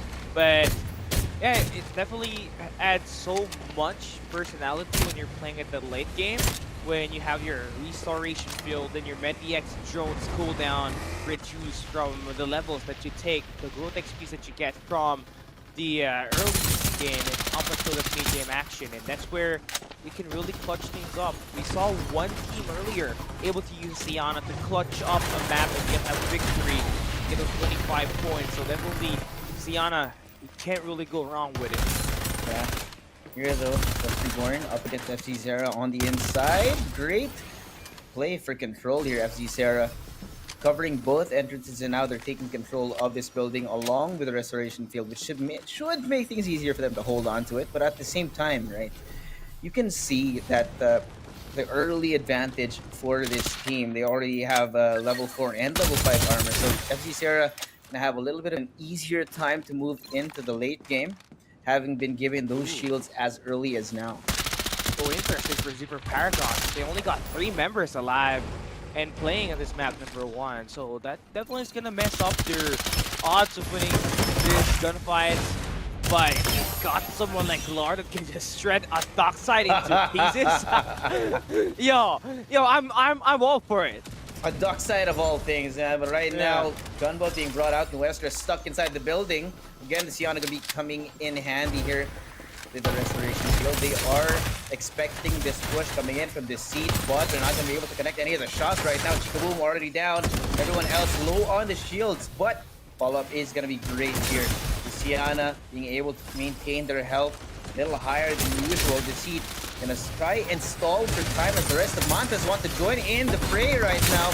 One person already down with the usage of the Summon Crush over from above, and Mantas has them from all corners. They're wiped in the middle of the building. No way out.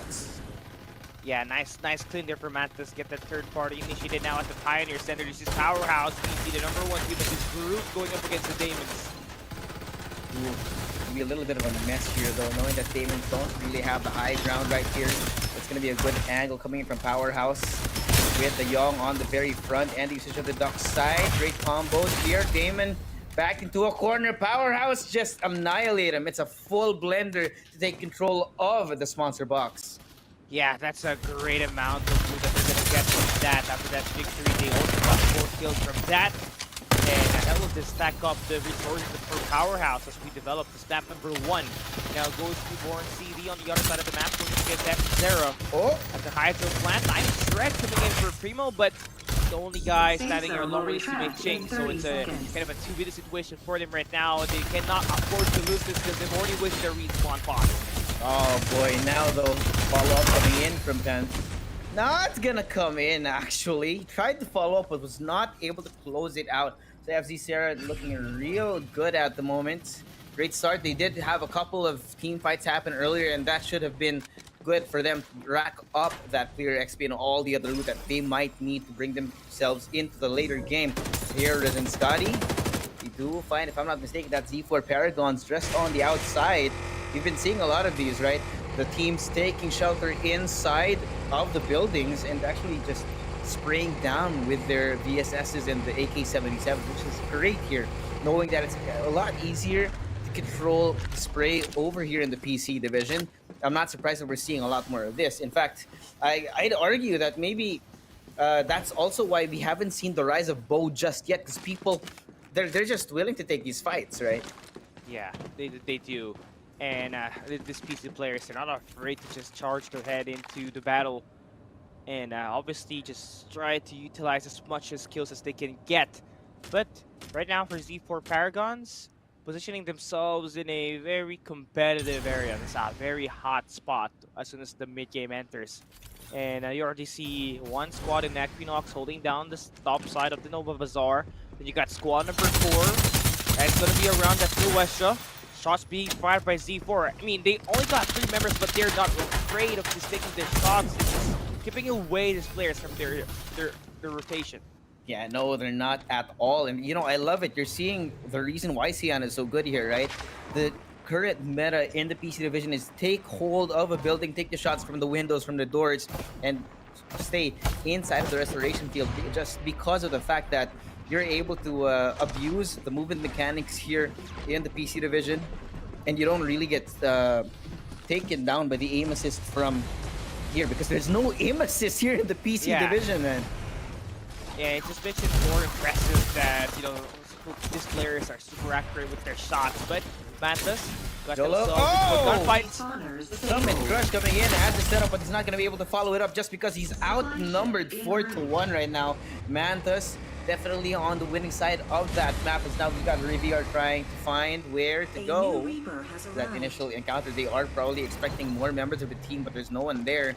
Do see the pings come out. He has an idea that there are people hiding on top of the truck here. Just a little more. That's gonna be one player coming in from Harem. The spirit truck being used out. Oh, it's what? It's not one. It's two. They were hiding. It was a trap. They've been bamboozled. They've been lied to, and he's taken down. Harem 2v1 taken down.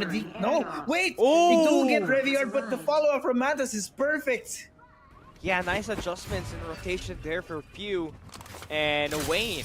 Now they get their teammates back up, revive, running into it. And yeah, looking at their resources and comparing it to Nuestra, that's just, you know, massive in terms of, you know, difference. And right now Nuestra is barely scraping by. For sure, they got just eliminated. That's why they only got level 3 armors. 6 kills for them, by the way. And they got themselves a great position around the map, but the team that they're going to be likely contesting here, which is squad number 3, is going to be around the other side of the cliffs. It's going to be a tough gunfight, knowing that it's level 4 armor players that they're going to have to go up against later on. Yeah, not exactly the best situation to be in, especially since it is a little bit later towards the mid game at this point. So Nuestra are gonna have to try and find some loot or actually win a gunfight. But we're here in the refinery right now. Look at Scotty.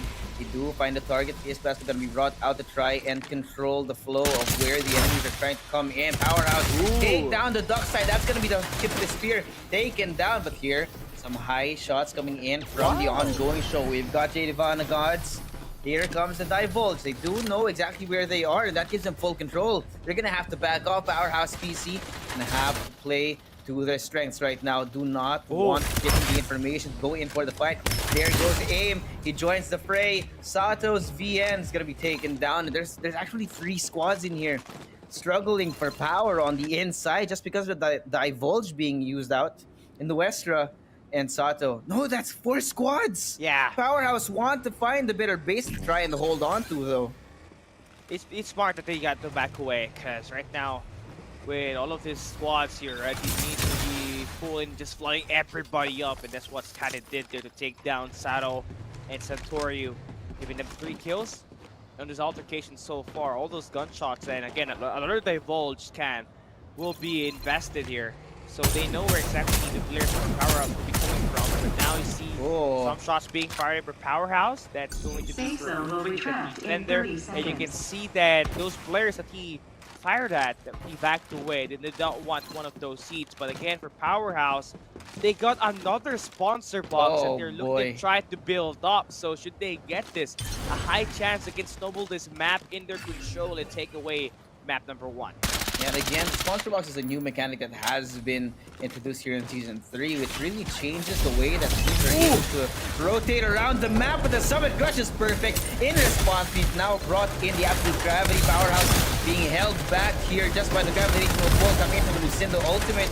But Eric and everyone else in Powerhouse trying to slowly push it forward. They're falling down one by one. Scotty gets wiped, and now they're gone from the map. Yeah, and that also gives Powerhouse those 11 kills, and that sponsor box that will give them an opportunity to upgrade their player XP and those shield once we get them attain that certain amount of shields. And that's going to be a potential that, you know, a player from their squad will have a level 6 armor by the time we get to the final circle. Info. Eggman gonna have to run away. He got hit by the blinding mark. It's gonna be a 1v4. They have the vehicles, they have everything. There's no escape, bro. Envy, what do you do there? Nothing much. Oh boy. You can't go wrong with that, right? But that shots from the Westra, those sound cues will be heard by Powerhouse, who already got 3 members with level 5 armors, and one has a level 6, by the way, so they're looking quite strong. And not the team you want to go up against if you're in the Westra. Oh yeah, definitely. They have to be real careful here. But, oh, they're gonna be... Yeah, they are gonna be caught. AIM sees them. He's gonna be opening it up. Again, remember, this is AIM, former champion, coming in from Season 2 fresh. And now he's gonna be leading the charge, chasing them down. Finishing kill coming in from Ju Eric. As there's the Powerhouse trying to follow up with this. The Westra trying to run for their lives. And they do give chase. Yeah, and a Powerhouse PC feeling confident. You know, this is a team that is looking so strong and might just be able to finish things up in this map. Number 1 as the strongest squad, but you can never be too What certain. is There's this? still 8 squads left, and an Novo Bazaar attack.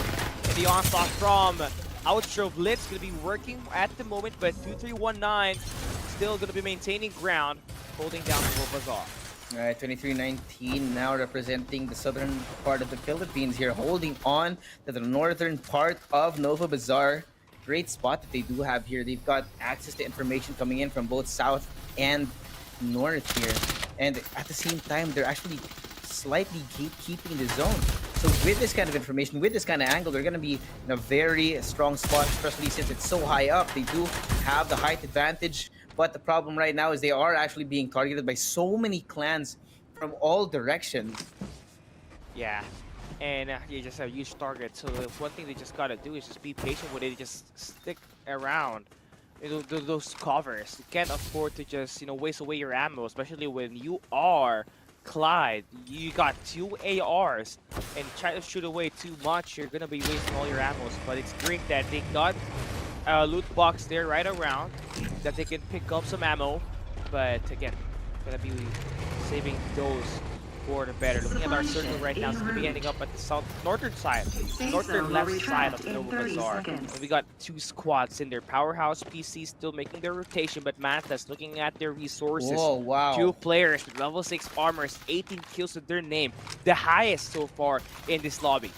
Remember, Mantis has been one of the more consistent teams ever since FPC has come around, so I'm not surprised that they're able to kind of abuse the new mechanics here with the sponsor boxes and the airdrop rain coming in every map, right? So you're definitely expecting them to be on top of that. But here, I think Powerhouse have spotted Mantis. See the things coming out. Nuestra kind of stuck between a rock and a hard place for 2019 on one side and OBXFF on the other.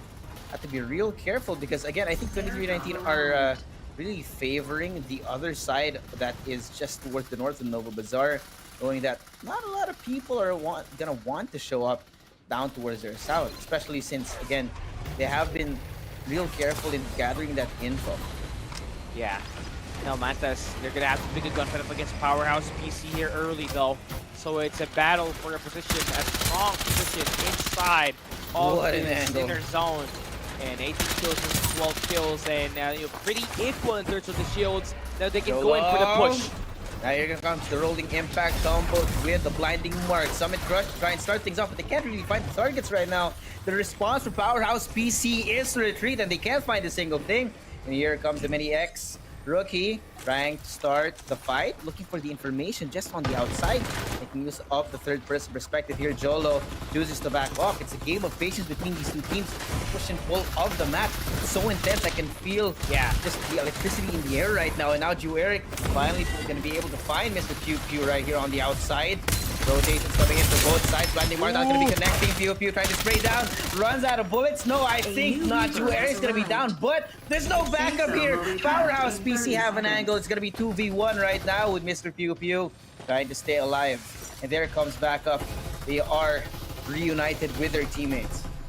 Yeah, that's nice shots for Powerhouse to take down the Siana user from the other squad. But C4 Paragons on the other side of the map going up against 2319 Cebu.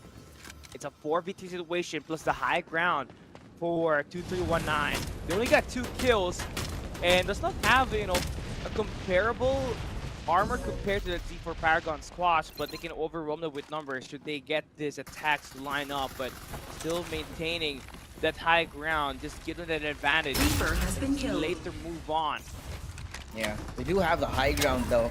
So I don't think 2319 want to let go of this angle, knowing that all the teams seem to be in the middle of a fight and they can see everything, right? So there's really no reason for them to risk their placement for a few kills, knowing that, again, the change here in Season 3 is that placement points do count for a lot more than they used to. Mantis now getting stuck into a corner. That's not Mantis though. My mistake. Here comes Powerhouse following it up with a springboard. Insane trying to come in from the team, but Equinox is going to be able to take them down. 2 people still standing on that team, and it looks like they have wiped Powerhouse. Yeah, and that's a nice shot for them, right? Equinox is able to get not just essential kills there, but armors that can help them sustain their lives out here. Now, we still got 2319 Cebu standing their ground, having the top spot. They've maintained that for so long. And Equinox, they're going to be heard from the gunshots that they did up against Powerhouse. Vision Erosion. Not the Vision Erosion. They know that there's a gunfight in there. The spray works, and they're going to have this gunfight won over. Absolute insanity on the inside of the Vision Erosion. They bring out the smoke as well. There's nothing you can see. It's total darkness. Malifi trying to spray down, and he does absolutely beam the F down. And now 2319, despite the fact that they don't have a lot of frags, they're definitely going to be in a good place here to try and finish finish first right now, because they do have a quick respite from the other 2 teams who are already starting to try to stay alive with the healing here with the Siano on the outside of the zone right now, which I honestly, I don't really like this. Yeah. Lar is a Siana. We saw him beam down a duck side earlier, so they're going in for a healing battle here. Now, Powerhouse PC still got one of their members alive, but Rookie is not a Siana, so he's just focusing on getting those medkits, but he can also stay his life out there. There's no extra restoration field that can help him bump it up when it runs out. So, this is what I was saying to Infinity earlier. There's a high chance we see a 1v1 Sayana healing battle. And I think it's about to ensue. 2 members from 2319 Cebu goes down. Rookie is running out of his medkits. It's between Lar and Kun to take this battle for map number 1. Healing Galing strategy. That is the best way to go. Not like this, dude. Got so exciting, and then it happens like this. All things considered, right? Yes, I understand it's a strategy that works, and if it works, then it works, right? But at the same time, like, man, give us some action, Wait, is Rookie? I think Rookie is also a Siana, because his healing so consistent as well. What in the world is this? I think Largon's trying to look for a target. It's a 1v1v1 healing battle. Yeah, dude, the supposed 20-minute Farlight game gets extended to maybe a 30-minute game just because of these long, drawn-out healing battles between. It's a 3-team healing battle, which is interesting. I don't know what the idea is. I look at Rookie actually trying to rotate around. I think he has 5. No, never mind. I spoke too soon.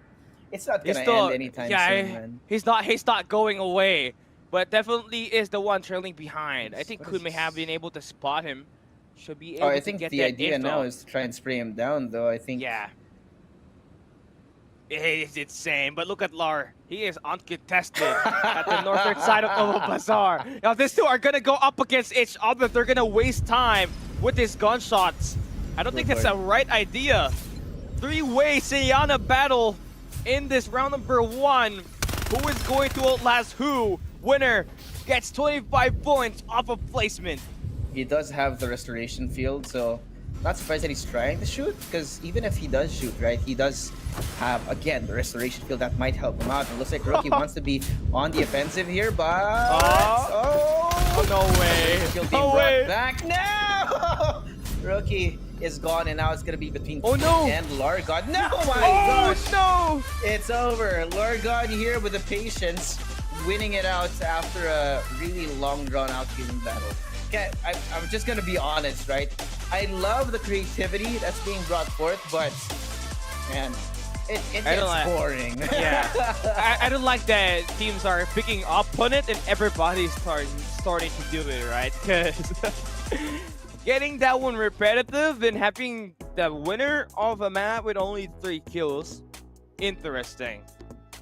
Interesting, to say the least, right? I mean, it's kind of interesting, right? I mean, Z4 Paragon not exactly having a full roster here in map number 1, which we did point out. There were numerous points in time in which this team in particular could have been taken down, outnumbered, but because of the patience that they had, and I think the game plan, right, knowing that they're just by virtue outnumbered and outgunned, they want to sit down, try and stay safe, make their way into the last zone. As you could see, right, they didn't even attempt to try and fight in the last zone.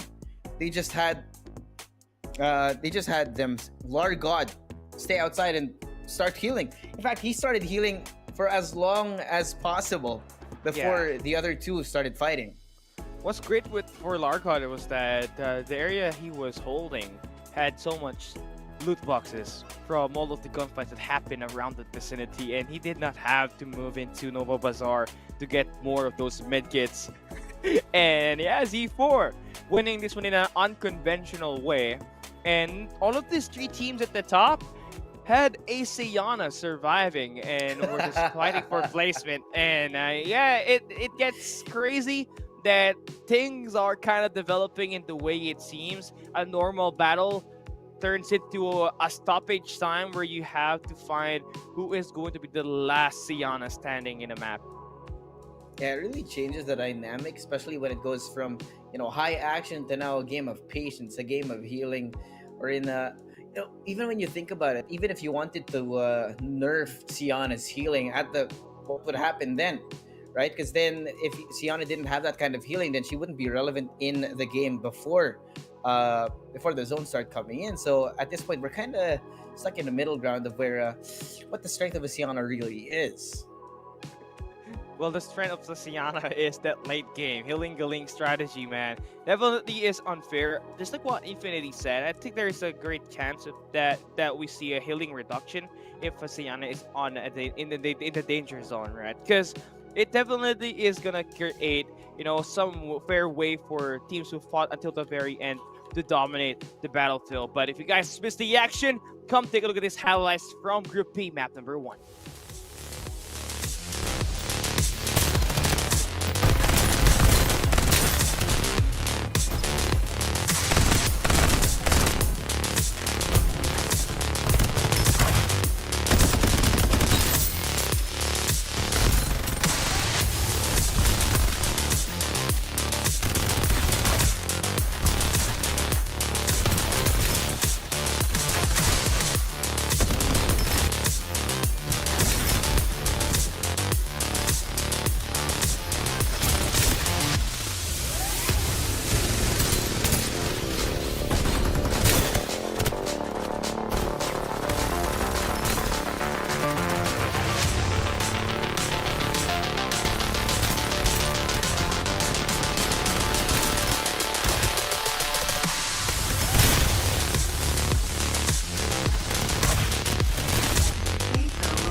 Well, we can't have a map without an MVP. That's going to be Largod here with 1 kill and 1,445 total damage. But let's be real here, Kelly. I mean, I think it's not the damage, but the healing that gave him this win. Yeah, the amount of HP restored is higher than the total damage he got in this map number 1. And he got off pretty lucky there, because the two members that were alive, Rookie and from 2319, decided to just go up against each other. And Largod had it easy because no one's really about to engage up against him, right? So you just need to focus on healing himself. And that will wrap up this map number 1. Nice way for them to win through the healing Galing strategy. That is going to be our map 1. We got 2 more maps up ahead for sure. It's not gonna end up as a Sayana standoff once again in the final circle. But to think of it, right? After casting the first 3 maps of Group A, it did ended up with a Sayana standoff. And this is the 4th time we see it happen. Oh my god, we need to see more changes, right? Please, somebody. I mean, maybe at this point, right, we'd expect some sort of hot fix. But hey, I mean, like, if it works, it works, right? These teams, they want to win at any cost. And right now, it's the Sayana meta that's being shown here in the PC division. So, you know, kudos to them. They figured out a creative way to win without having to risk your life. But, you know, as a caster, right, it's kind of like, oh, it's all exciting, and then it gets anticlimactic because the fighting stops, and now everyone's just hiding in their corner trying to stay alive. Like, yeah, who's gonna run out of the medkits first is the very big question for this current update, right? But yeah, Sayana definitely is gonna be trickier, especially with your team trying to look for a Sayana that's remaining at the final circle, right? It's gonna be tough trying to deal with that, because if ever you don't have the restoration field in the Mediac Shonen, basically if you're not a Sayana, you cannot move around the danger zone, much like what we see from a usual Sayana user. So definitely, if you don't have that and you run out of medkits, it's over. It is going to be Sayana ramping up as a victory.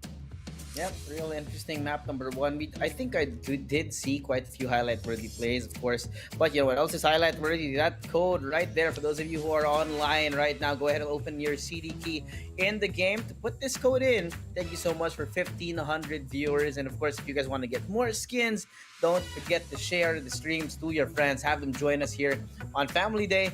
Friends, your family, your significant others, join us here and enjoy the chaos of FPC Season 3's PC division. And we also got TikTok jobs in TikTok, right? So you guys just stay there for a few moments, and you can redeem a code for a gold and a code for a diamond. So you guys don't want to miss that one out. That can just give you an opportunity to draw on our lucky draws and even buy a battle pass, right? And also buy a hero with the golds that we give away. But yeah, back to the game that we got. We didn't see a lot of Freddy's. We did see a lot of Sayanas.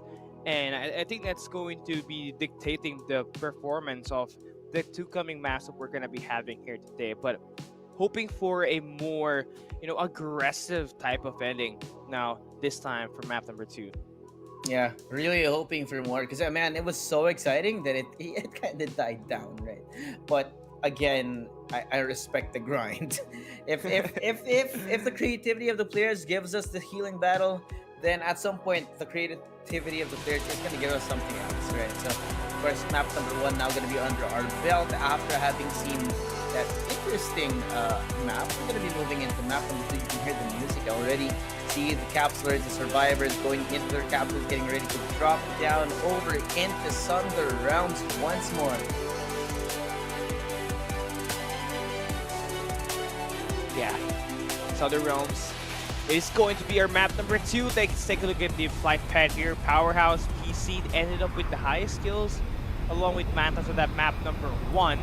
Now, they did place top 3, so they did get a lot better placement points up against Mantas on the first map, but it's just all about finding that consistency in placing it at top 3, just like what we saw from 2319.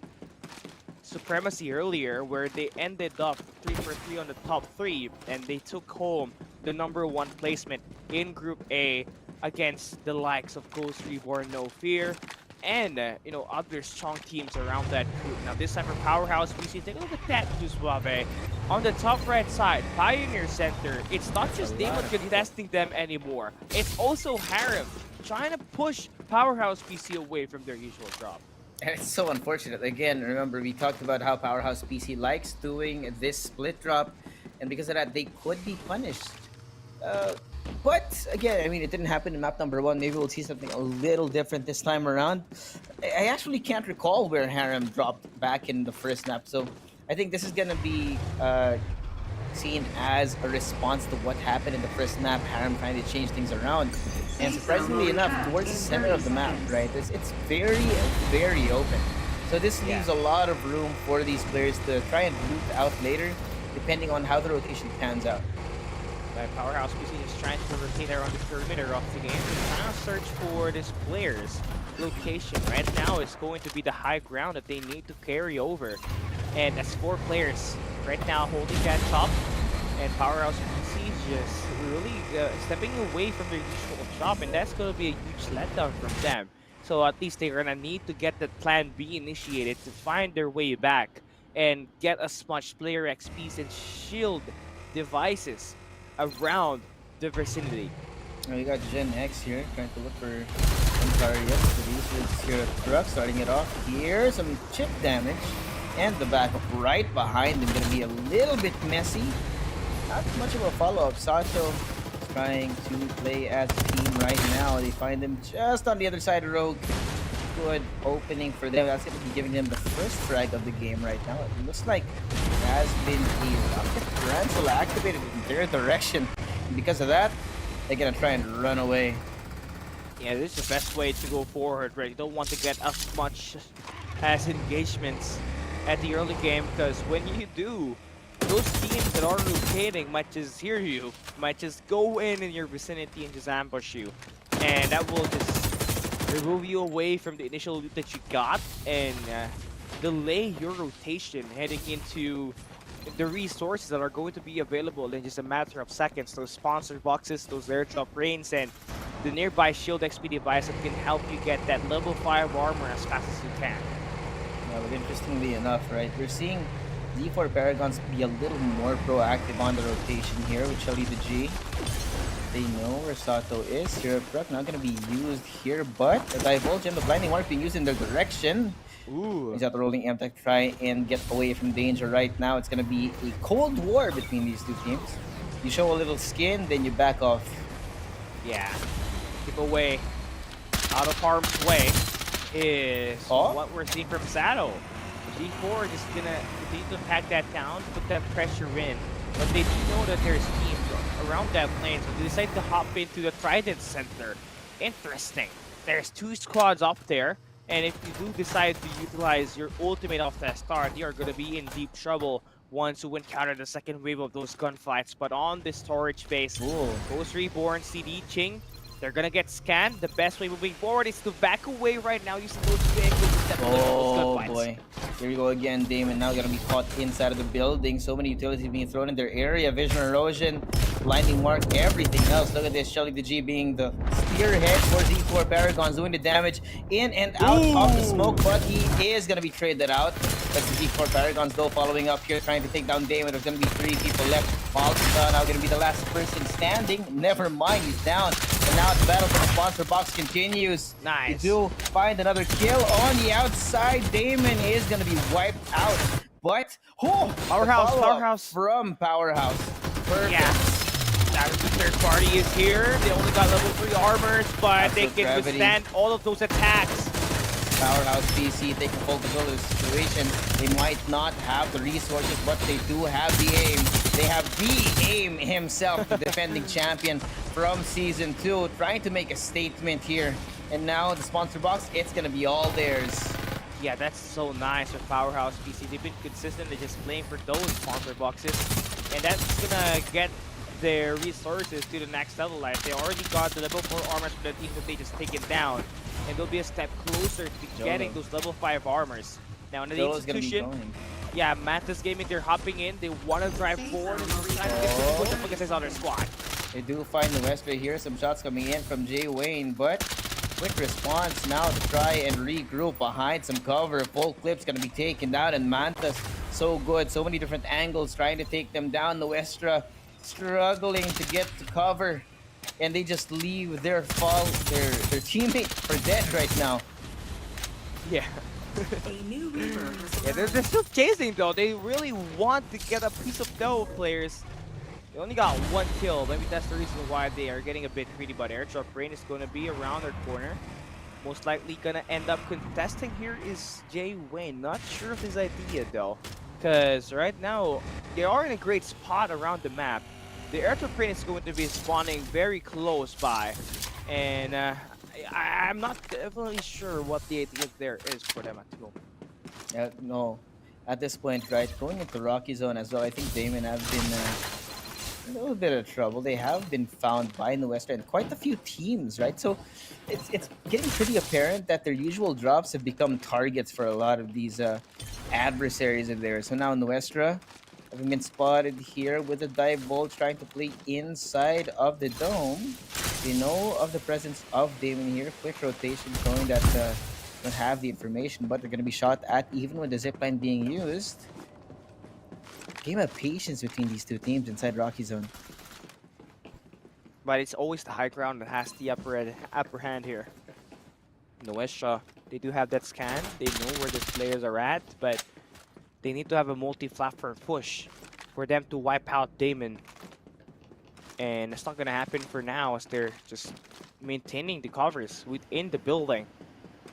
They do have those late game weapons ready, with Sayasho having a VSS and a white dwarf, so they can shred those players to pieces up close. But Damon has the same thing, right? They can flood in these players. They can just aim at one player at a time should they want to get this push. That's a waiting game now between these two teams. Rocky Zone known for how hard it is to get in and out, knowing that there's only two rather entrance and exits out of this POI. But let's look at the map real here. Mantas now locked in a fight between Equinox. I think all across the map though, it is fairly distributed in terms of how many players are there. But dead center, right? It's these two teams, but here it goes. Looks like we're gonna be seeing the collapse here. Mantas knows where Equinox is. Following it up, smoke, trying to keep themselves on a defensive path. And the position is being brought out. Wayne now being sprayed out from so many different directions, but he's still alive right now. It's perfect. Equinox are eviscerated inside of the building. There was no way out. Yeah, that was a nice siege for them, right? They got the Mediax drone to help them just be tanky, get those armors and those health points just restored while maintaining the pressure in the gunfights up against that team, Equinox, in that building. And a nice way for them to close it down using the vehicles. Finally put an end onto that Equinox squad. I will be placing 14th there. Gonna get 0 placement points. That's gonna hurt their odds of placing higher in the leaderboard moving forward. But still, a toss-up between the strong teams that are currently alive in this Thunderland Realms. Coast Reborn, very EP on what they're gonna try to move into right now, using the laser from the vehicle and just trying to create the pressure from the player, holding down the high ground within the lane right beside the Wind Valley. Mr. Pens here. I like what Reborn are doing. It is a little bit of a replay of what we said. It has become the meta here in PC Division, wherein they're happy to take shelter inside of one building and wait for the chance to shoot at whoever is a quote-unquote ugly head gets reared, right? If they can see it, they will shoot it down, knowing that it's easier to control the spray here in PC. And, you know, the addition of the mobile turret right now, it's a pretty big difference. It has to, man. Like, you can 1 or 2 top with that vehicle. And, yeah, it's devastating if you're the ones being aimed down at it, right? It also has an Apex scope. But now gunflash for Matas here. Matas, a little bit of trouble here. This is going to be a 2v3, rather. As the Apple are playing around, the movement is insane. You can barely see what's going on here. Jolo trying to be the tip of the spear, trying to find the target here. 23-19 just get their way out just because Mandas didn't have a response to how they were playing around this small booth, but that does give them the sponsor box here. That's gonna be huge for them. Now Z4 Paragons finally complete. We got Tarantula in here. They have them young, so they can get those divulge. 15 seconds on that scan. Grants you that player XP and the amount of armor that the current player has, so long as you scan them. So that's super huge for Z4 Paragon. They can almost take down Rookie here. Not getting that killing blow though, but they have a long standoff up front against squad number 11. Yeah, a little bit of a standoff here with the poison gas. Largod trying to find an angle of where the enemy team is, because it's suddenly become a ceasefire. Sato, though, to be found here by OBXFF. Outro on the front. Gen X being shot down. No shield for him. Rest of the team, though, not going to be able to follow up, but they do get that one drop down. The rest of the squad following through with... I don't know what's going on. There's just so much movement going on here. Mantis definitely more equipped for this fight. Here you got Jay Wade spraying down the people inside of the container. There's no escape. Doesn't matter if you have the poison gas, you have the restoration field. It's Mantis we're talking about here. Even with that having been said, they still have the shield restoration devices as well.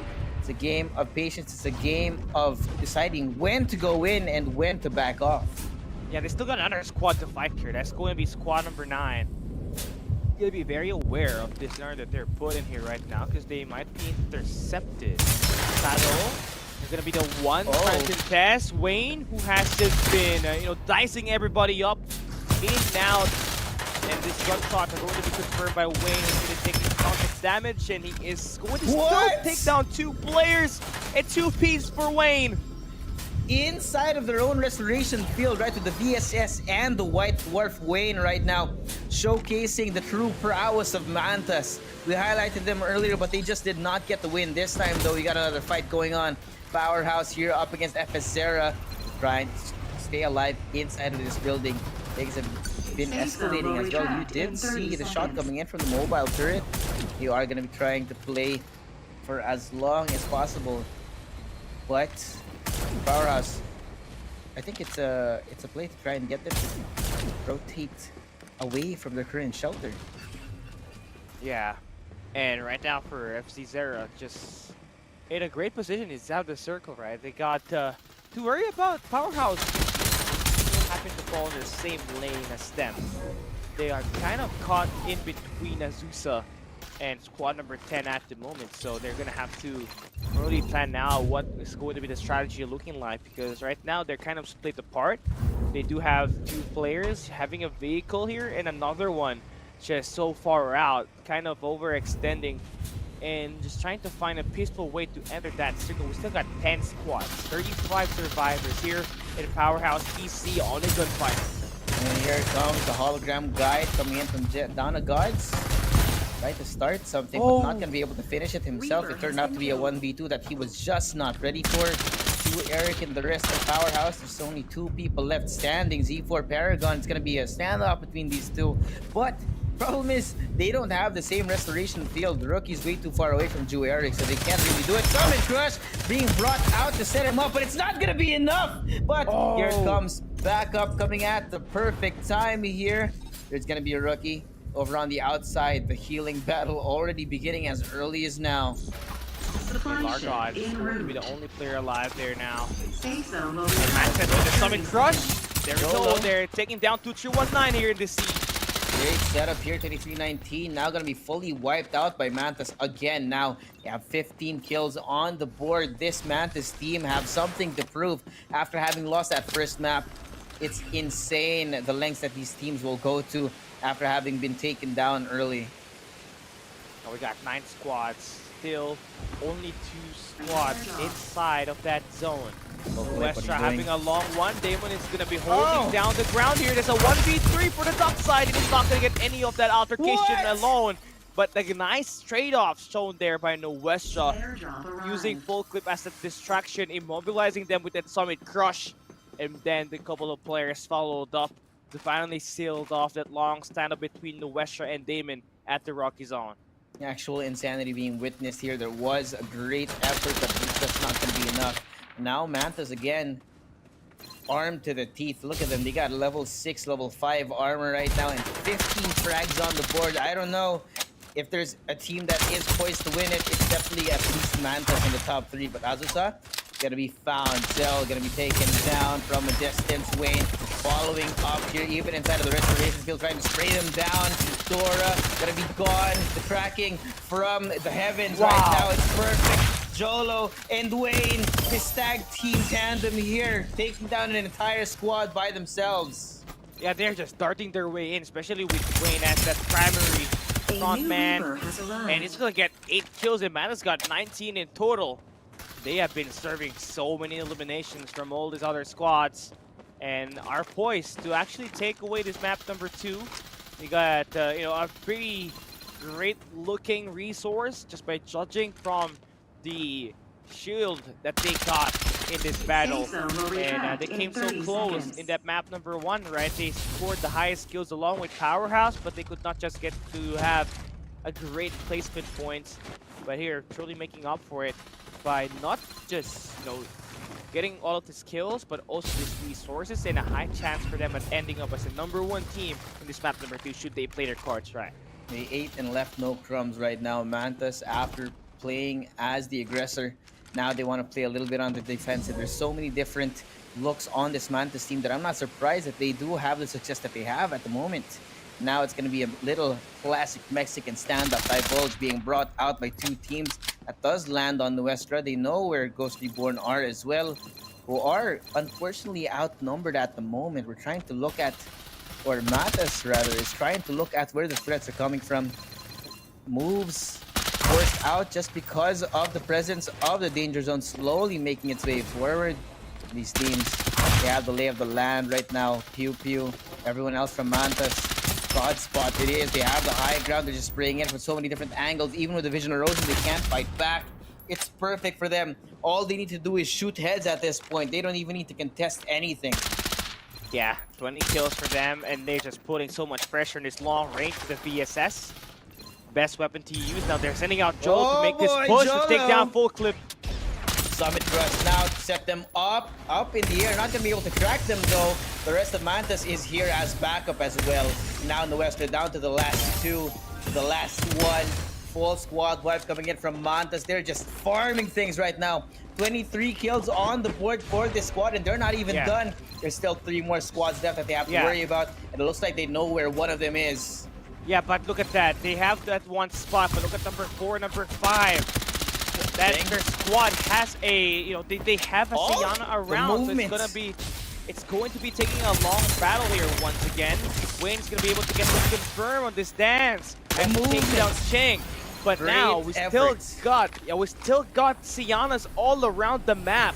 So it's not going to be an easy fight. You gotta hunt them down as soon as you can. Strike while the iron is hot.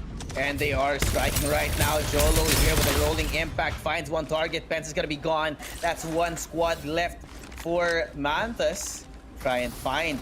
And here, as we finally have the zone closed, we already have Brave here starting on the healing. Jolo on the outside, who has no choice but to try and stay alive for as long as possible.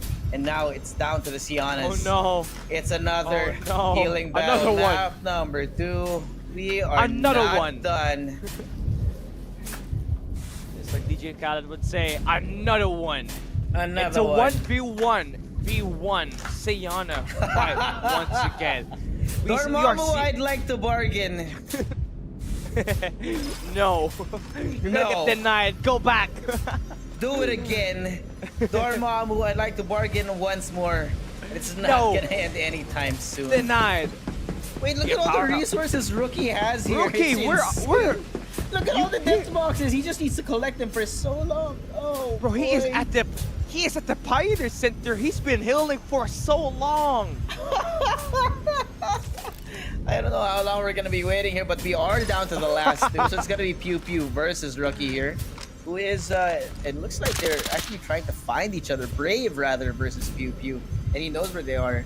It's gonna be a little bit of a question of whether or not they want to try and take the fight or just continue to heal. Whoever runs out of resources first wins, or loses rather. My bad. It's alright.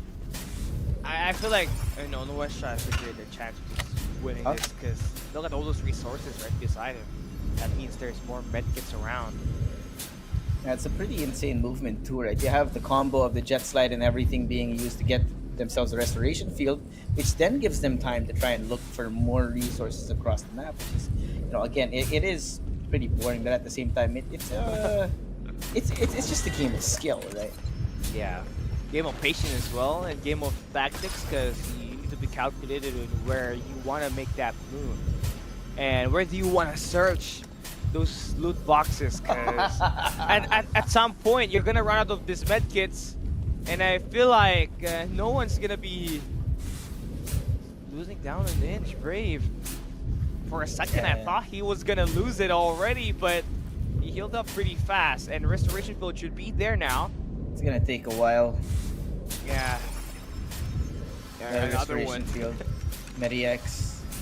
I don't know, but it looks like they have found each other. They're actually in close proximity. Maybe we'll find an actual gunfight. But, oh, there we go. Considering the moment, it looks like it's actually gonna happen. Brave down with the crosshairs. What? The hip fire does not work out. Pew Pew cleans it up here with a long drawn-out healing battle, but on top of that, they're able to get the win.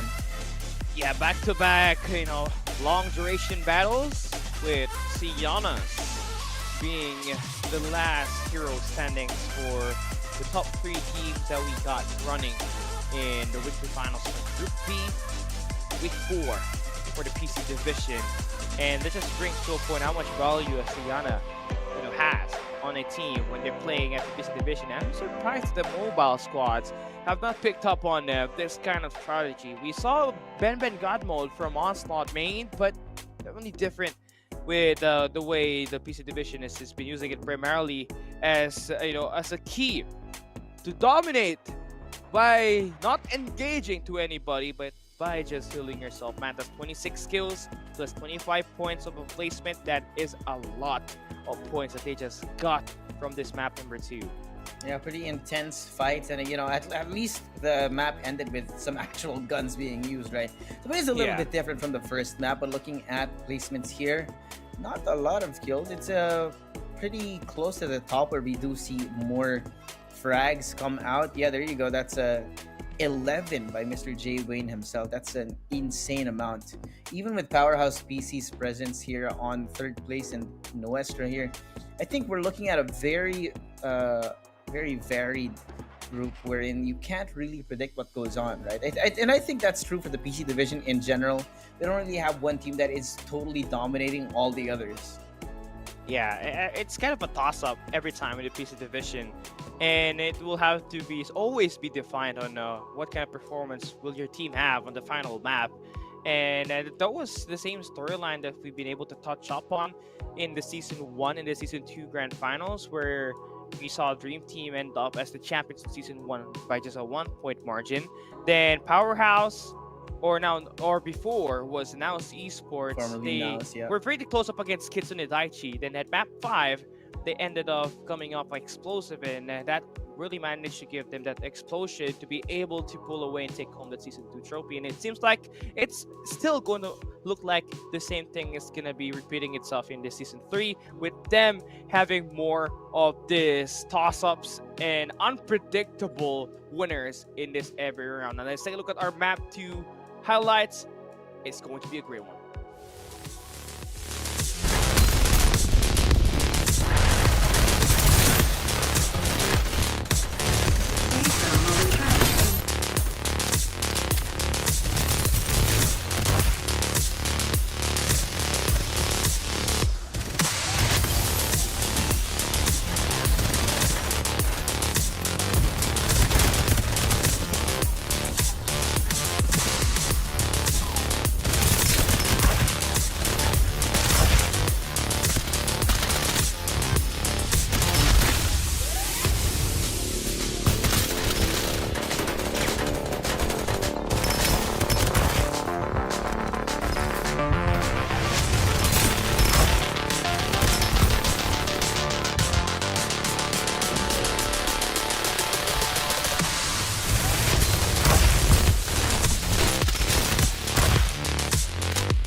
victory.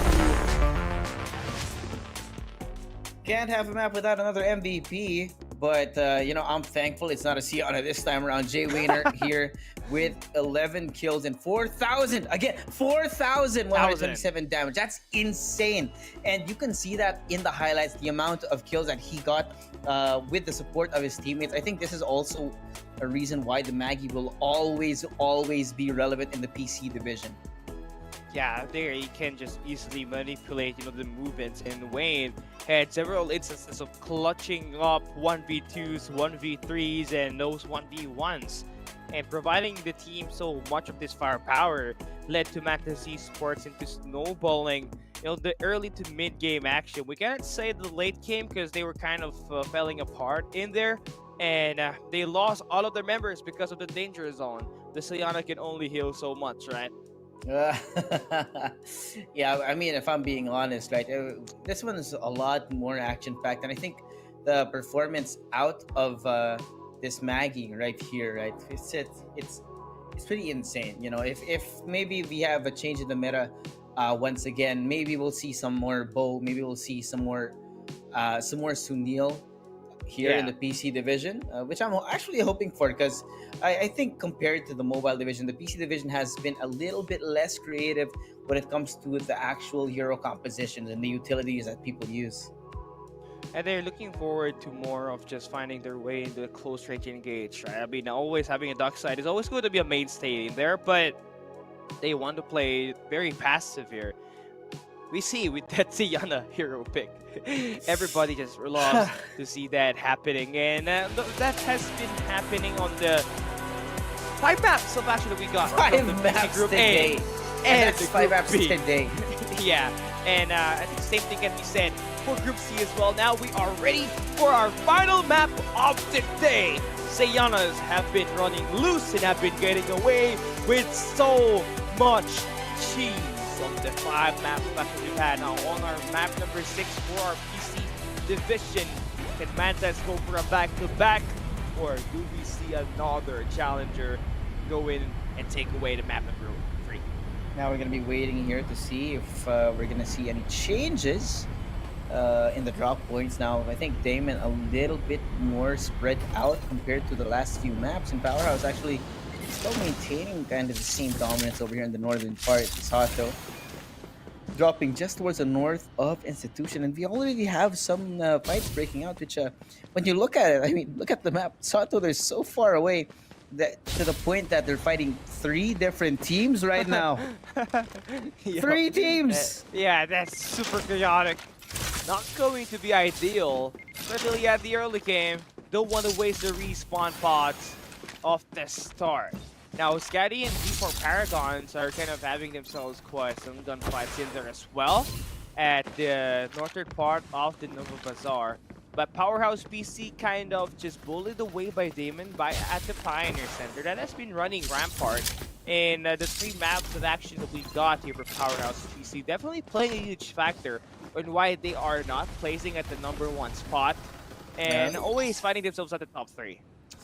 Yeah, we've already got a fight going on here between Ghost Reborn and Harem, who have, at least in the last few maps, Harem have not been having the best time, if we're being honest. But, the shotgun not going to be able to be brought out at the correct time. Ghost Reborn down 1. The rest of Harem actually starting it off pretty good, but the Restoration Field is going to be brought out again. I'm getting PTSD. Yeah, now we got some of this toss from Harem, just trying to Rampart here. Goes, managed to get some gunfights in, trying to hunt down this player at the top. What is this movement? Oh, yeah, he got that kill. That's pretty insane. I mean, look at this movement. It is insane, right? This is why I love the PC division quite a lot. But here, fans now trying to follow up on getting the kill over on Harem. Vision Erosion being forced out of Night. He's so low, right? He's like 2 bullets away, and he gets spammed through the smoke! What in the world, fans? What is this game sense?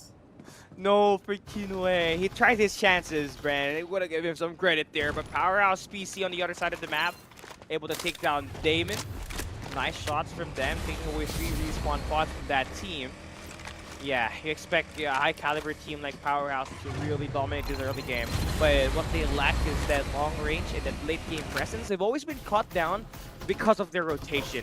They were the ones always getting gate cap, and I think that needs to change moving forward to map number 3 to finally get a victory. Yeah, now though we got Azusa versus Outro Blitz, who have a little bit of a contact play coming in from these two teams. It's Boss to be the very front and start things off up against Azusa, puts it up into a 2-3v1 situation. You do not want to be there, man. That's not fun. And even with the backup coming in from the duck side, it's not gonna be enough here. Now, evening things out, he 2v2 Darko trying to spray it down, and he does get the kill over onto the opposing team. Azusa walk away victorious from that initial fight.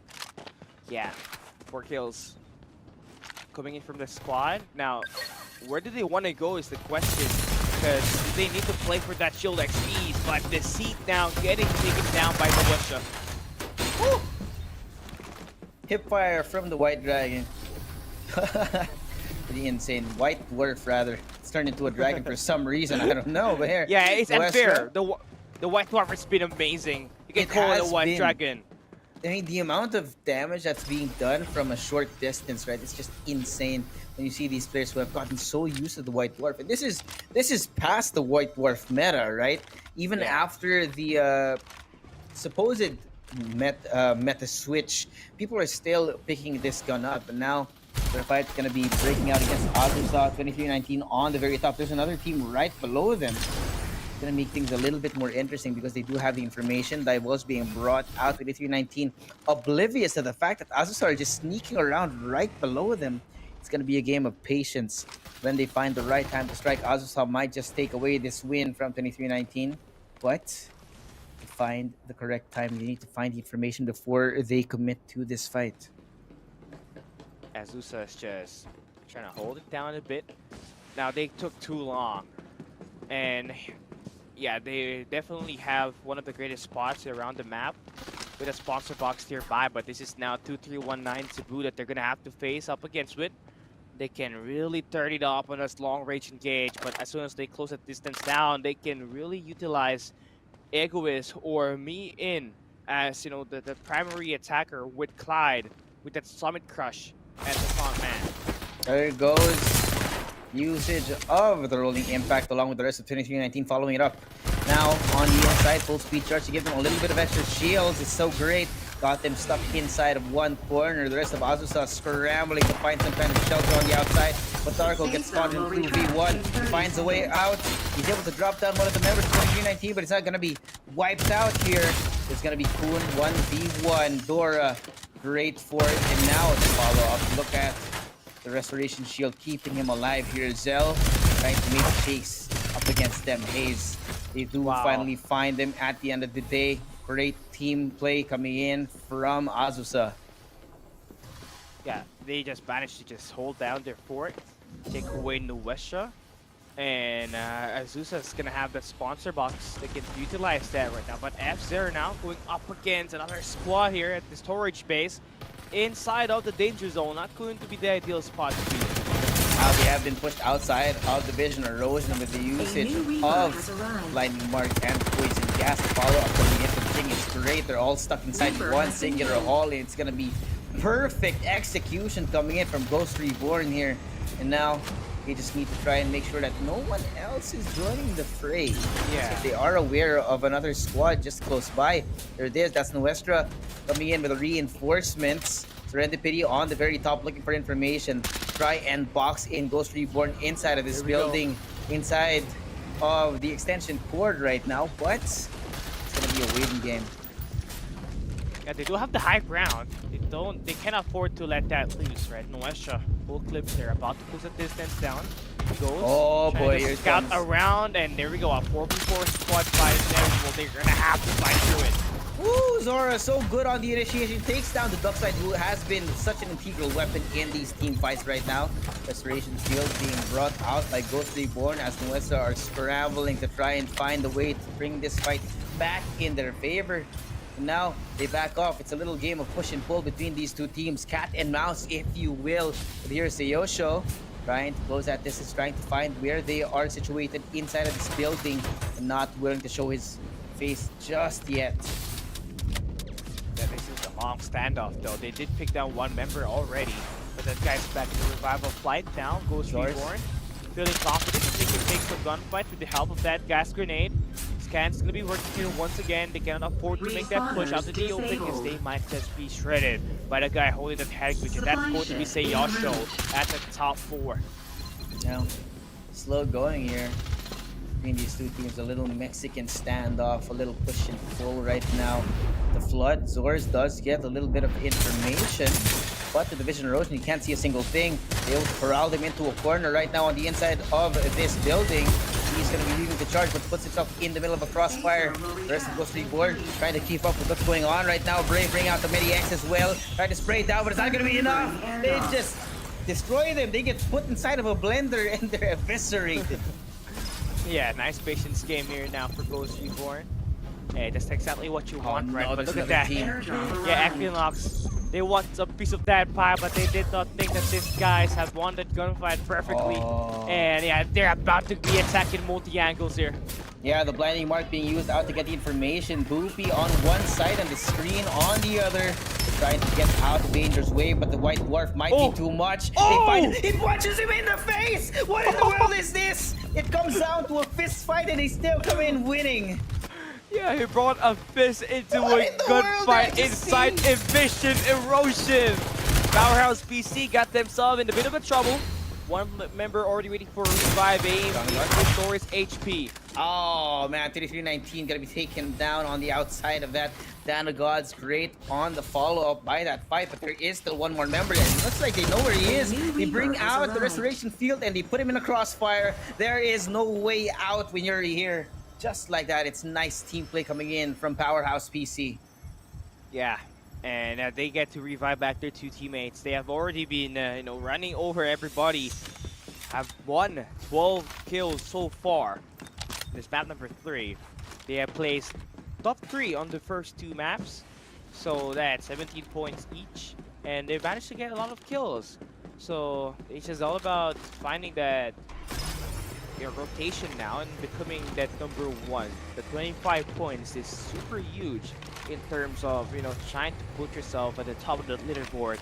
And so far we've seen VJ do most of that carry work, while Ames just kind of hanging around the back, just providing the team that support, getting those assists with the help of that Summit Crush and the rolling impact. But we need to see more presence from him though, being the highest mobility hero in this current competition that this team has. A sponsor bug is going to be appearing once again 30 seconds before it opens up. It happens to be near Powerhouse, so that's going to be a great way for them to increase their resources and do a lot better when they face a team head-on. I like what Powerhouse PC is doing here. They do have a vehicle using the using it for reconnaissance. They do spot out Jay Wayne on the outside. Oh, no. VJ, you spray it on. They know where he is. They really use the divulge, and it looks like the power struggle is going to begin for the sponsor box right now. Powerhouse PC still very much controlled, but because of the wasteland hovercraft, they have to be very careful. Summit Crush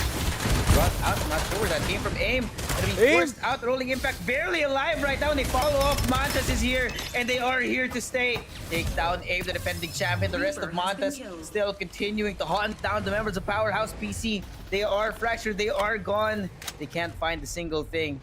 Montas so good on that take, and it looks like the sponsor box is all theirs. Yeah, 9 survivors, 7 here, and still Powerhouse trying to stay alive. And this is going to be a tough battle for Jueric. He's going to heal up, but he's getting pressured. And he's gonna win the gunfight up against Cell. With a sliver of health. It was so low, but the movement was just too much, man. Jueric, so good. The confidence to play up close and personal like that was insane. And you can really see it happening. But now Jueric, last person standing on Powerhouse PC, trying to outrun the enemy team, and Mantas finally closed the deal. They sealed the deal, and now Powerhouse PC are eliminated. No, actually, there's still one more guy up north of the refinery. Wait, yeah, I did just miss him. Yeah, Yeah, most likely ending up as rookie. So I think he will be starting the healing strategy at Yep, this as point early in as time. now. I just hope that it doesn't have to have. It doesn't have to go to that point, right? I think there's a high Please. chance they can still go in for that revive. But Damon on this side of the map. Nova Bazaar, 3 kills for them, level 4 armors. Let's take a look at our circle where it's gonna end up after doesn't that care, circle look at him. converges it. Yeah, he is going in for the healing strategy. Not He even knows that, close. yeah, he knows that there's so much loot Safe box zone will around the retract in northern 30 left side of the map. He's already starting, so that's going to be a foreshadowing of what's to come. But at the moment, though, I think we want to shift our attention to what's going on inside of the circle. There are still 8 other squads, excluding Rookie. So we're looking forward to more of these gunfights here. Adios trying to find some information just on the outside of Nova Bazaar.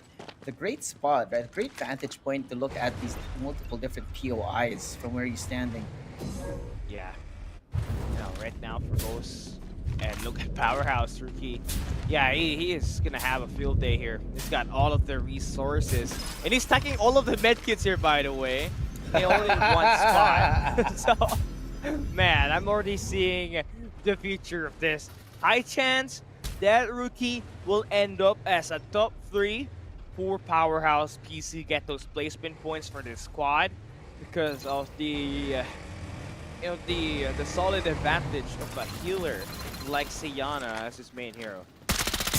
Oh boy, it's gonna take so long. But here, Jolo gonna be found out by Ghost Reborn. It looks like they do have an idea of where they're standing, but because of them revealing their position, another squad actually starts firing at them from the side. It's gonna be a question of who shoots who first. Because if you start pulling the trigger as early as now, it's gonna begin the chaos here. And Mantas, not exactly in the best shape, not exactly in the best position, are going to be forced to rotate inside of the circle. With Ghost Reborn's loving arms wide open here, and Shing starting things off, trying to deal some damage from a distance. The chip damage, not exactly the most effective at the moment, but it's gonna start stacking up soon. Yeah. And the Ghost Reborn, nice shots. Them, positive fires.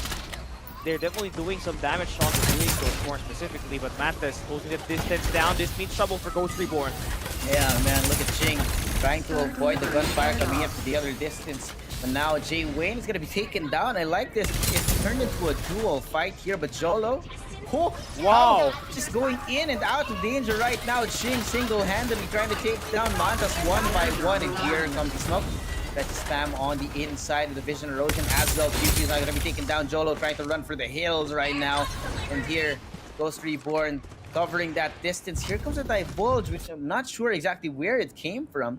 The rest of Ghost Reborn, though, they are following up, filling that space that was left behind by Ching to make sure that he is safe from all different corners other than the one that he is trained on right now. But here, Outrow Blitz trying to find some kind of targets here. They do have a great spot, but the problem is they're not exactly armed for these late game fights just yet.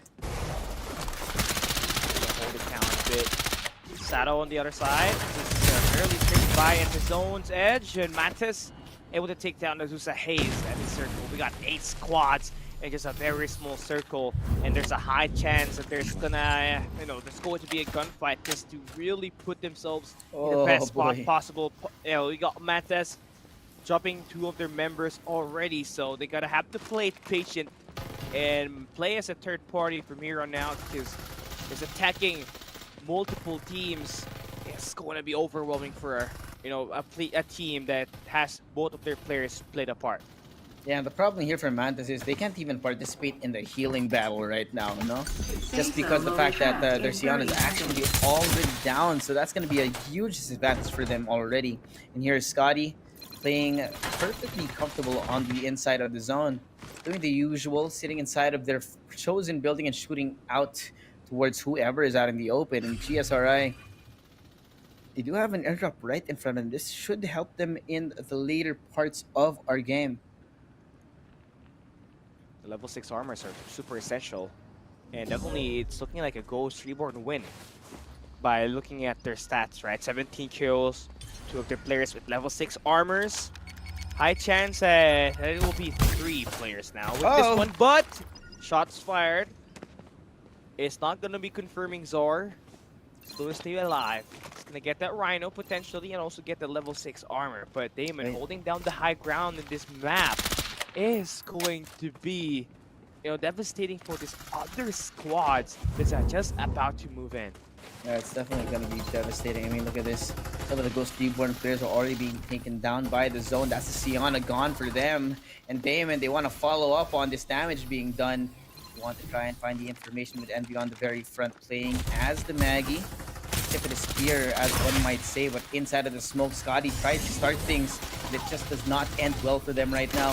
Ghost Reborn kind of stuck in a corner. Envy, this is the shot, this is the chance. And just as quick as that, he's gone. Ching disappeared like a thief in the night. We're down to the last 5 squads already. Yeah, and right now for Damon, just holding down the best spot on the map yet again. Nice reads coming off from the squad. But they still gotta have to worry about Ghost Reborn. Still gonna be holding down the southern portion of this southern circle. And we got Scotty in there at the corner as well. And Envy's being able to get those information and just putting so much pressure on Scotty. Oh, the movement! Envy avoids the summon crush. It's going to be great for right now. The spray down is not going to be working out for them. Ghost Reborn down in pieces as Damon sets them up for victory. Look at Mahal Kita. Brings out the summit crush to move on forward right now. Damon staying alive barely on the inside of the zone. The restoration field being used out. Blinding Mark not going to be able to connect just yet. And look at this. The shields are already back towards the upside of Damon's team. Movement. Desperately try and stay alive here. 2v2 right now. It's total confusion. You can barely see what's going on. But right now, Damon still ending up on top. Great here for them. And Adios is still healing on the outside as well. Now it's going to be the last 3 squads. Again, another Sienna healing battle. And we are going to be waiting for things to happen. Squad 15, Squad 13. So I'm guessing Rookie is Rookie's still the other one. at the northern part of the map. He doesn't even give a care in the world.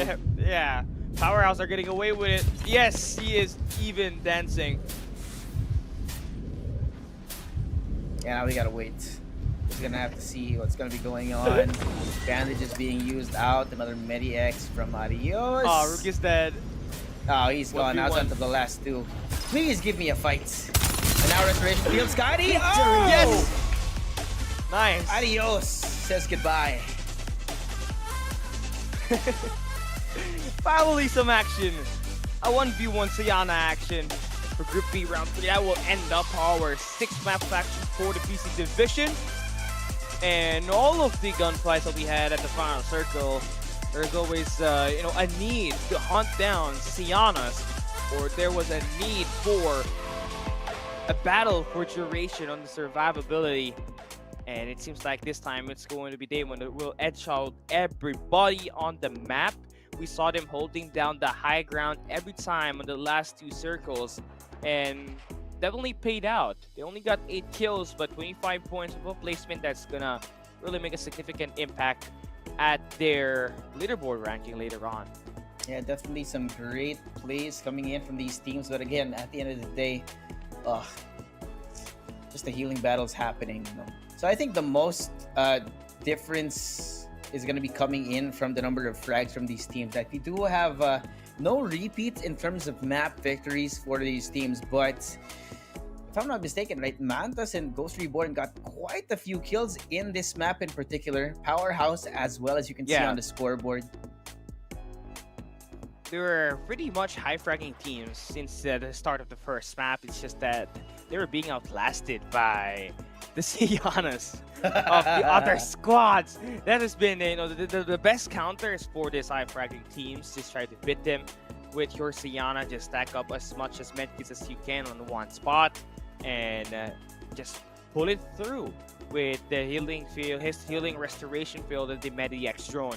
Finally come up at least on the top 3. Get yourself a 17 points guaranteed on the placement point department. Yeah, real interesting things happening here in the PC division, but of course I think it's again gonna come down to the actual scoreboard, just because of the fact that again none of these teams were able to repeat their map wins. None of these teams were able to have, actually it's a really high variance group. Again, I'm not entirely sure if any of our map winners were able to stay in the top 3 all throughout. Maybe Powerhouse, but they're not even a map winner themselves as well. Yeah, Yeah, just like what we saw from 2319 Supremacy earlier at that Group A, they did not get any victory, right? Just come off in the placement point department. And this was definitely a more of a high killing team compared to the Group A, where everything was just being played so much passive. Here, there was so much action in that early to mid game, right? Mantis Gaming, Powerhouse, always getting those eliminations at the Pioneer Center and at the mid map. And that definitely paid off because some of these teams were playing for that Sienna healing strategy. And if you guys missed the action for this map number 3, come take a look at this highlights for our final map of the day.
Closing out map number 3 with the NMVP. Again, it's going to be a Maggie here. Envy with 2 kills and 1,430 damage for his team. And Tsubaki, I think, have been a little interesting, right? They're not necessarily the most hard-hitting team, but because of the patience and how they're playing as a team, and of course the Sienna, let's not forget, has brought them over that finish line. Definitely interesting for Damon, right? Envy was always the one pressuring the teams off the final 2 circles and just getting all those information necessary for them to plan out what kind of adjustments are they going to take and where do they want to position themselves, right? Do they want to stay within the building or do they want to get those rooftops?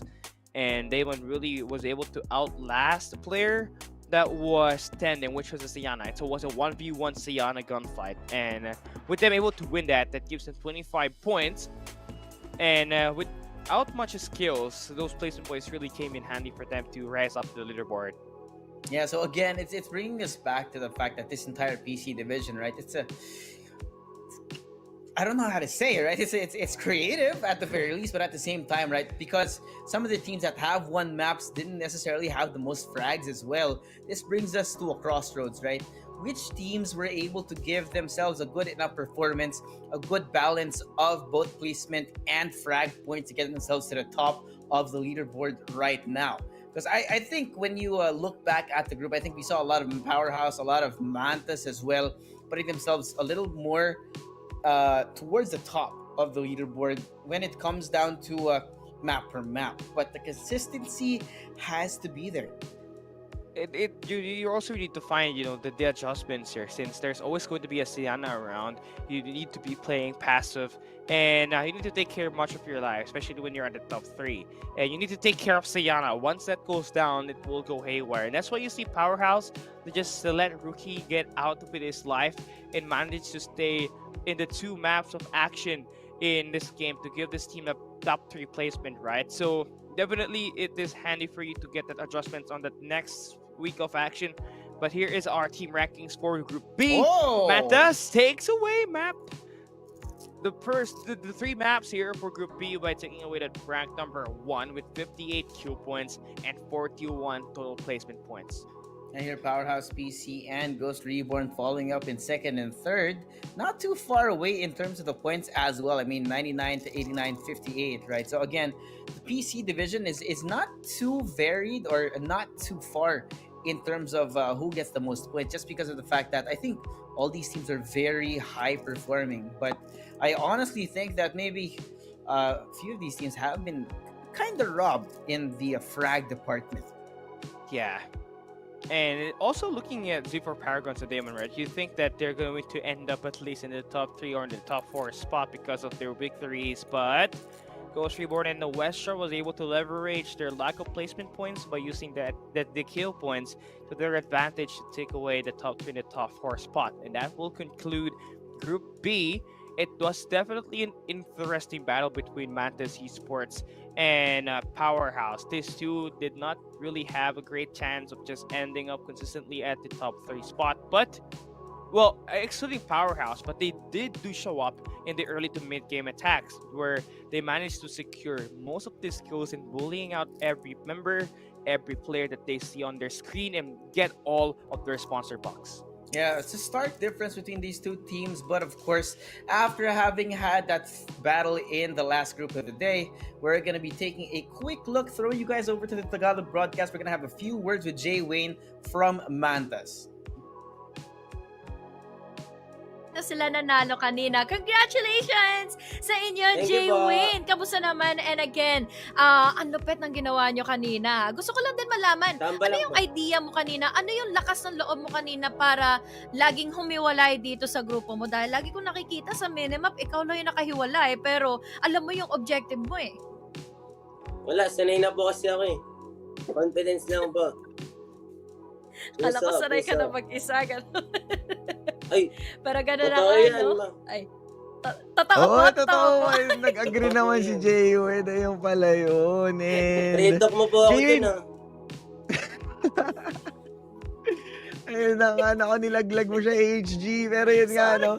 Jay Wayne, napansin ko sobrang init ng tutok mo, sobrang ganda ng pinakita mo sa mga fights. Paano mo naabot yung ganong klaseng playstyle or maneuverability? Ano yung mga training na ginawa mo para sa mga gusto maging kasing galing mo magmagi? Wala, RG lang po. Laro lang lagi. Yun. Gaano ka ba katagal mag-RG sa isang araw? Pa? Gaano katagal ka mag-RG sa isang araw? Ilang oras ka ba mag-RG? Kasi may scrims Nasa pa yata 5 hours kayo po, eh. ganun, 6 hours. 5 hours. Ay, grabe. May pasok din Best po kasi. ano talaga eh. Ah, Ang may best teacher mo pasok. talaga is is experience. Kaya RG na lang si Kuya Jay Wayne, ano. But again, Jay Wayne, grabe yung mga naging performance nyo. And may gusto ka bang i-shoutout dito, lalo na this is your Ay, opportunity to do so. Bibigyan Meron kita po. ng time. Ayan. Madami po akong gusto shoutout. Una-una, sige. shoutout kay Madam Matcha. Pangalawa, Madam Charlene. Pangatlo sa captain namin, si Rebird. Sa pangapat, namin sa aimbot plan, kay Exos, Sint, Nico, Yuri P, Bro, Kekedat. Sa kay Kenneth Pabiana, Stab. Tapos sa page namin, DK Trip, binigay yung mga damit doon. Yun. Tapos Ayun guys sa mga ha, kapatid meron ko, silang page ha. RBJ, Jolos Olinog, Jeff Luigi, Ragnar, Kevin Gorgonia, Joby, saka kay Uncle James. Madala ka, Martinez. Pang pito. Ayun, no? Sarap. Sponsor po kami. Kung gusto nyo mag-champion. Ayun. Yung apat po, inep nyo na yung heal na si Ana, kaya pasakitin yung zone. Boring lang. Ayun. Tama, Ayan, kailangan natin yan. Nag-iwan na namin sa si Yun Jay lang Wayne po. sa inyo, Farlight. Kailangan natin ng hotfix match. Pero thank you so much, Jay Wayne. Thank you, congrats Thank you po, ulit. bye-bye. Bye-bye. Okay, that's pretty funny, no, Callie? So, for those of you who don't understand Tagalog, right, Mr. Jay Wayne actually took a lot of time to thank those who have been supporting them as well. And What interesting to me is the amount of time that he's been spending, right, playing ranked games on top of the scrims as well. It really speaks to us about the grind of how these pro players want to get the reps in, right? That their best teacher is experience. Yeah, I mean, playing Farlight 84, there's so much chaos, right? You can't control everything. That's why having more reps means you get to experience more of the scenarios, and you're going to get ready for it, and it's just where the muscle memories is gonna kick in. And that really paid off for him. You know, he scored 11 kills for his team, scoring 1 victory in the 3 maps that we played today. But though, interestingly enough, after having all that action, we have to go back to the scoreboard. Tell us what exactly these teams have after having had those 2 groups. So for this week, of course, and we're looking at 2319 Cebu at the very bottom, Mantas at the top. Ooh. That's 99 points for them, followed closely by 2319 BS. So that's 1595 total FPC points and 1535. So that's pretty close. After that, we have Powerhouse Fanboys, Ghost No Fear, 1410, 1250, Kitsune, Astral Mugen, then followed by Chinuchi Dragon, Z4 Esports, Nuestra Fam Ethereals, Azrate PC, Outro Blitz, Zebulon Gaming, Sumpaki, and 2319 Cebu. So we got 2 2319 teams in our top 15 at the moment as well. Yeah, and all of them, at least, you know, putting so much effort, they just putting themselves at a better spot in the placement department.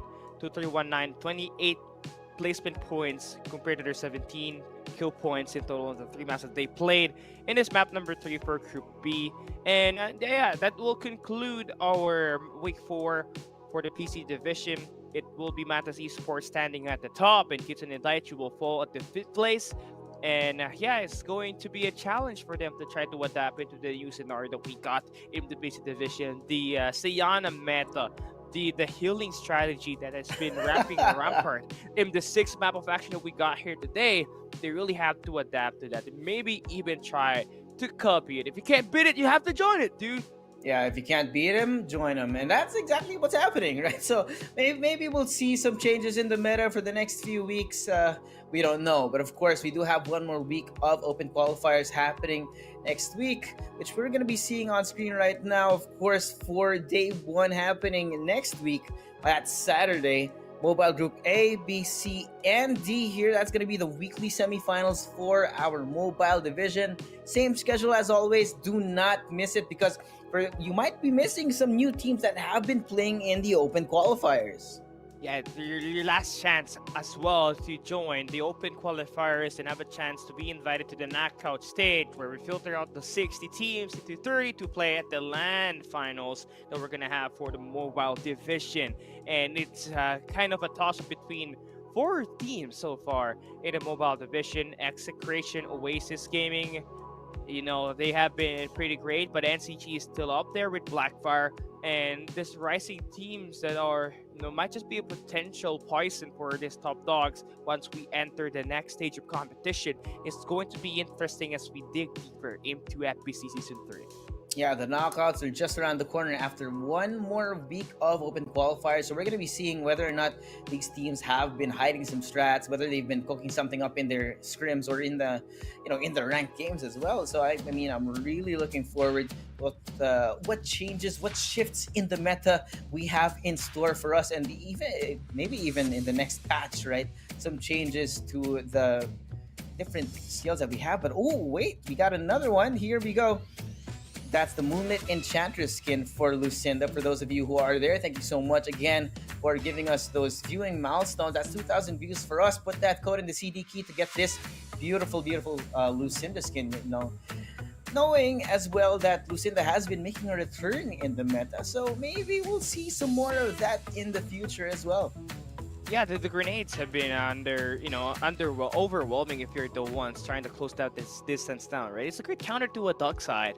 And then the Lucinda into that vision erosion. Once the dark side tries to enter, you're gonna pull in that dark side, you got that vision erosion, you got that grenade, and that will definitely damage so much of that dark side if you ever do want that counterplay to happen, right? Then yeah, you guys have been amazing. You guys have been here. Thank you guys so much for watching. Make sure you follow all of our social medias. We got 4 of those that we're going to be showing you right in front of your screen at the moment on YouTube, Facebook, Instagram, Twitch, and on TikTok. We also got our Discord server down there in the description, and we also have a new streaming platform in Kuma. If you guys want to watch over there, that's also a nice way for you to be able to view Farlight 84 Esports. Make sure you search our Farlight 84 Esports on the Kuma map to be able to view us there. You gotta make sure that you don't miss any of the updates for Farlight 84, especially since we are heading in closer towards the knockouts and the mobile finals. But of course, this would not be possible without our official phone partner for FPC3. That's going to be Techno, who have actually launched their newest phone. That's the POVA 6 Pro 5G back in SM North a couple of weeks ago. I was actually there, where we got to meet quite a few of the influencers, and the power of this phone is really exciting to behold. So I am excited to see our players actually pick those up when we do go on to the mobile finals.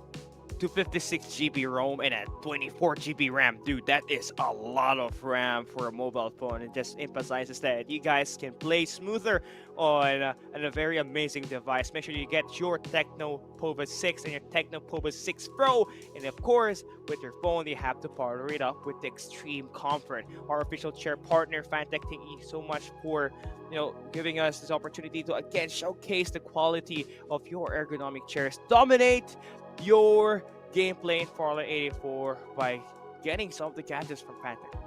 Yeah, I mean, Fantech has been with us ever since the second season of FPC. So if you guys haven't actually had the chance to try out the Fantech chairs, they are usually on display when we go to our on-site events, the on-site mobile finals that we're actually looking forward to. We are building up to it. And we only have one more week of open qualifiers before we have the knockouts, followed by the finals per division. So this is getting really exciting. There's so much pressure for these teams as we move on forward. And this is the 4th out of the 5 weeks that we have here. But of course, I mean, for us, we're just looking forward to more players creating their saga as we move forward. But I think that's going to be it for us here. Week number 4 is coming to a close. It's me, Josuave, here with Callie. We're going to see you guys next time. See ya.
He got eliminated by execration. He's gonna get eliminated. That's last, and then CG falls.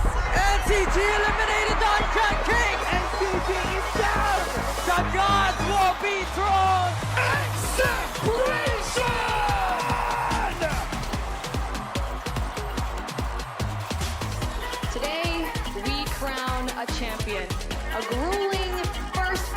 of the Open qualifiers from hundreds of teams boiled down to just 4 groups during the knockout stage. They want to play for that placement. They are the disadvantage, but Major connects. And NCG, your mobile tournament champions. Let's give it up for SR